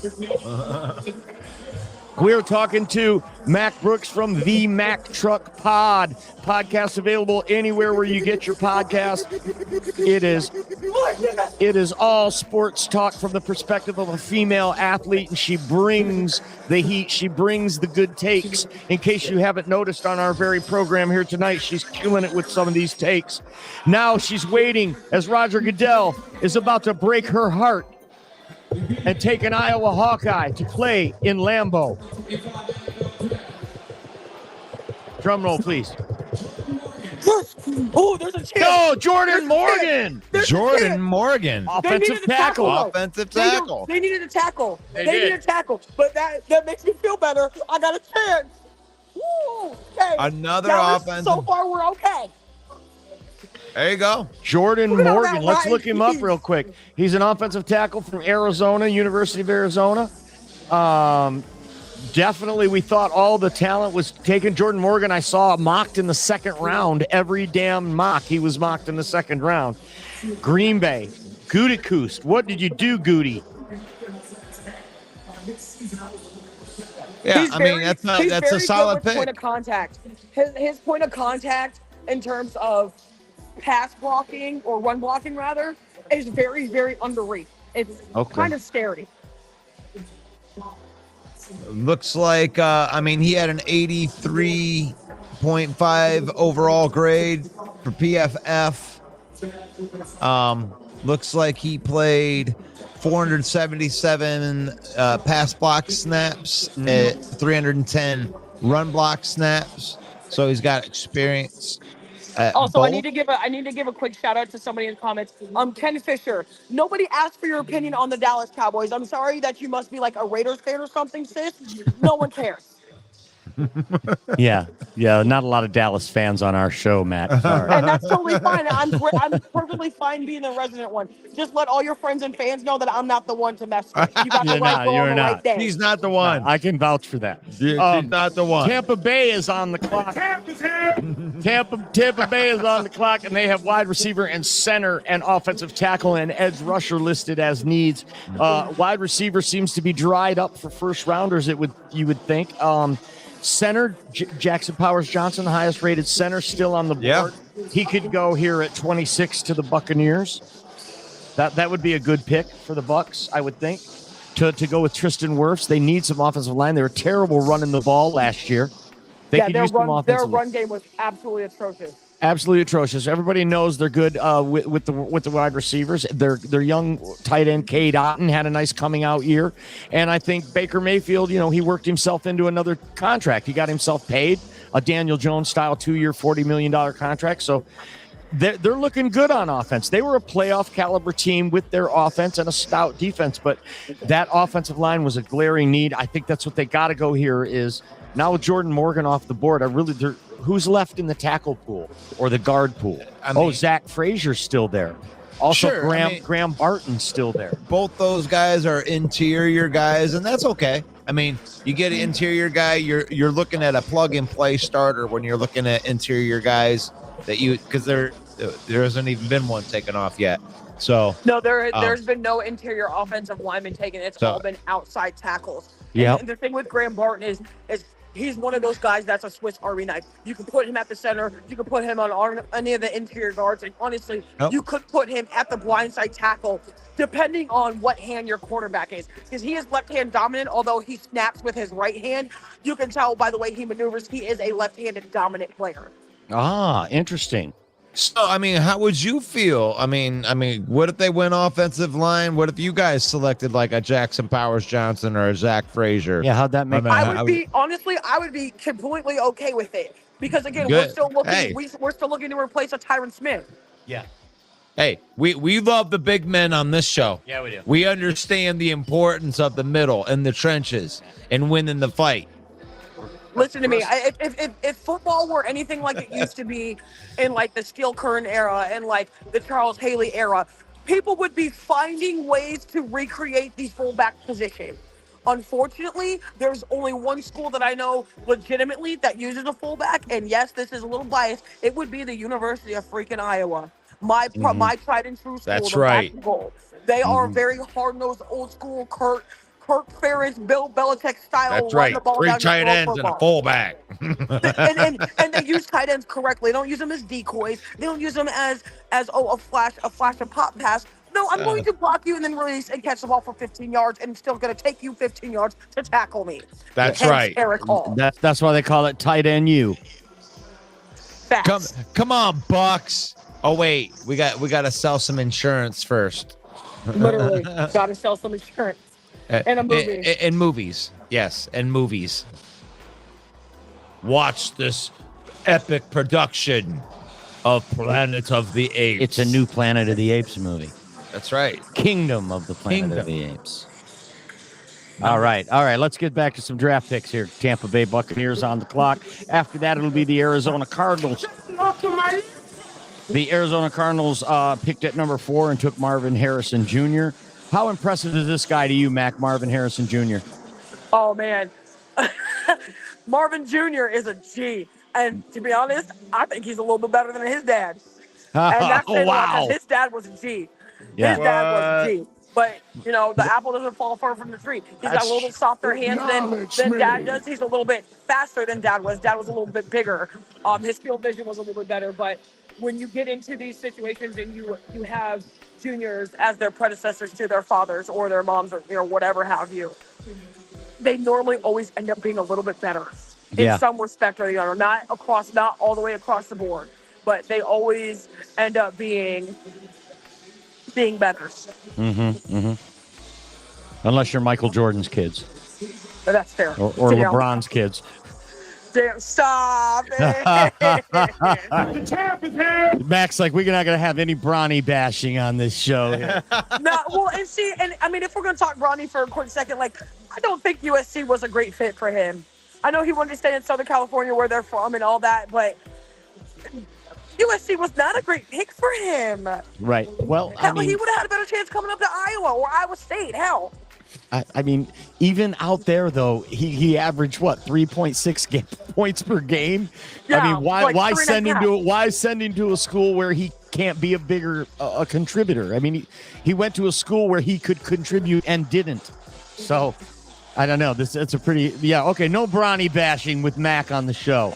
No, look, you can Bronny bash, but I'm just saying it wasn't a good fit. The Buccaneers are selecting now. Roger Goodell is talking, and it Graham is Barton's off. Graham Barton is off the board. Graham Barton. That's crazy. And honestly, a really good pick. Yeah. Tell us about it, Mac. Tampa Bay takes Graham Barton from Duke, the big offensive lineman. What are they getting? Man, that boy, Graham Barton, got paused like you wouldn't believe. Like, his wingspan and arm span and hand width is ridiculous. Oh, gosh, he's 6'5". 314. 6'5" and 313. Yeah. Yep. Arizona on the clock. They got corner listed as a need. We might see Nate Wiggins go here. Yeah. You're talking, that's what you call elite speed right there. Graham Barton right here. I like this comment that PFF says has a mean streak in the run game, has grip strength, has excellent leg drive, especially on combo blocks, reliable on the second level as a blocker. So you can expect him to terrorize the first guy and then to get on the second level and to take out a linebacker. That's how you talk about spring in the run game, baby. Right there. So I like that pick, Graham Barton. Anytime you take an offensive lineman, that means that you're, improving the internal strength of your team. Look at, man, you know what? It's good to see you in here. The bad guy is in here. Let's go. We trade up and got a cornerback. I said cornerbacks we needed, and Brad lied and tried to make us think that cornerbacks wasn't worth a day one and trading up, where I said that cornerbacks The Cardinals pick is in. Oh, wow. Oh, there it is. Edge from Missouri. Yep. Darius and look how Robinson. he's disappointed. He wanted to go to the Lions. He made I it know, very clear yeah. he wanted to play for Detroit. I see it.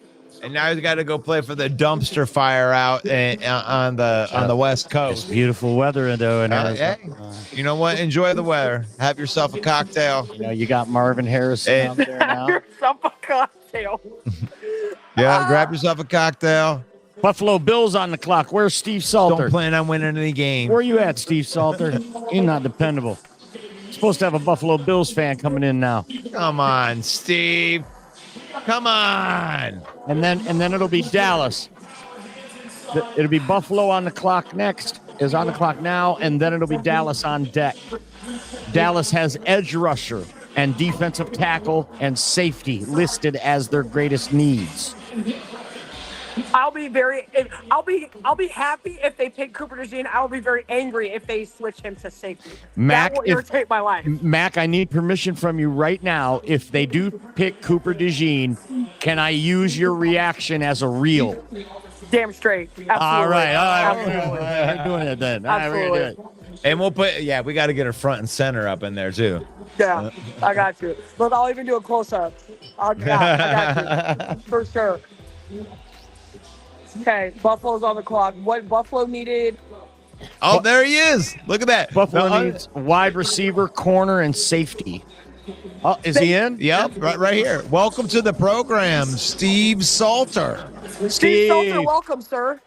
Hey man, I got you on the phone. I got a couple of the Bills fans. Let's go Bills, you guys. Go Bills, he says.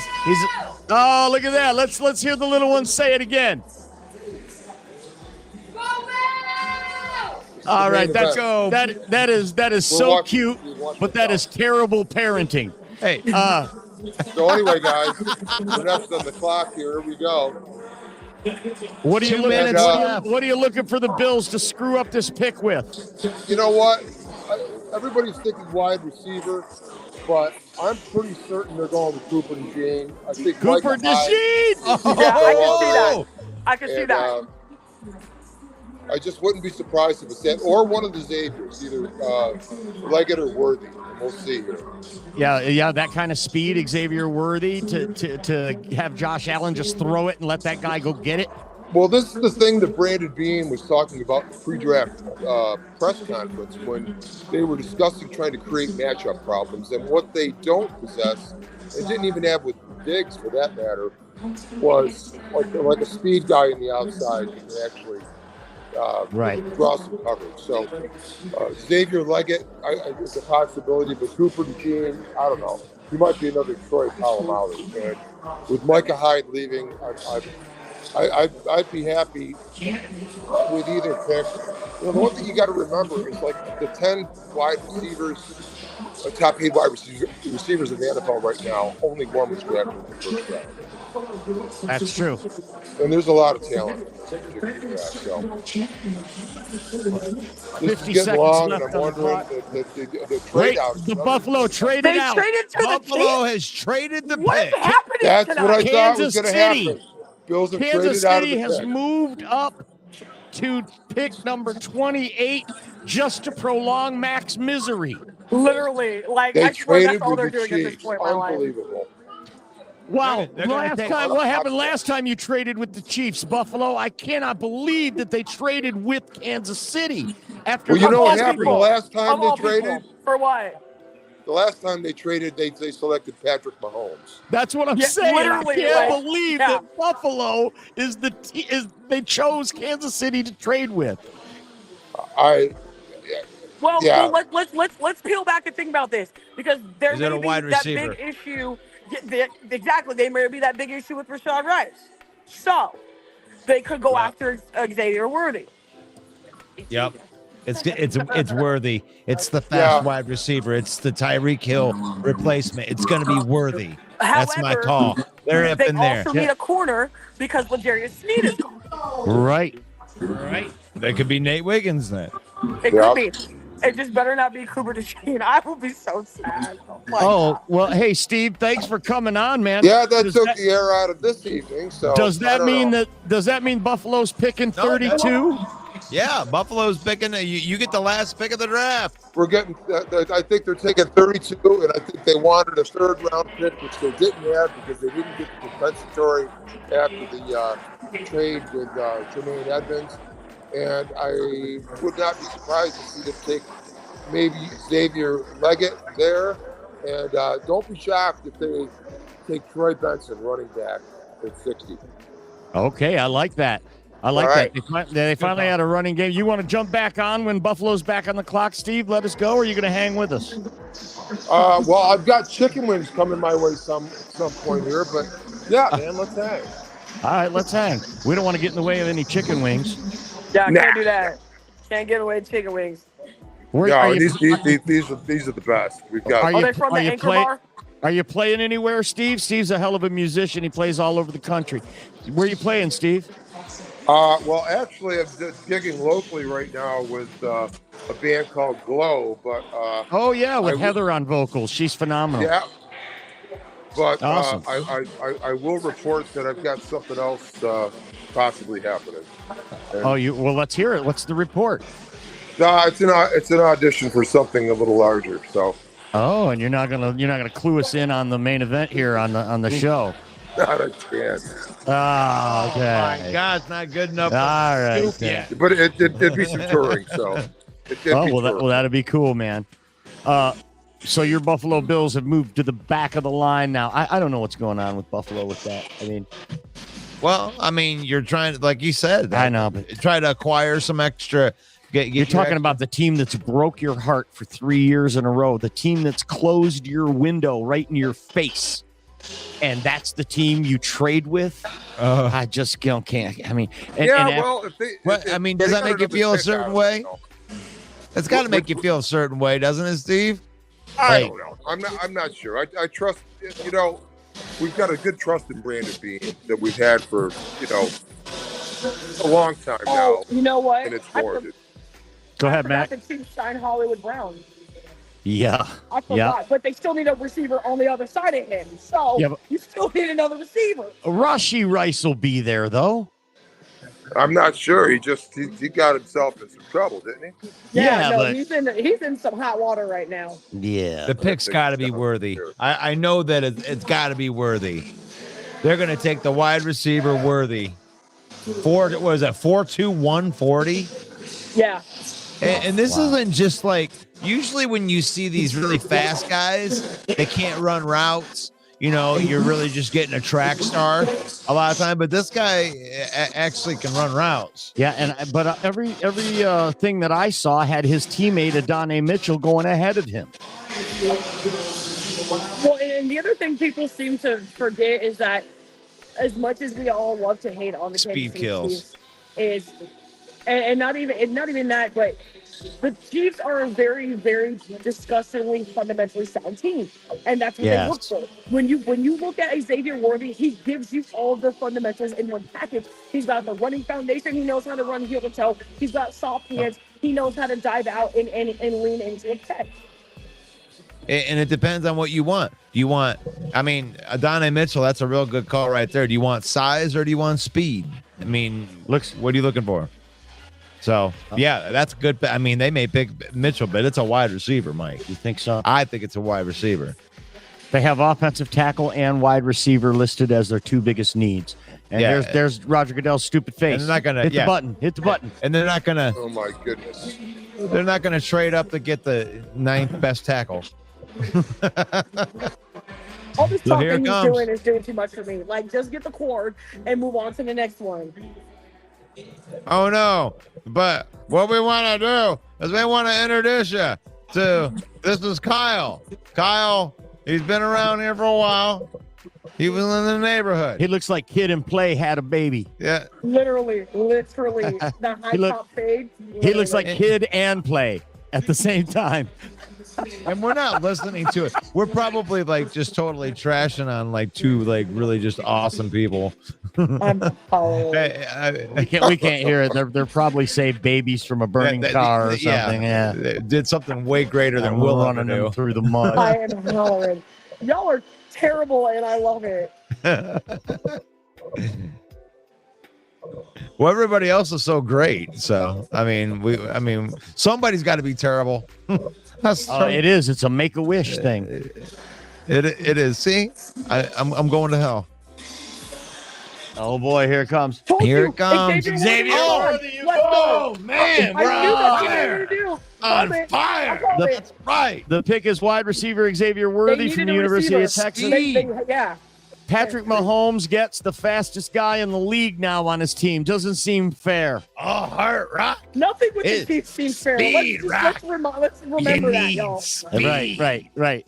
Breezy facts. All right. All right, rock. If you can't catch a chicken, how can you catch Creed? Xavier Worthy can catch that chicken. Dallas Cowboys are on the clock. And Cooper DeJean is still available. Matt, you've dreamt of this moment. I did, and they're gonna mess it up. They're gonna trade. They're gonna mess it up. The other, although I will say this: if for whatever reason I don't think he they loves don't pick Cooper DeJean and they pick Kool-Aid McKinstry, I will be absolutely fine with that. Okay. I will be okay with Kool-Aid McKinstry. You want secondary. You're all in on secondary. Yeah, that's what we Look how really fast that need guy right is. now, Ooh. especially until Trayvon Diggs comes back from his ACL, like completely all the way. This guy's like, I mean, this is Tyreek Hill right here. This is that type of They're just going to reopen the old Tyreek Hill playbook and just plug this guy into it now. I mean, that's game changing. Dallas is on the clock and the pick is in. Well, of course, it'll be another 5 minutes. It'll be another 5 minutes now, but they do have the pick up to the podium now, Mac. Yep, they say the pick is in, so we'll get a hold of you tomorrow. Yeah, please. And we'll Please do. Make sure I'm still walking. Because I feel like I'm going to have to take a bunch of shots to get over whatever stupidity they're going to do. We don't know the schedule yet, but we do know that your Cowboys and our Lions are going to be playing each other again for a third consecutive year this year. And we love to see that. We do know that, and it's going to be in Dallas. So we definitely want to have you back on the show, Mac, on that week when they announce that was on the main event on a Monday night on a 7 p.m. We'd love to have you on the show the week before that game. Absolutely. You guys know how to get a hold of me. I never shy away from an opportunity to talk sports with you guys or anybody else. And if you're not following my podcast already, like they said, the Mac Truck Podcast on Spotify, iHeartRadio, and wherever else you get your audio streaming pleasure. I have a little bit of a Southern accent, and if you don't like it, I don't care. If you don't like female sports, I don't care. Don't listen. But if you like it, THEE, that's a double E in there. THEEMACK, the Mac Truck Pod. Check it out. Mac Brooks, Cowboys on the clock. Yep, they're fired up in the Here we D. go. They're Look at all showing the- some of the oh my Cowboy fans goodness. looking like the village Oh, people. look at her! Look Thank at that! you. I don't think I've Literally. ever seen this like bashful side of the Mac. She's all nervous. Look at that nervous, all nervous right there. No, I'm annoyed as hell because my own fan base makes us look stupid.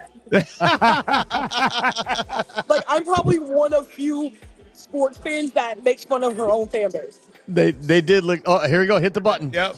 Oh my god. Oh, there's Brett. That's Oh, God. Roger Goodell's stupid face. Mac's a nervous wreck right now. That's right. It's like the first prom. Look at Look at- how terrible look at your that. fans All right, look, Mac. I'll They take look that. like they came out of Spaceballs. I'll You take got, that. I need a tackle. I'll take that. Okay, I won't be mad at took that. offensive lineman. You know what? Offensive tackle Tyler Guyton. Yeah, no, I'll take Offensive that. tackle.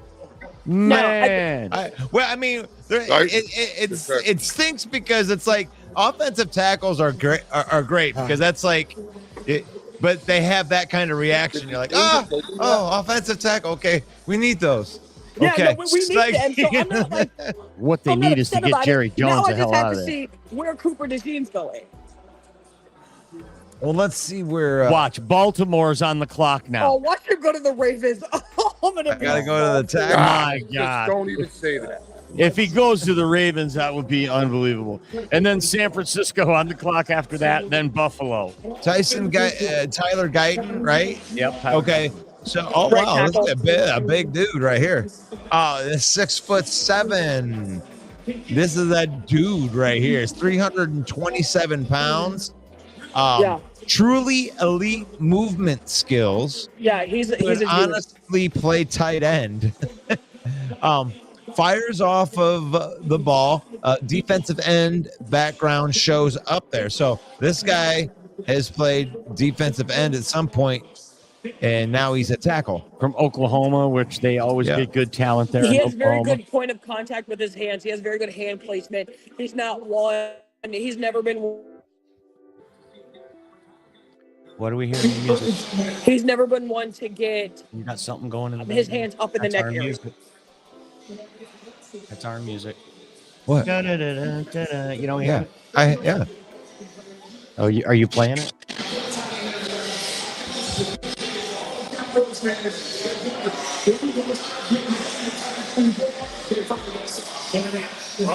I know. Oh, That ain't us. You still got the music going in the background. Hear it? Yeah. Has that always been going? Yeah. Oh, and I'm just now noticing it. My bad. No, I haven't heard it all Yeah. the time. That's All right. the first time. That's what I thought. Maybe we bumped the button. So Dallas takes Tyler Guyton from Oklahoma, the offensive tackle. It's not sexy. It's not Cooper DeJean. It's not going to get me a good reel of Mac going crazy because they took an Iowa player. well, But the last Iowa player Dallas took was Chauncey Golston, who's still on the team, and I'm Right. honestly to this day still surprised. You're Like, probably glad they haven't taken no more Wolverines. That's not working out so good for them. not quite looking great for the Wolverines. Yeah, Mozzie all. Smith and Taco Charlton. I mean, it hasn't worked out real good for you guys taking Wolverines. No, I mean Gennard Robinson, you know, Oh. Aiden Hutchinson, but he's great. Aiden Hutchinson's great, and you know, So back on the draft. all right, y'all, I'm gonna hop off of here. All right, Mac. Um, Thanks so much for being on the show. It's the THEE, the Mac Truck Pod. Be sure to check it out anywhere where you get your podcast. You will not regret it. Mac, thanks again for being on the show. We'll see you next time. Mike Russell, thank y'all for having me so much. Like I said, like, follow, share, subscribe. Steve, thank you for being cool. You and your Buffalo Bills-ness. Bills Mafia makes you want to scream. I got you. Hey, this is actually going to be all right. All right, we'll see. Thanks for being on the show, Mac. We'll see you. Peace out, guys. Yep. Mac So, Brooks, everybody. What? Mac's got some good takes, right? Mac's got I love it. Mac We got. I know that she probably stayed on longer than she wanted to, because you know she was supposed to pick at like 23, and then the Lions snuck in, and I mean that was awesome. I mean, is that the move? Is that what the Cowboys wanted, to move back to 29 to get Tyler Guyton? Was that it? That's crazy. I mean, it's like I didn't know what to do kind of thing. But, but that was a long time for her to be on here like that. she was on- We yeah, traded down, for but sure. I think it was cool that we had a Dallas fan on here while we traded with Dallas. Yeah. And then we got to keep her here the entire time, all the way up until her pick. Baltimore, there he goes. Hit the button. Here's a stupid face. The Baltimore Ravens at number 30. Oh boy. Select Nate Wiggins. Boy, it just keeps getting worse. Nate Wiggins, the long, fast corner from Clemson, now pairing up there in the back secondary with Kyle Hamilton. These good teams just got better tonight, folks. We saw Kansas City get the fastest guy coming out of the draft. Now Baltimore gets So we got Chad. Nate Wiggins. What's up, Chad? I got you a lot of good footage, bro. I promise. You're just gonna have a lot of editing to do. We got a lot of clips, so you can break stuff down. I couldn't get in, man. And I'm filming when we're at the front of the line. I'm filming a lady having a medical emergency, which I thought she'd fake, because they freaked out when they said they were going to have to charge them. They were asking for billing information. Mm-hmm. And then I watched another guy freak out. I didn't actually film him. Well, my kids are in there. My kids are in there. I came to get this food. His kids weren't in there. Nah, well, don't worry about it, Chad. Don't worry about it, Chad. We got Terrion Arnold. Who cares? I'm actually pretty happy. Yeah, you should be. Yeah. I wanted Quinyon Mitchell, but hey, I can't complain about Terrion. Nate Wiggins just went to Baltimore Ravens, so their secondary just got a lot better. But don't worry about that you didn't get in, Chad. It's all right. We'll get them next time the draft comes in Detroit. It'll probably come again in our lifetime because Probably not, Chad. Probably not. It was a joke, my friend. Believe me, if it does come back, you'd be well too elderly to make it. The San Francisco 49ers are on the clock. Whatever. San Francisco. Bunch of San Francisco 49ers. Steve Salter's on the clock after that with the Buffalo Bills be the last two picks for tonight. But we got to get through these loser picks first. It's almost midnight.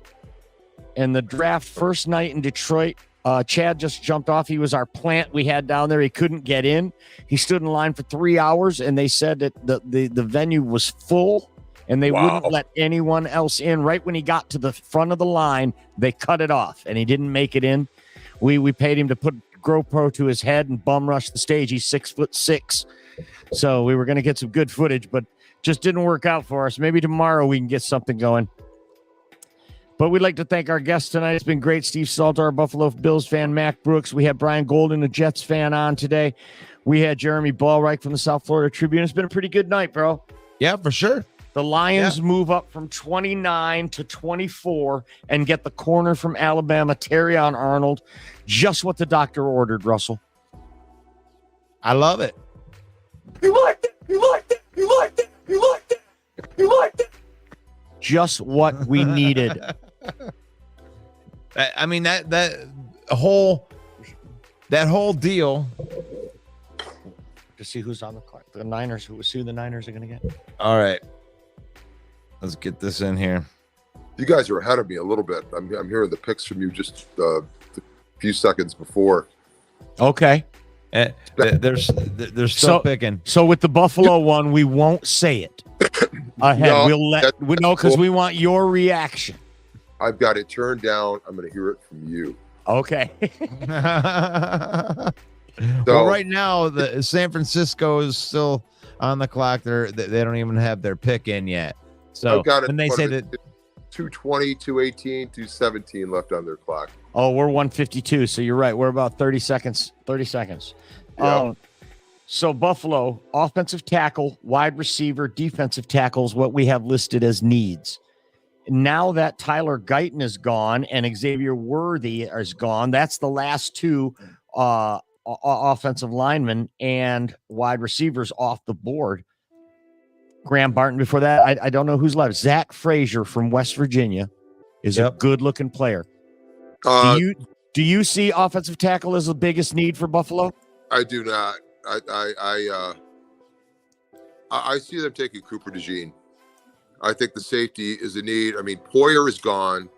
Micah Hyde has not yet indicated whether he's playing or not, but it sounds like it's probably a not. I haven't heard anything that positive that he's coming back. So, I mean, you've got of course DeMar is still back there, but he's not really a starter. Didn't you lose Dane also? Yeah, Dane's gone also as a corner.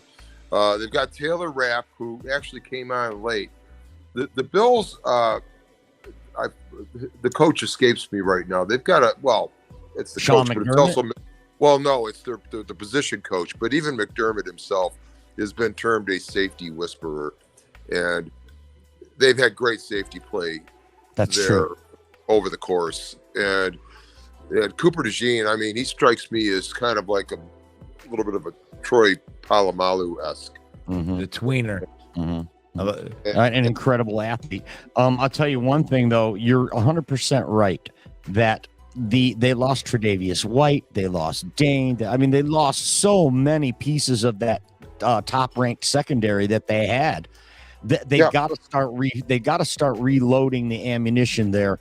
I think this pick is 100. I think you're 100% right. It's got to be secondary player. I don't care if they don't have corner listed as a need or even safety listed as a need for Buffalo.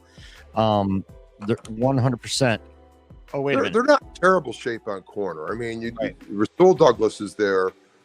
Christian Benford started on the other side. He was a little hurt last year, but he's done well. It's definitely the safety, and McDermott also loves versatile players. And I mean, I think you could put Cooper DeJean as, you could even run him as a slot corner or a ball hawking safety. Yeah, but everybody wants to put him as a safety, but he's very adamant that he doesn't want to play safety. He wants to play corner. But definitely corner is a need. I was looking at the wrong one because you guys traded with Kansas City. So on my sheet, I was looking at Kansas City's needs. Your needs were not offensive tackle. Yours was wide receiver, corner, and safety. So right in line with what you were saying there, Steve. Yeah, the wide receiver, definitely. But Right. they might double. Did you hear what pick they got from Ricky Purcell, the wide receiver from Florida, is the pick for the 49ers. Oh boy. A wide receiver for the Niners, Ricky Pearsall. Oh, I love that pick. I think that's going to be a guy you could have got in the second round. Mm-hmm. Yeah, I mean, Xavier Leggett is still there. Yep. You got Troy Franklin is still there. There's that's the fattest part of the draft. Right. As the wide receivers. So, well, I mean, Ladd McConkey is still there. All these guys. Pearsall was not ranked ahead of these guys, but that's the pick. San Francisco 49ers take the wide receiver for Florida Pearsall, and that puts the Buffalo Bills on the clock.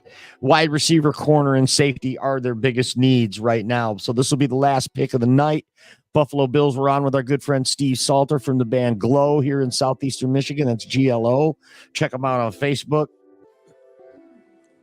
Russell Wayne, Main Event Mike. Don't forget, every weekday at 11 a.m., Russell Wayne is talking football Tuesday through Friday.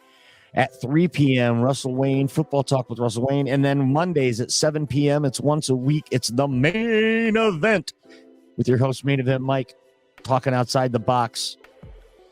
The Villain Squad Network. Be sure to follow the page, Detroit Lions Villain Squad on Facebook. Hit an emoji. I don't care if it's a like or a dislike. Just hit something. Push a damn button, would you? Like the content. Share the content. Bills traded out to Carolina. Wow. So we don't even get to get. Holy cow! Now Buffalo has. I'm not even traded. going to bring it back on. Buffalo has traded the last pick in the first round to the Carolina Panthers. Steve, maybe we'll see you tomorrow, buddy. I guess you're going to have to, because I never found a dance partner tonight. Thanks so much for being on, Steve. We'll unless you want to hang around, let's hang around. Let's watch this. No, I'm good. I'm good. Let's watch the Panthers take Cooper DeJean. That's the insult to injury rub chicken wing sauce in my eyes, right? Why is there a guy named Booger on my TV? And who the hell names their kid Booger? I'm not sure that that's what they named him. Well, then if it's not his real name, why would you let yourself be called Booger? How bad is your first name that you got to go by Booger? It's got to be in some contract. Hey, I'm Booger. This is my brother, Toe Jam. Booger. My goodness. What We're like, not hearing what an awful way to I don't even care. I don't even care what these guys pick. Just so you know, tomorrow, everybody, we are going to be doing this again. We're going to let Brad Holmes cook in the second round. We do still have our second round pick. I don't know if we traded this year's first pick in the second round. So, Wow. There we go. We're going to be doing this thing again tomorrow for sure. We're going to do the pre stuff at 7:30. Right. So that means the Buffalo Bills only moved back one spot, right? They're picking first. Yep. In the second round. So they moved back one spot, and I wonder what they got for that. I am so anxious to find out. And the Panthers had the very next pick, so they had to be thinking that Buffalo, oh shit, what it was said right there, what the terms were of the trade. We missed it. Well, I'll tell you one thing, guys. There's a really close relationship between the Panthers and the Sean McDermott regime with Brandon also. So you can bet they gave him that pick without. Well, here it is. We got the details for you, Steve. Bills receive the second round pick, number 33, and they also get a 5th rounder in this year's draft. Nice. And the Panthers receive number 32 overall, and they get a 6th rounder from the Bills. The Panthers are getting a 6th, and they're moving up. And so basically, you traded a 5th for a 6th to move back one spot. Right. And the pick is in. Buffalo got the assurance. It's like free capital. Is it going to be Cooper DeJean?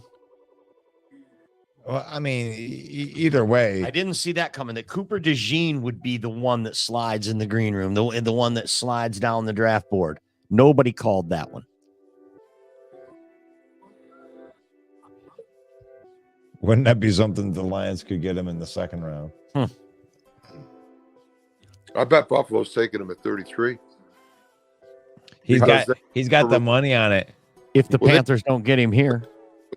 With Carolina. Dude, there are some dogs that are left, dude, like on the interior offensive line. Oh, there yeah. are some players. There's some gems in the second round. Duds. All right, here we go. Last pick of the night, guys. The 2024 Roger Goodell's stupid face. NFL Draft Day 1 coming to a close with the final pick with the Carolina Panthers.